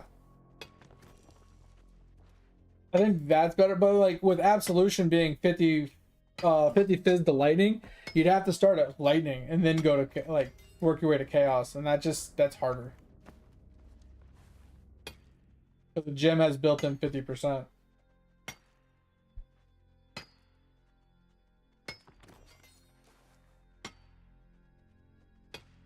You do have to jump from 100% lightning to 100% chaos, or you have to go from 100% lightning to like 100% fire to like 100% chaos. I don't know. It just seems like too much of a daisy chain.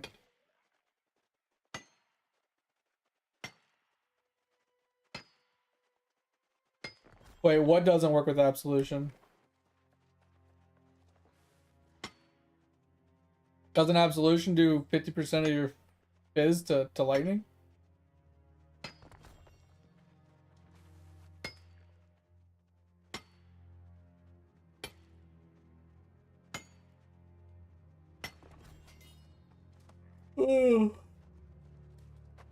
Ah.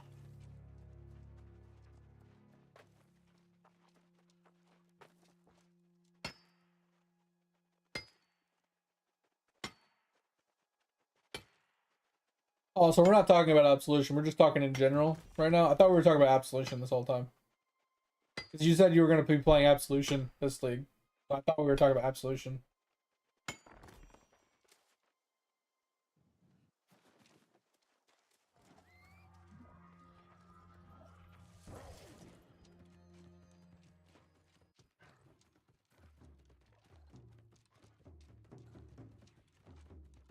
Oh, you're playing Scion? Oh, bro, the other day I thought you said you were playing Absolution. Did you change your mind?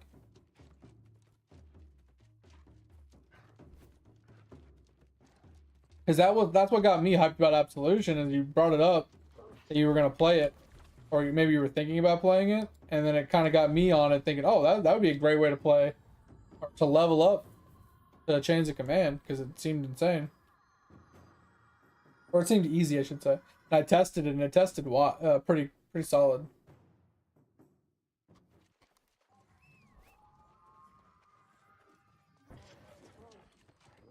Oh, okay, sweet. What are you gonna do as a Scion? Because I saw the buffs from the Scion were pretty insane. Like, what are you gonna take? Brass Dome? Brass Dome seemed pretty strong.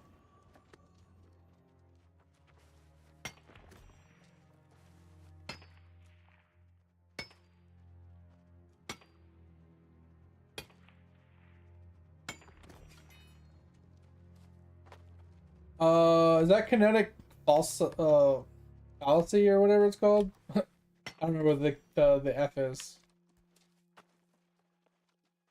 It's that kinetic skill, right? From last league.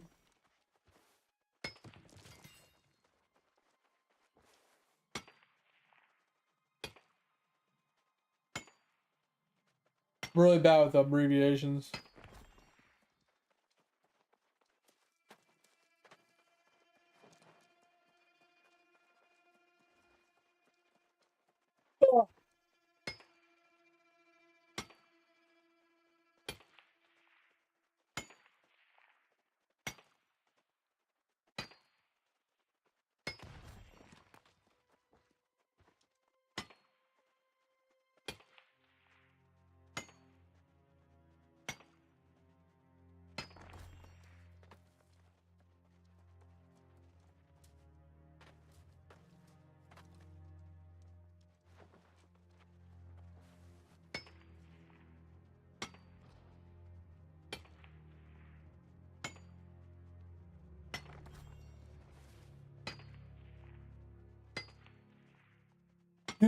Here's the lid or whatever. Yeah, that one. Yeah.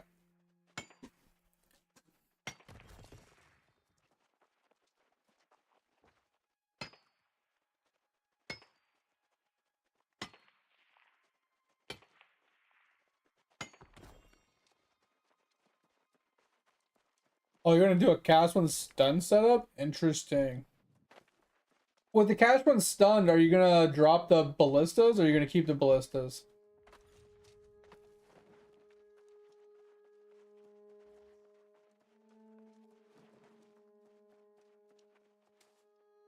Nice. Yeah, that makes sense. That would be pretty cool. I haven't played that skill before. I remember from the interview, though, that the guy that was doing the interview made a comment that the skill was busted and they're not nerfing it. And it just made everybody laugh. Like, he even admitted that the skill was overpowered, and he said, yeah, and we're not nerfing it. So they're probably nerfing it next league, but I just thought that was really funny. That he admitted that it was overpowered or broken, but yet they weren't gonna nerf it yet. But yeah, what benefits are you getting from playing a Scion? With that build, like, what are you going to be taking from the Scion to get advantages? 20 HP per spell hit, and 8 spell damage, increase per 5 line. Oh, interesting. I don't think I saw that one. I might have saw it, but it didn't like pop into my brain, you know. Because I did see Flicker could be kind of cool as a Scion, because you get Terminesque. I thought that would make Flicker players pretty happy. Because now they can run any weapon and still get the benefit from Terminesque.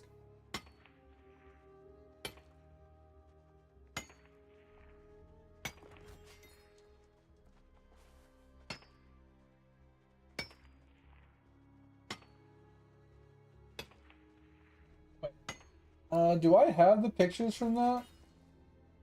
Didn't you send those to me the other day? I wanted to see them again really quick. I don't have those anymore. Thank you.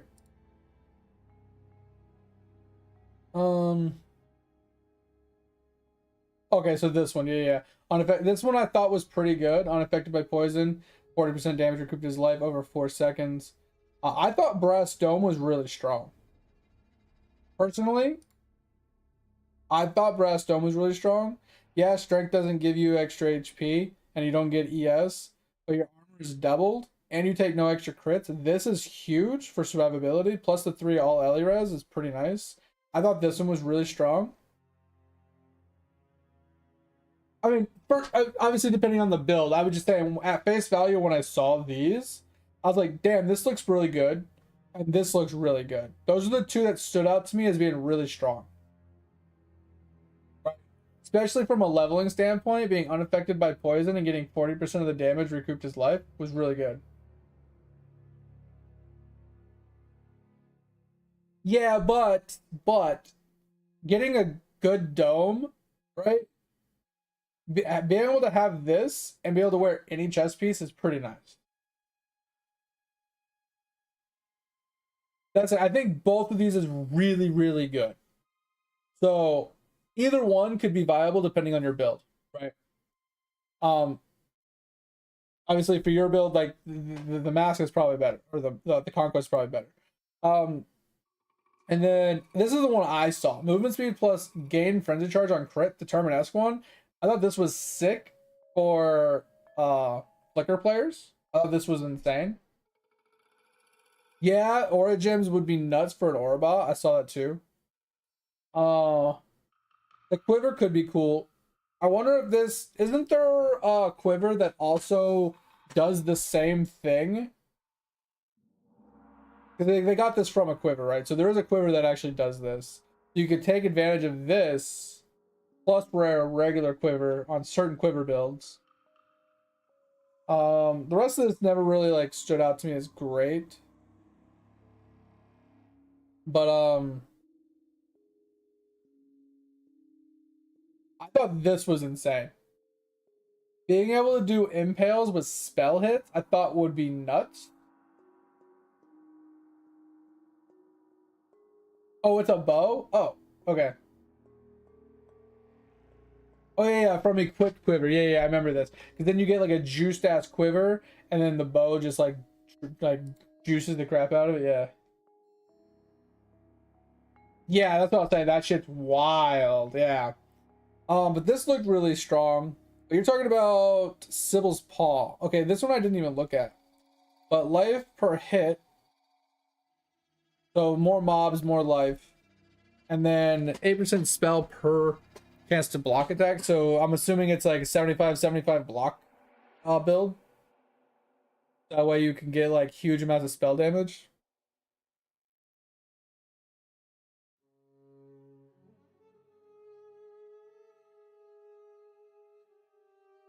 I'm assuming that's what you're going with.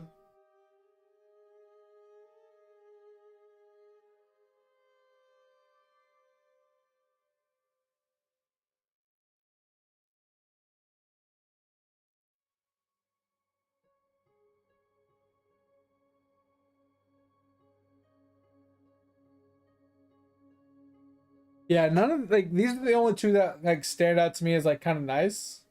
Is the that Heartbreaker and Sybil's Paw look pretty good.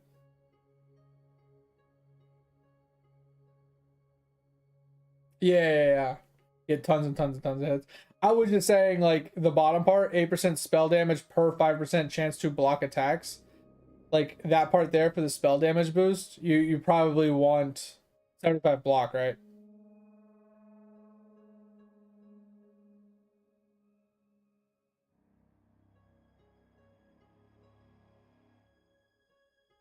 And what was this last piece you were gonna take?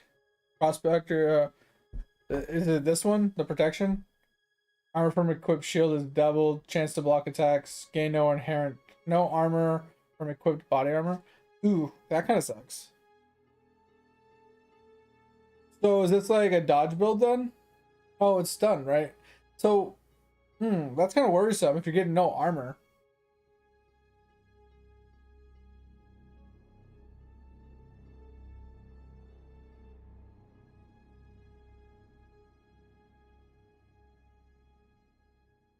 Evasion body? Okay, that's what I was wondering.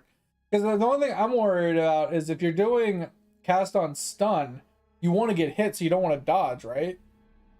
That's what I was worried about. I think you have to go in ES. If you're not going to be able to be using armor, I think you have to go in ES body. Because you need to get hit. Unless you're converting your ES to armor, then that could be beneficial. Because you have to be hit for the stun to work, right? You can't dodge it. So maybe if you take advantage of the conversion, what is it? Iron reflexes or whatever.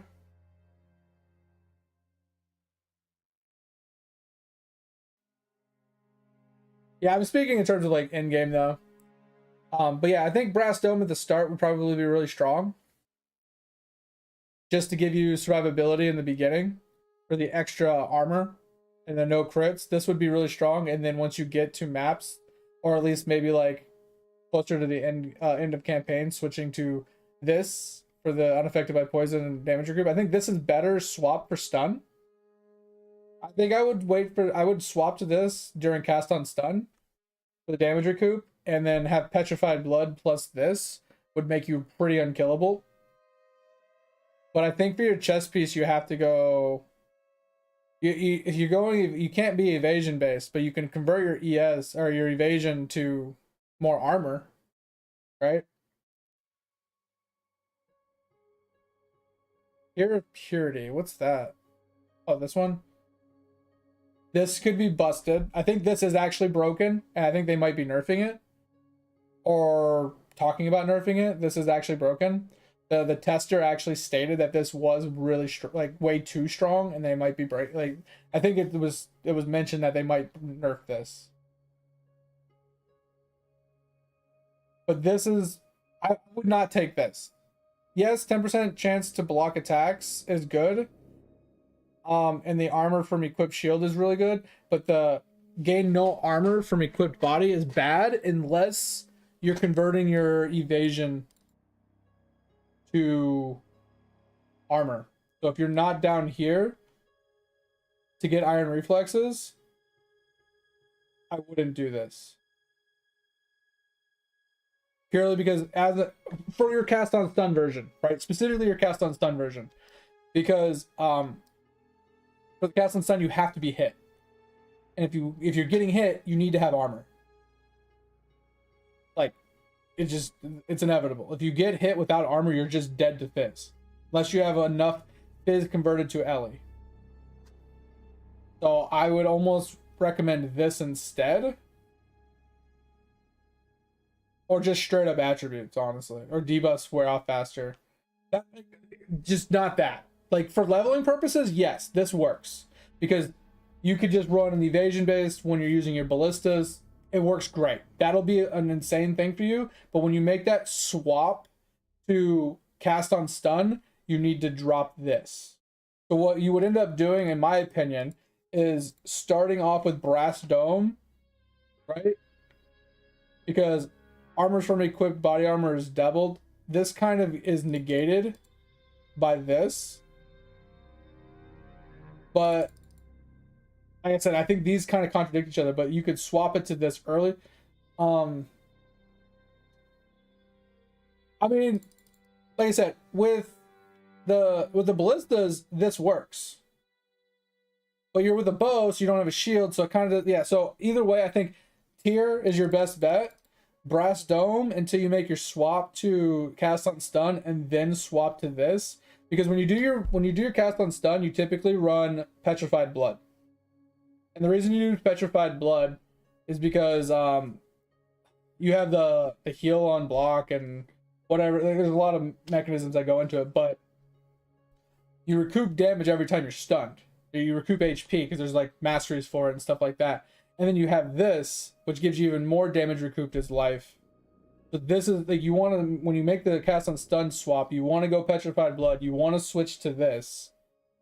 And then having the Purity of Elements is huge, because now you're immune to poison, you're immune to freeze, shock, and ignite. You know, you're immune to all of that. The only thing you have to worry about is bleed, which is easy. And you have so much elemental resist from this, makes gearing so much more simple. So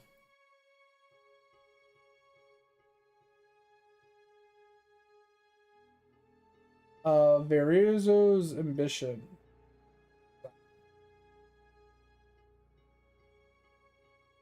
Oh yeah, for the movement speed. Yeah.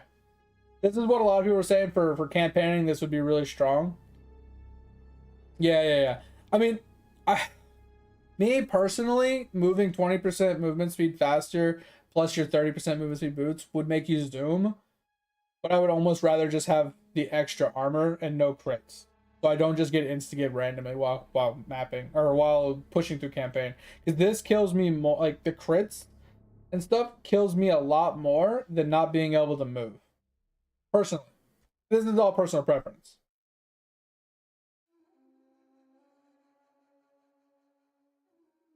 I mean, it's a personal preference. Do what you want. I'm just saying this is really good when you make the cast on stun swap. And then comboing that with tier would be a really good combo.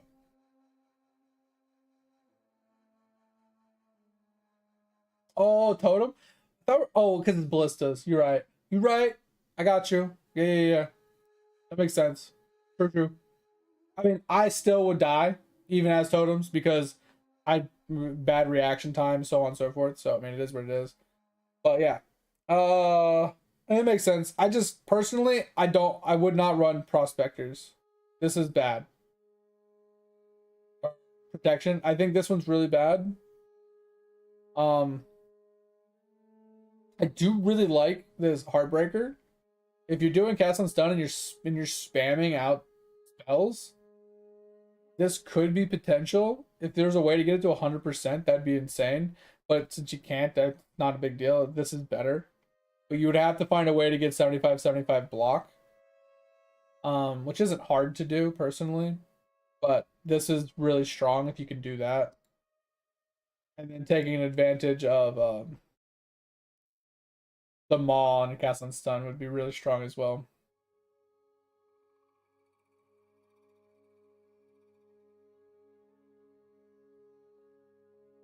Yeah. Well, you don't right now, right?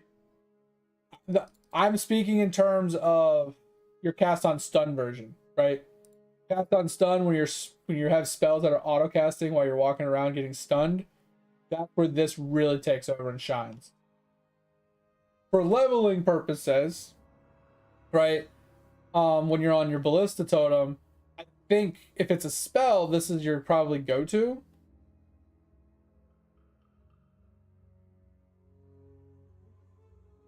But if not, like, I don't know what else would be good here. If I'm being honest. Like, maybe Refractor for 2 extra projectiles? I don't know. It's an attack? Okay. Never mind then. I thought it was a spell. Yeah, then I don't know. I mean, unless they count as minions and you're trying to, like, I don't know.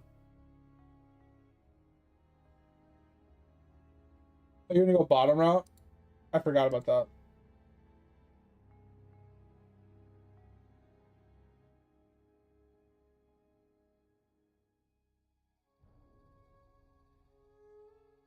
Oh, 2 additional projectiles. If you okay, that makes sense.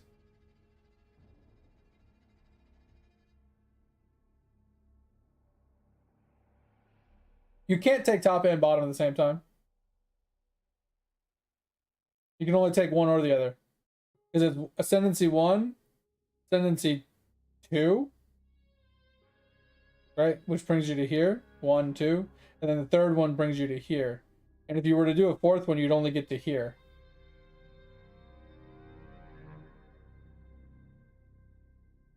If not, you end up here, right? You either end up here or you end up here. if you go bottom route. But yeah, I think that's good. Yeah, yeah. 2 additional projectiles if you use a movement skill. Pretty nice.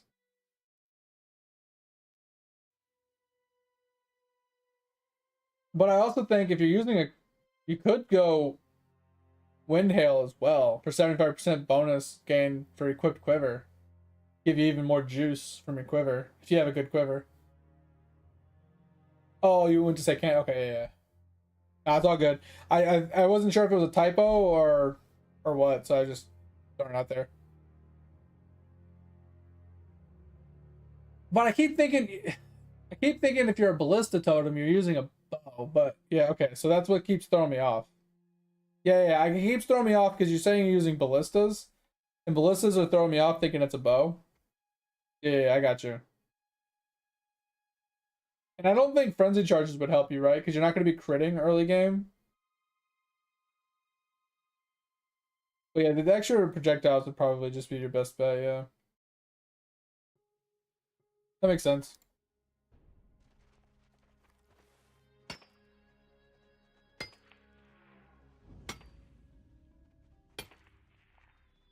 Yeah, I don't hate it. Like I said, I don't know the skill very well, but I don't hate it.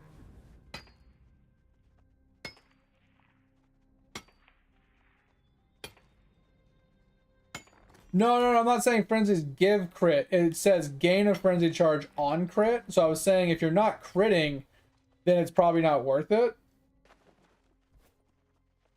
Like if you don't, like if on earlier game, like level 50s and 60s, if you're not critting, or if you're not like getting like any type of like crit chance or whatever. Yeah, so I'm saying, so if you're not really critting, then it's not worth going that route. I was just trying to think, like, alternatively, what else could you pick up?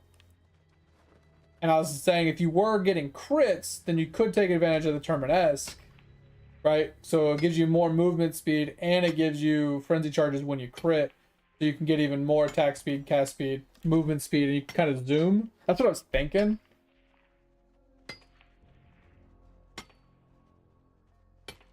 Yeah, you need to be on an odd number, right? Wait, why would it brick you with attack speed? Because your ballistas need to shoot an odd number of projectiles. Just an FYI.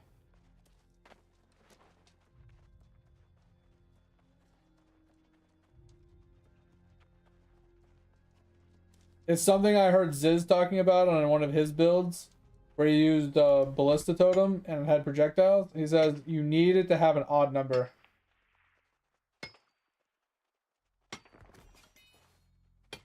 Not?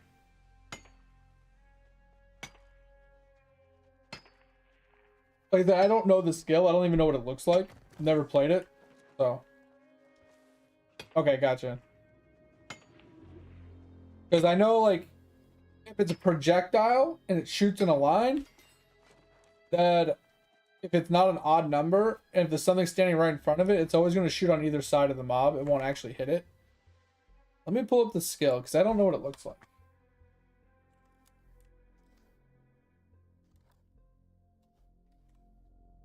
Because I've never actually seen the skill being used, so I literally have no idea what it looks like.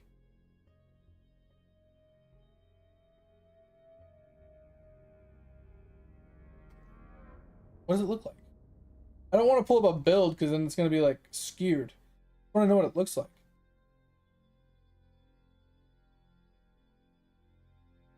So chains. So is it kind of like Arc where it just auto targets?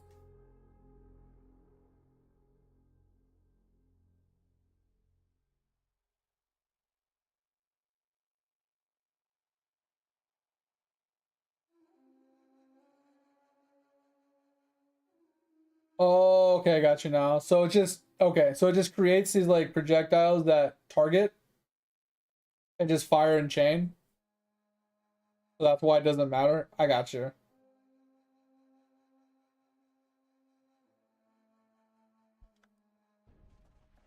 So that's why it doesn't truly matter, because they kind of homing target to a point, right? So it's not like a fireball being shot out in a straight line.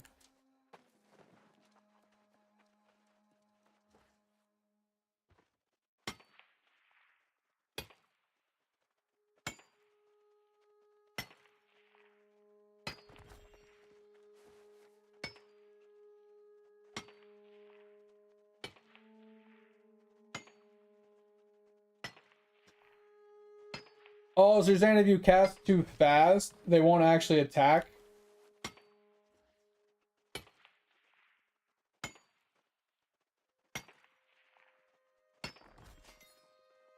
Do they just refresh before they attack? Is that what happens?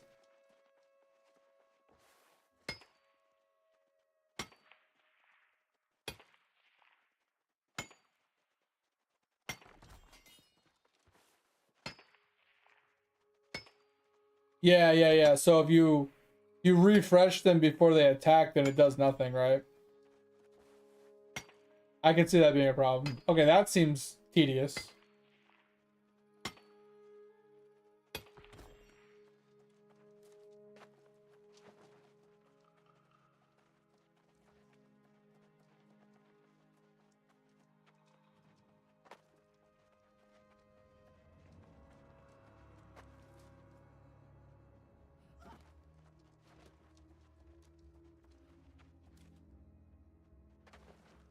Oh man.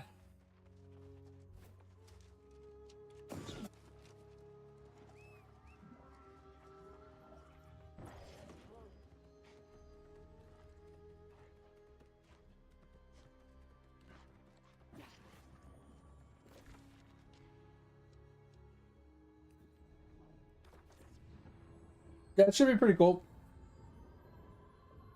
I'm still struggling. Like, I need to figure out a build to be able to kill Maven. Like, I know most of the Maven, like, killing, like, builds are just, like, massive DPS builds. Like, you just need a buttload of damage to be able to kill her before you die, basically. I feel like that's, like, every Maven build I've ever seen. Just ridiculous damage.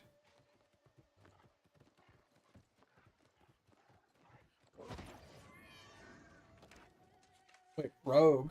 What's a rogue? Sorry. Talking about rogue exile?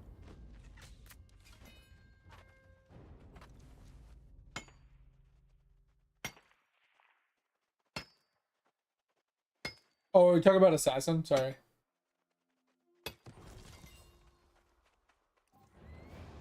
Yeah, got you. Yeah. Okay, that's what I thought. When you, no, Trickster's the Trickster's not anything. It's Shadow. It's Shadow. Yeah, it threw me off when you said rogue. I was like, assassin. I was like, what's a rogue?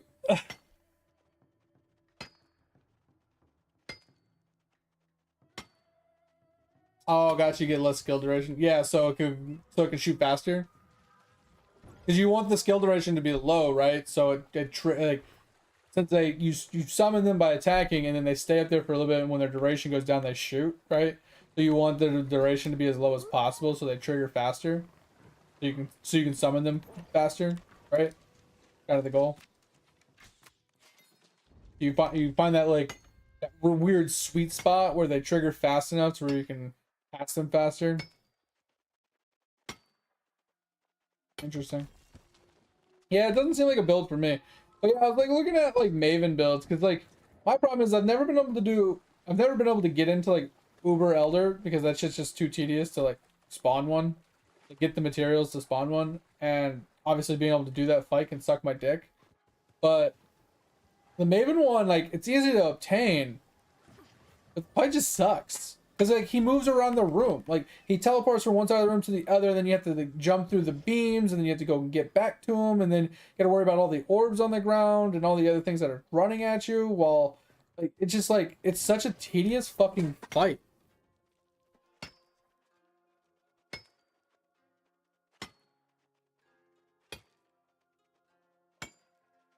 Yeah, so the more duration reduction, or, like, the activation duration, like, reductions you get, the more attack speed you can get to, like you said, to get to that Gatling gun kind of style where, yeah, that's what I'm looking for, the less duration. Yeah, so the more the more less duration you get, the more attack speed you can get in correlation,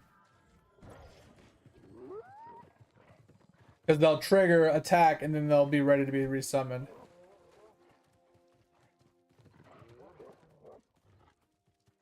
Wait, why can't you use flame wall? I thought Flame Wall just added fire to whatever skill went through it.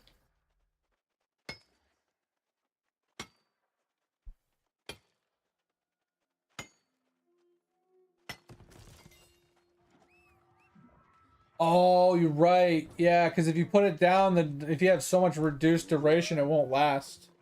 Even if you added like increased duration to it. Yeah, that does suck.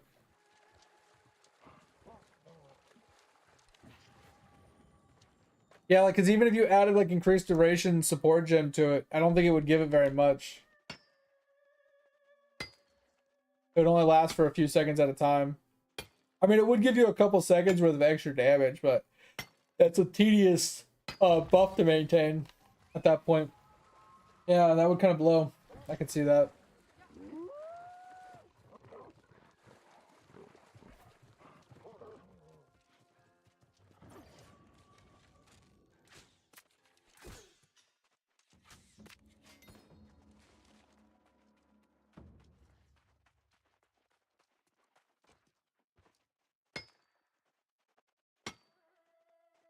Okay. What's the Arcanist brand going to be attached to? Isn't the Arcanist brand to attach curses?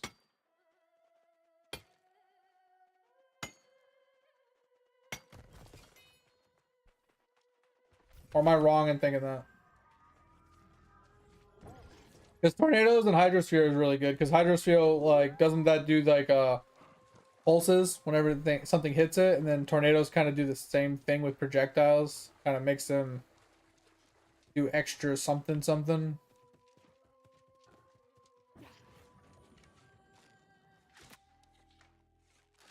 Okay, so what's the Arcanist brand for then? Is it just like extra damage? I thought Arcanist brand was used to apply curses or hexes in general. I've never really messed with Arcanist brand much. Oh, I didn't realize it would apply those as well. Okay.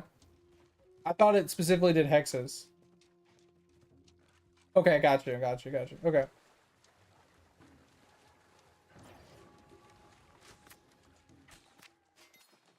Yeah, I didn't realize it was any spell. I thought it was hexes specifically.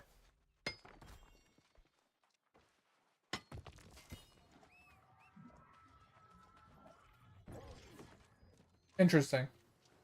The only thing I'd be worried about with that is, like, since you have the less duration like you're talking about, even with the increased duration support gem, it feels like it might still not last long enough for it to really be beneficial. But I don't think you have any other option. I mean, unless you were running like Spellslinger, but even with Spellslinger, it feels like it would consume too much mana, and you're already using your mana on other things, so it wouldn't really be viable.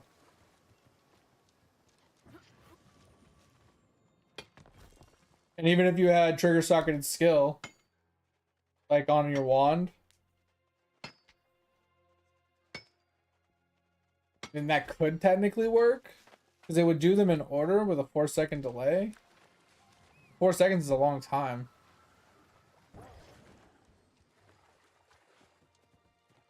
Yeah, that's what I'm thinking. Is like, I think that's your only play. But the problem is, like, wouldn't the reduced duration also reduce the duration of your totems, making those like not last as long as well?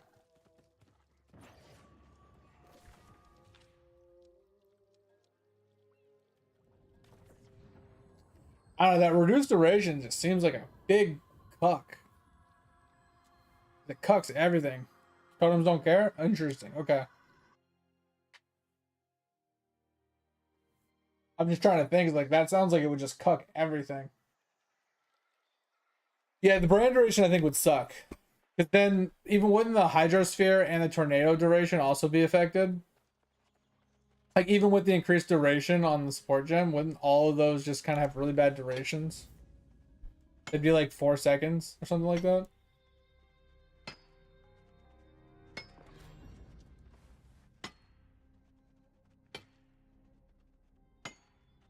I mean, 4 seconds is not too bad.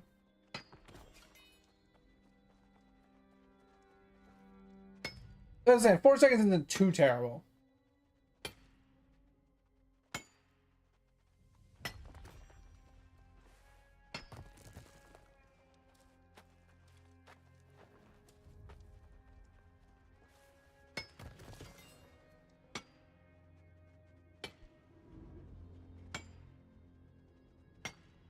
Yeah, bro. Like by the time you finish casting this skill, you have to like recast it. Oh, that's just annoying. So it's like you gotta put down your ballista totems and then you gotta just spam cast Arcanist Brand.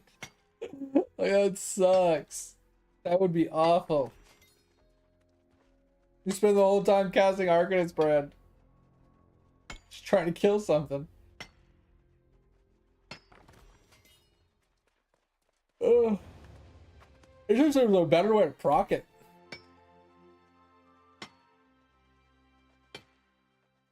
No, I haven't heard of them.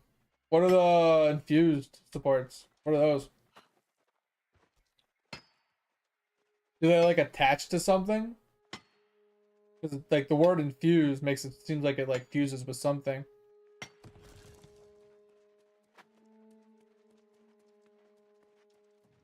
Yeah, I didn't see that option. So every item can get an infused gem into it? So like every weapon, every boot or glove or chest piece or whatever?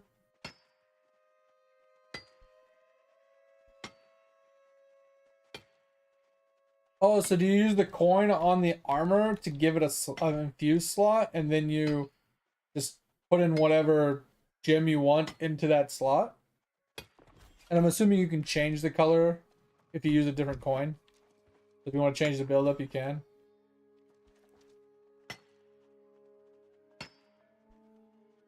That's kind of cool. So now you can. So if that's the case, you can now get 7 link chests and 2-handed weapons. You can get 4 link weapons and shields, and you can get 5 link helmet, hands, and gloves.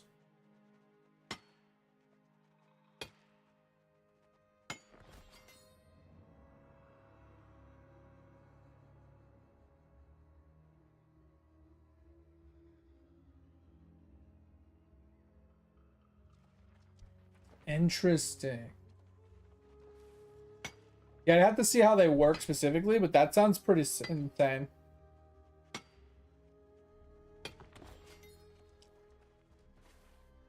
That opens up a lot of power creep, though. I mean, that's kind of bad, but also gives it some extra oomph as well. Sometimes even a level 1 could just be a huge increase.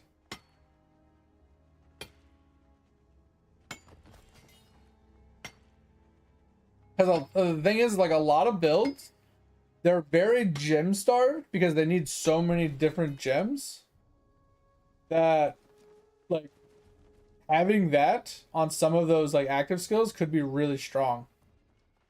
Like, something as stupid as, like, let's take minions, for example. What if you, like, supported it with, like, a level 1 meat shield? Just to make them defense and have more HP, but you could put 4 minions on it, right? Or, like, 4 minions get to take advantage of it, hypothetically speaking, right? Or, like, Feeding Frenzy, right? You don't need to level Feeding Frenzy all the way up, but just having the ability for them to be aggressive could be really nice. Just something generic like that, right? Like generic things like that could be helpful. Or level 1 Arcane Surge, right? Or level 1 Inspiration, or level 1 Life Tap, right? Like those things where you don't really need to level up those gems on certain things. Leaving them at level 1 is perfectly fine because it just procs the buff. You know what I'm saying? So there's a lot of usefulness for even a level 1 to be added to a lot of things.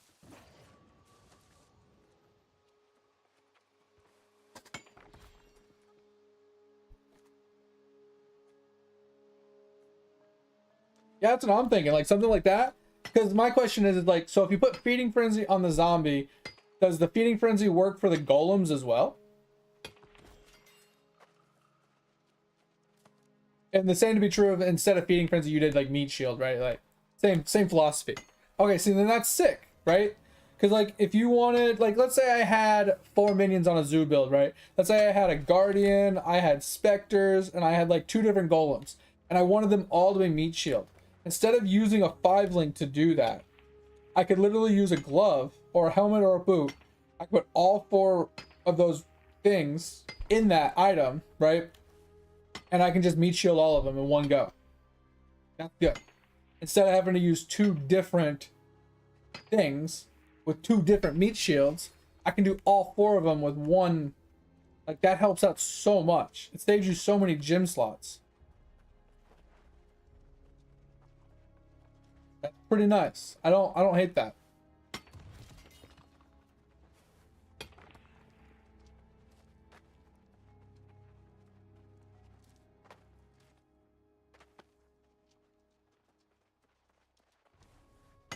That would be sick, wouldn't it?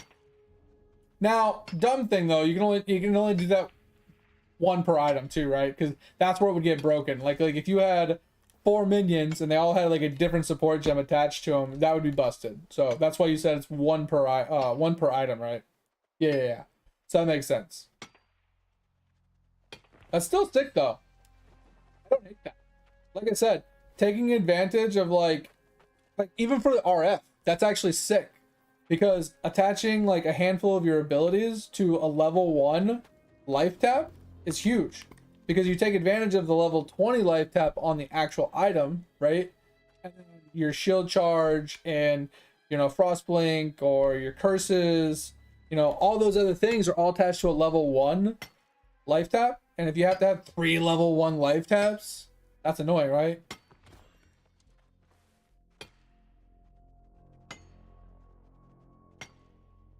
Yeah, I think it isn't Hungering Loop. I know which one you're talking about. You put the gem in, and then it consumes it, and then it consumes like up to like 5 or something. I don't know how many it does, but it does a handful. But no, what this also does, Fip, is the amulet that gives you. It's like an amulet that has a socket in it, and that socket gets added to your chest piece.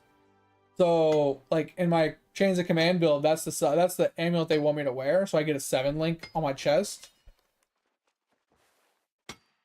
Like that's I mean, in theory. So the infused, it can only go on an active gem, or can it go on a support gem as well? Can it like support a support gem? I'm assuming not. So I wouldn't be able to use it for my Chains of Command, but I could use it for like my Guardian.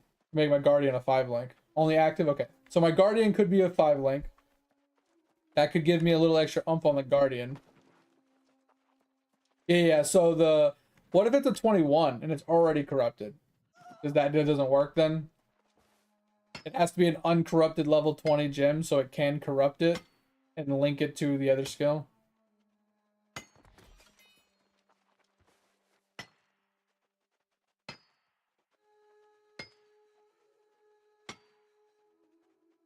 Okay, the nope doesn't answer me.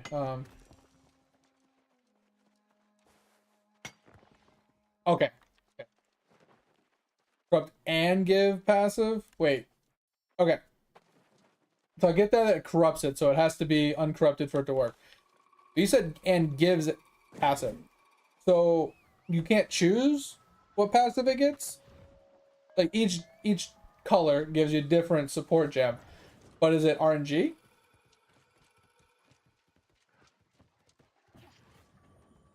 This is what I'm saying. It's hard until I see it or I read it. I think it's just hard. Okay, so I know I can choose the color, but it is RNG. Okay, so if I wanted a red one, I'd use the red coin on whatever skill I'm trying to do, right?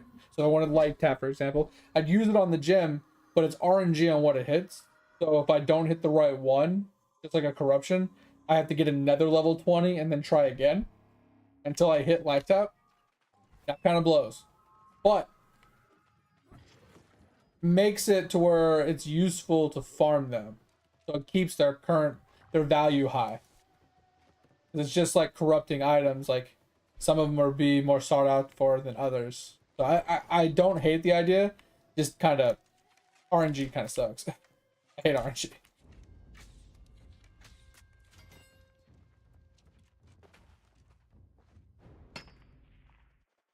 That's kind of cool. Okay, I do like that. Oh, added caveat, Tip. What if... Okay, so you know how some skills don't have tags for the support gems to work with it? But in theory, you can add the tag. For example, RF doesn't have a duration tag, but you can add the duration tag by adding life tap. I'm assuming that won't work. It has to organically come on the gym as a tag.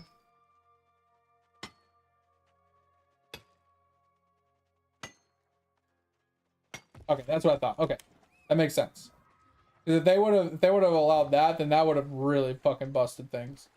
I don't hate that though, because then it just, like, take RF for example. If it rolls increased area of effect, right? Okay, that works. That means I can run conk, right? Instead of having to run, you know, both, right? Just lessen the, or if it runs burning damage or efficacy or whatever, it's like one less gem I got to worry about. I don't hate that.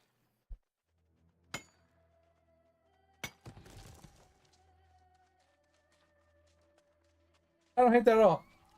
I mean, I definitely think that it being a level 1 kind of sucks, because like on RF you wouldn't want a level 1 burning damage, right? That's lessening the amount of total damage you can get from it.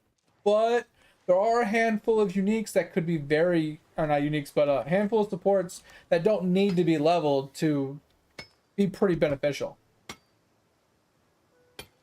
Like I said, things like Life Tap, Feeding Frenzy, Meat Shield. Like, yeah, Meat Shield's more HP. Feeding Frenzy, I think, is more damage or something. But some of them, it's about the passive effect that it adds, right? Like Life Tap giving you the Life Tap buff, right? Which gives you more spell damage, right? Or Inspiration, right? That gives you whatever the fuck it gives you. Like, those, like, passive things that they add, even at level 1, is what makes it usually strong or useful. I feel like those are the supports that are really going to shine when it comes to this mechanic. Yeah, so Ruthless would be good. For sure. I can see that. Even Multi-Strike. I mean, Multi-Strike at level 1 might not be the best, but the fact that it does increase the attack speed and the triple attack could be pretty useful. I would say things like, I mean, like I said, they do scale better, but like even something like added fire, I don't see being too terrible, because it's percentage of fizz added as extra fire, and yes, as you level it, the percentage gets better. Oh yeah, and straight up fortify, power charge on crit, yeah, there's definitely that. Or hex touch, for example, if you wanted to like apply a hex touch. Actually, hex touch might not work, would it? I don't think hex touch can be done. Maybe?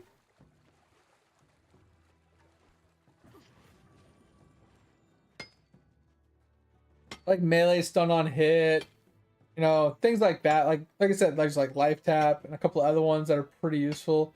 Arrogance, which actually Arrogance you usually want to level, so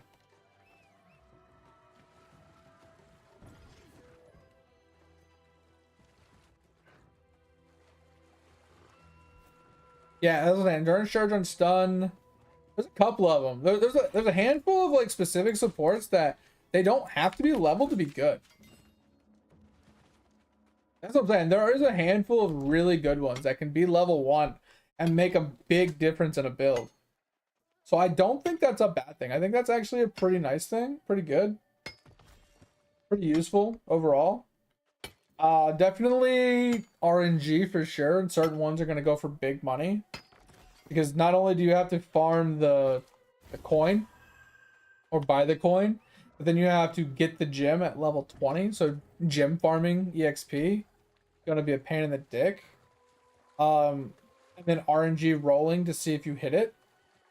And then you also, on certain gems, is it better to do that for a level 1 support gem, or is it better to get a 21, 23 instead? Right? Would you rather have a level 1 support gem added to it, or an extra level in quality?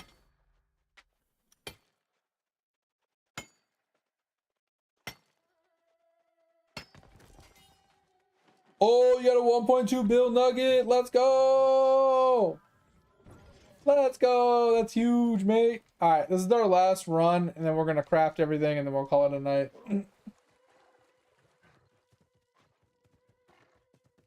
Oh. Yeah, I'll look at that in a second. But that's what I'm saying though. Like, there's a lot that are good. It's that min-maxy ideas. Like, would a level 1 support gym outweigh a +1 level gym? You know, level 21 gym. In a lot of cases, I think it would be better. But in some builds, I would say the 21 gym would be better. You have to say a Val skill, or if you want a 21, 23 quality or something like that, like if the quality really matters, or if the gym level really matters. Like the extra 1 gym level could make a break for like an extra minion or something, right? So certain ones I can see not using it, but a lot of skills I can see the level 2020 as being perfectly acceptable to having a level 1 gym. Certain builds are gonna get really strong with that. Like I said, some builds they suffer from purely not having enough gym slots to gym slot everything, right? Like there's a lot of builds I've been in. It's like, man, I really wish I could add this, but I have too many life tabs. Or how can I consolidate my life tabs? Or how can I consolidate like, you know, my minion support gyms? And like this solves a lot of those problems. Yeah, it's just so much socket problems. This does add an alleviation to that problem, which is really nice. But also you gotta weigh it. It's like, is that +1, is that level 1 support gym gonna really give you that much in comparison to like a 21 gym? I mean, in most cases I would say yes. Well, not most, but I would say in a lot of builds that answer is definitely yes. But in a lot of builds it would also be no. So it's a coin flip on, depends on the build specifically on which one would be better for you. Where is...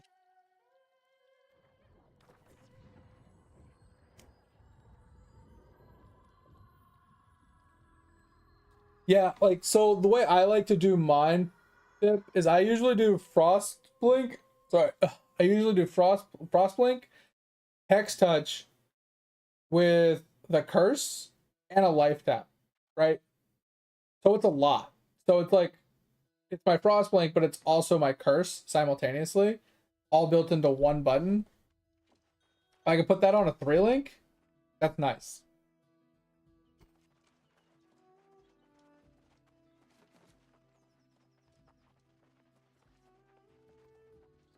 Because then I just Frost Blink like out of like danger and like past the boss, and I like, since Frost Blink has such a big aura or area, it tends to hit the boss and apply the curse. Or like at the beginning of the fight, I just Frost Blink right past him, like right behind him. Things like that. Just allows for me for mobility plus survivability.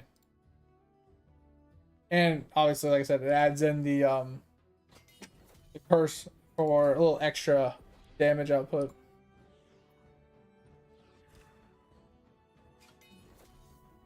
Hope I didn't accidentally just use... Okay, I didn't.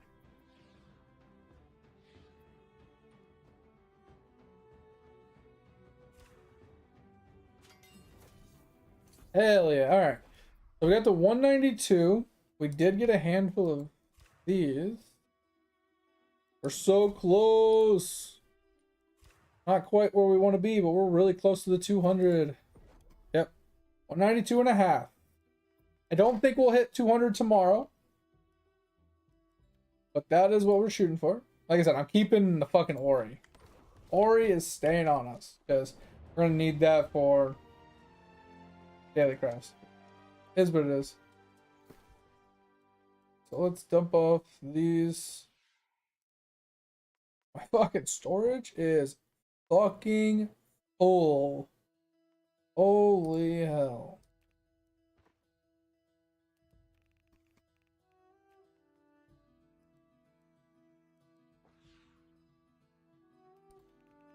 Oh, what do we got here? And what do we got here? Alright, so I don't think we have anything to put there. Okay.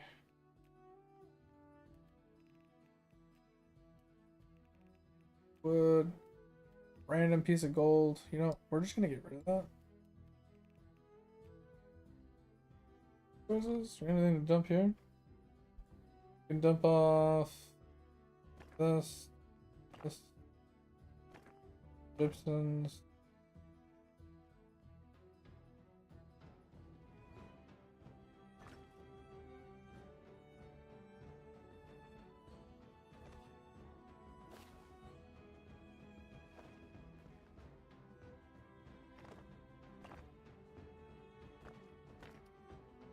These don't weigh anything. I just don't want them on me, honestly. Yeah, we're not gonna tinker with all this that much.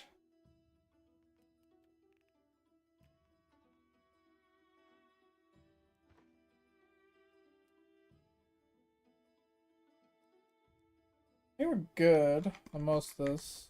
I'm gonna drop that. Oh yeah, we want to get rid of the Archon. Arcana. I think my Arcana's full. That's why. Oh yeah, that's why. Okay. So we'll drop the rest here. Okay. That makes us happy. Alright. I think we're gonna call it here.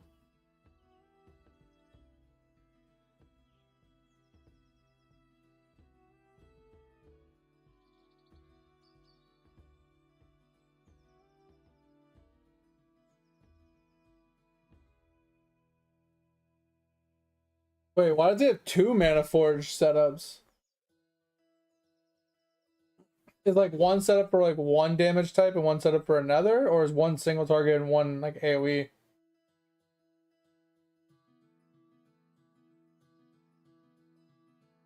Because I do know there's been some builds that I've contemplated in the past that it runs the same two-handed weapon, right? Well, it runs a two-handed weapon, and I have one set up for like an AoE build, and then I just hit X to swap to the other weapon, which is single target. So on the fly, while I'm running through a map, I can just hit X, and I can swap from AoE to single target without having a gem swap.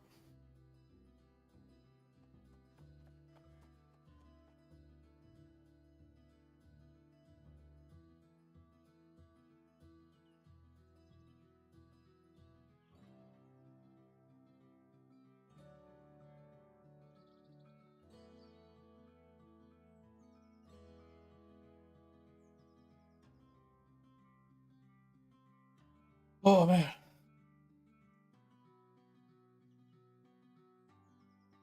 Okay.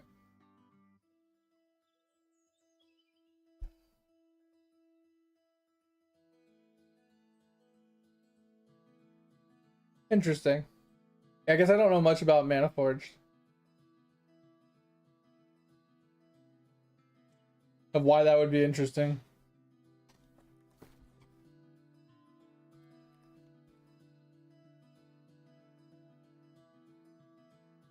The Mana Forge support arrow, right? This.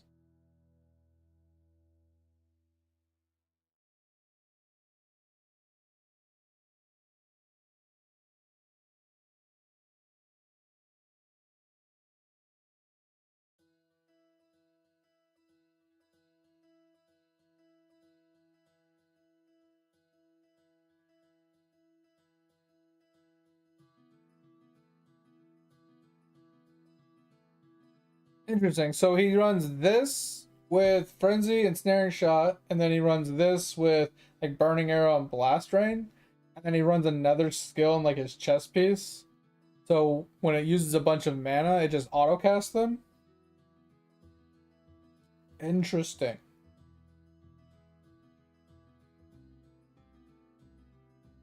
Huh.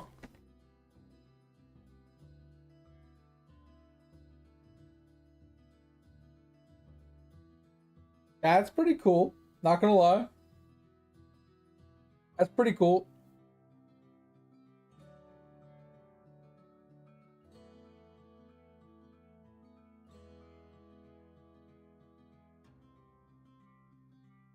So my question is the intention for these to apply like debuffs or something?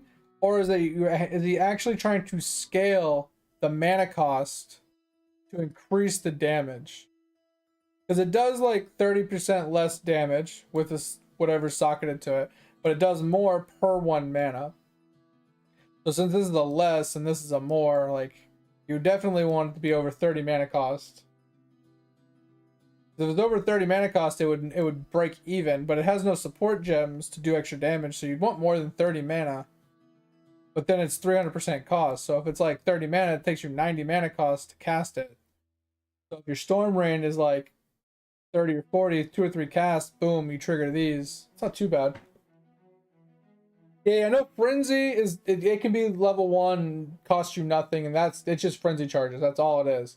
But I was thinking in terms of the other ones, Like ensnaring shot, is that just for a slow? Burning arrow was a, I don't know what burning arrow is going to give him, and I don't know what blast rain is going to give him. Yeah, but the ignite would be really low. The base damage would be low. Wouldn't the ignite just be kind of low?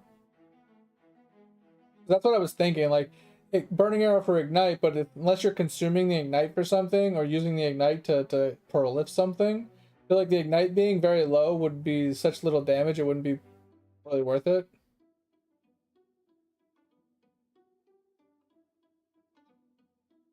Does the ignite scale well? With like, because like, isn't ignite based off of the amount of damage that caused the ignite? So if the damage is only like a couple hundred damage, the ignite would be kind of low. No, I get that. But I'm saying, like, even if you're, let's say his blast rain is doing like 100,000 damage, right? Or whatever his main skill is, and then burning arrow triggers and hits for 1,000, and then it's only doing like 100 freaking burning damage a second, right? Because it has no supports. It has nothing like giving it extra damage other than like the elemental increasements from the build. So if it doesn't have anything to scale the burning arrow, I just feel like it would be relatively low ignite.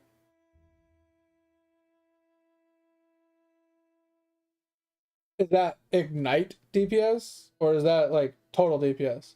Because I'm specifically focusing on the ignite DPS. It just feels like the ignite DPS would be very low because the scale doesn't have, because the skill specifically doesn't have anything to scale it. That's the only thing I'd be worried about with the burning arrow. Like the frenzy makes sense, the ensnaring shot makes sense because of the debuffs. I like those, or the buffs / debuffs.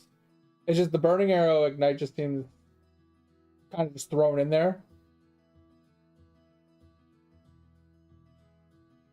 I feel like an ice arrow would almost be better, or like something to apply chill, right? Because ensnaring shot already slows them, but if they had chill as well, wouldn't that be good?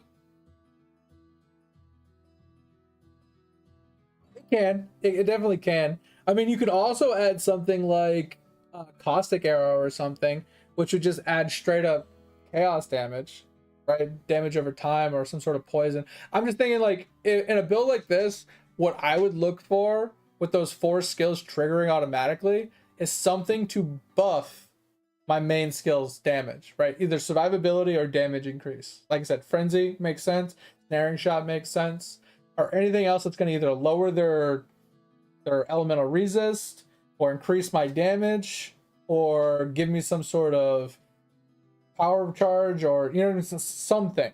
That's what I would be looking for, instead of like a no supported gem that's going to just kind of hit and feel like it's lost in the sauce, like it's not really worth it.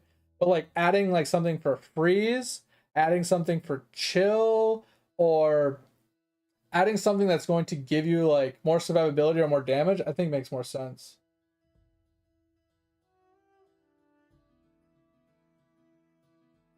That's what I'm saying. Maybe the build that does something with ignite, like if per ignite do this, or when an enemy is ignited get X, like that makes sense. Totally makes sense. That's what I'm saying, is like looking at the skill at itself though, relying on its ignite damage seems worthless. But if there's an interacting mechanic that you have in the build that relies upon there being an ignite or benefits from the ignite, then it makes sense. Because like I said, looking at at face value without seeing the build in total, burning arrow just doesn't make sense. Makes sense. Actually, I don't know about the last one. What was the last one you said? Blast Rain. Same thing with Blast Rain, I guess. Oh, you have it? Okay, sweet. Oh. I saw the advertisement, like, that doesn't look like it. Don't get hit playstyle. Love it. That's so fucking funny. Are you banned yet? No, okay. I love the con. That is so funny. That's so funny. I like it. It's on a dead on the floor. Yeah, it's a dead on the floor. Okay.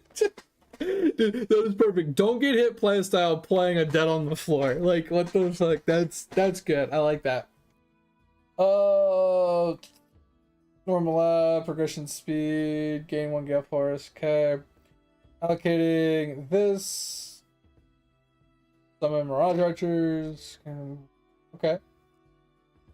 Oh yeah, I like this. I do like this because you can place them like turrets or totems. It's pretty cool. Okay.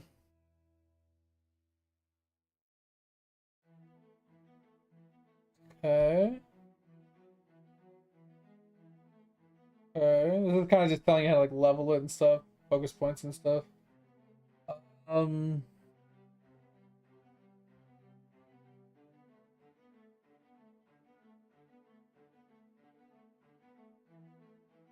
I don't know why this reminds me of PoE 2. The way this is like looking.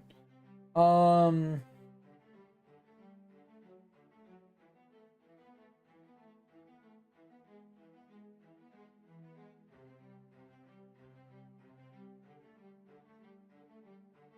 mean, I guess those kind of work together. I guess this is like the leveling progression. Yeah. I want to get to the actual like higher tier stuff, right? All right, let's just skip a little bit. Kind of curious on what it looks like.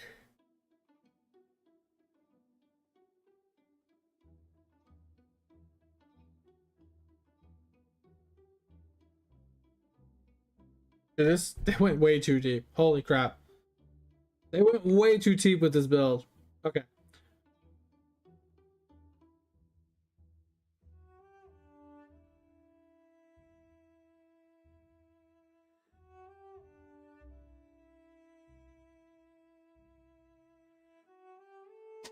So I'm assuming this is just for his main attack damage, right? It's like kind of like a balancing act you got to run, get that to work.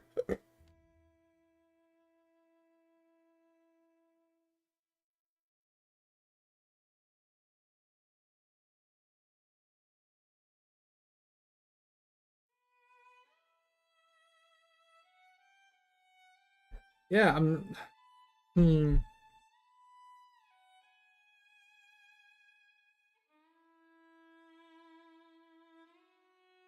This is a lot of writing, but I feel like it's just not a lot of information.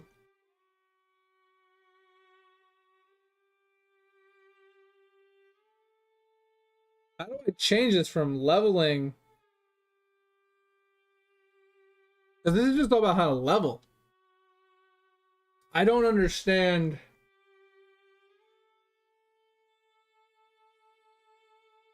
I don't understand this.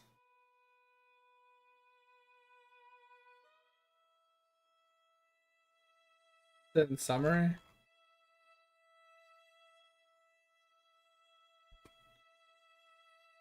Oh, is it? Oh, my bad. Wait, that didn't. What? That didn't give me what I wanted.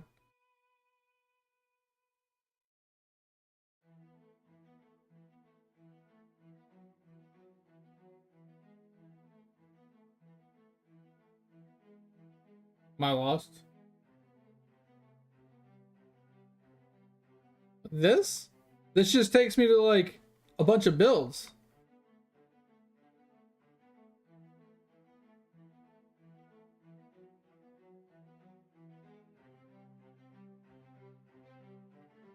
It's just generic list of builds made by a bunch of different people.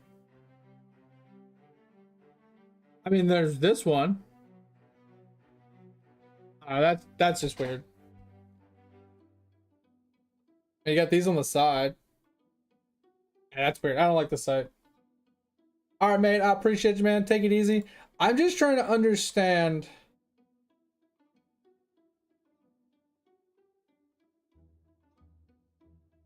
Like I said, with all the information they wrote here, I'm not like I don't want to search for it. All right. The most common error in over-investing into a single damage type without gaining an adequate amount of the other ones. Using a bow with flat fire and no other element damage rolls, running anger, and wearing rings, flat damage attack, blah, blah, blah. So, I mean, okay. That makes sense of why like they kind of cuck it, because there's a balancing act you have to run here, right? That makes sense. And then using your crafts to like get you specific things and getting your flat damages and your essence rolls. And there's the gear progression. And then here's your, this is where I get lost, right? Because on, I think it's here, it's like Mana Forge, Blast Rain, Burning Arrow, Frenzy, and Snake. Like, because this one makes sense. These two make sense. But like, 100% Fizz converted to fire, penetrates fire, and then Fizz converted to fire, chance to ignite, Storm Rain, Fizz to lightning. Like, I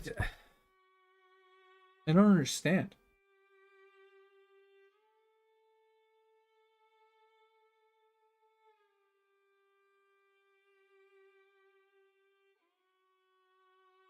I mean, I get that. It's an extra hit for a little extra damage. I just feel like the amount of damage is going to input with no supports is relatively weak.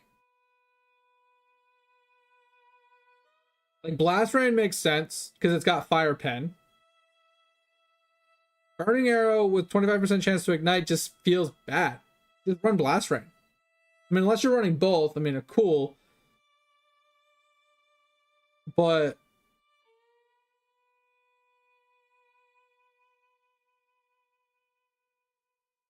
I don't know. I'm lost. I don't understand the Burning Arrow. Everything else I understand. Maybe your brother can explain why Burning Arrow is so important. It just feels, it feels just like a fluff piece. Like, it literally, it works without it. That's what I'm thinking. I think these are the two primaries, and then this is like thrown in there if you need it, kind of thing, or whatever. Because up here it says, Storm Rain added to Mana Forge setup. Optional. Purchase such and such, add to Mana Forge setup. Optional. Purchase Artillery Ballista, switch Shrapnel Ballista. And then it gives an example and it throws in Burning Arrow. It doesn't say anything about Burning Arrow this whole time. I guess it's just an alternative if you have one, use it, kind of thing.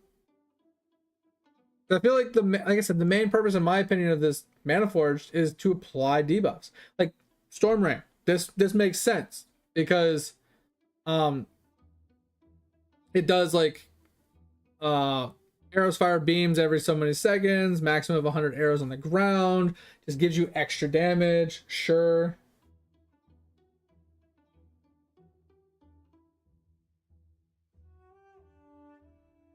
I mean, it's possible if you make it a Val, but they didn't even put Val in here. They just put a regular. I don't know. Like I said, overall, I don't dislike it. I just wish it was better explained on this part. As I said, this Mana Forge makes sense.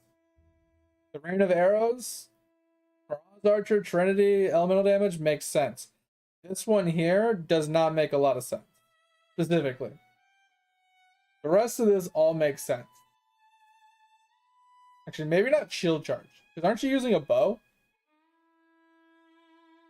Can you shield charge with a bow? That seems like an oversight. Because you're using a bow.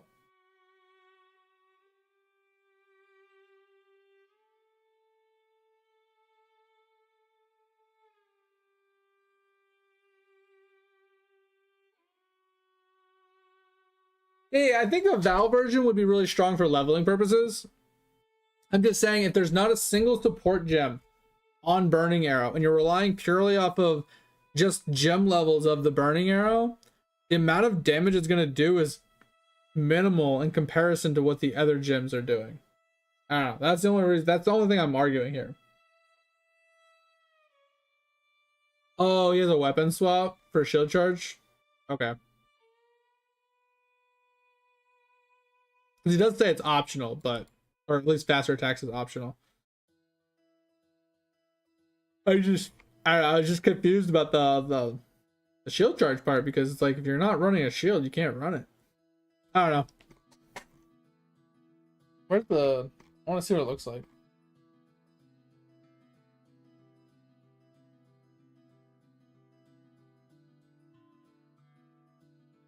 not a video? I don't watch the whole thing, but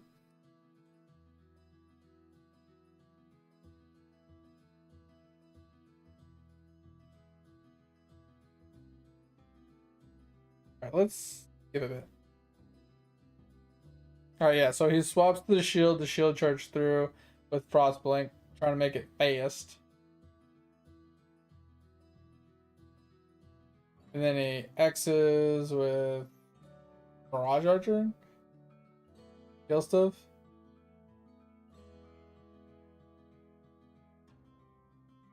Okay, let's skip a bit.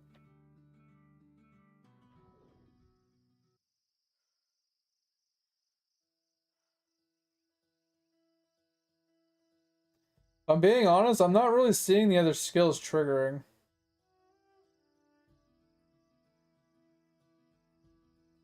Like, I can't notice them with all this screen clutter. Like the burning arrow and stuff, or whatever other skills he's using.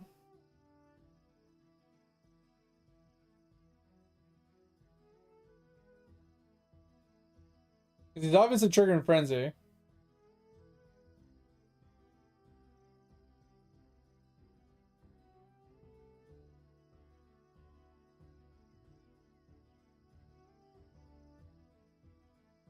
I mean, it's not even chaos.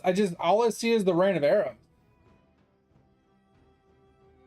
Like, I see the rain of arrows just pelting everything, which is killing everything. I'm not seeing... I don't even know what an ensnaring shot looks like, but I haven't seen anything. Period. I literally haven't seen anything else triggered. And he obviously is getting frenzy charges, so, I mean, frenzy is probably triggering, but I don't see anything else.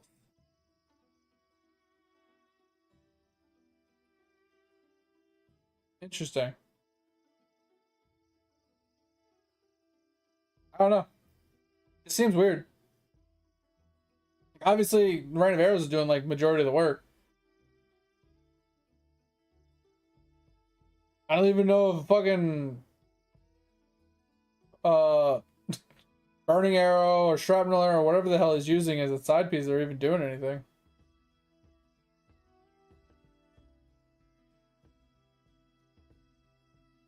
Yeah, I know, that's what I'm saying. Like, this Rain of Arrows is doing all the work. I'm not seeing imagely, like on like near the character, any of the other abilities triggering. Even though I know Frenzy is going off because he's getting frenzy charges, I'm just not seeing them. Like, I would expect to see like some sort of like explosion, some sort of like stuff. Like, there was a fire hit, but I don't know if that was Rain of Arrows or actual Burning Arrow. Yeah, it was whatever. Let's skip. Okay, I'm definitely seeing tornadoes here. I saw what looked like tornado shot.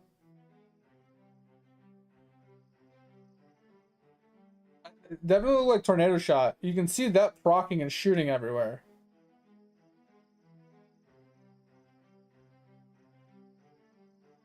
And there was a triple shot that just shot straight out of his bow. That's like splitting. It's green. I don't know what that one is. Oh, that looked painful. Maybe that green one is Frenzy. I'm not... Yeah, you saw that one that shot off the side of the screen? Yeah, that green one there. That looks like Frenzy. But Frenzy is a single attack, so I don't know what shoots in a 3-pack. Oh, unless it's the Ascendancy. That would make sense. Just don't get hit, yeah. The build con was actually really funny. I thought that was great. Oh, that's sweaty. If you're that impatient and you're trying to like speed run that hard, you're too sweaty for me. If you portal out and then instant teleport to the next place to run up the stairs, you don't want to just like take 10 seconds, like that's too sweaty for me. Yeah, as I was saying, I think it's a couple pluses from his Ascendancy. I saw that. Yeah, I don't know. I'm not getting it. I'm not seeing the potency of the Mana Forges. I'm not saying that they're not there. I just physically can't catch them to understand them. Like I said, the Frenzy one makes sense. Getting Frenzy charges totally makes sense. I'm not really seeing the ensnaring shot personally. that seemed a little underwhelming. At least I couldn't really catch like it being a benefit. And the other ones, I literally didn't see a single thing shoot that made any sense. I'm not saying it doesn't work. I'm just saying, like, visually wasn't really seeing it. I think you will probably do the same exact thing with one Mana Forge setup with Frenzy and Ensnaring Shot on a 3-link or something, and probably have the same effect without having the other Mana Forged. Yeah, I mean, hey, it looks cool. 3-hour sub fucking campaign farm. Hey, whatever's gonna get him through the game and into his build, that works. You know what I mean? Whatever, teach their own. You know what I mean? It is what it is. Doesn't matter one way or the other. But yeah, that's what I'm saying. Sub 3 hour. So underneath, like less than 3 hours. But anyway, I think I'm gonna get out of here. I'm tired, and I want to go watch the TV. But I appreciate you guys. If you guys haven't joined Discord, want to join Discord, feel free. The only thing is, don't be a dick. If you're ever in a gaming coach, ever need help, want to share something, show something up, or help somebody out, feel free to chime in at any time. If you haven't checked out the VODs channel, I'd appreciate that as well. Go give it a little clicky. Go watch some VODs you've missed or whatever. Any support over there would be greatly appreciated. We'll be back tomorrow with some more newer grinding. Hope you guys had a good time. Have a good rest of your day. Hopefully we'll see you tomorrow. See you. Bye. Yeah, I'm gonna go fucking annoy the shit out of my cat because he's annoying. But I appreciate you guys. Take it easy. See you. Bye.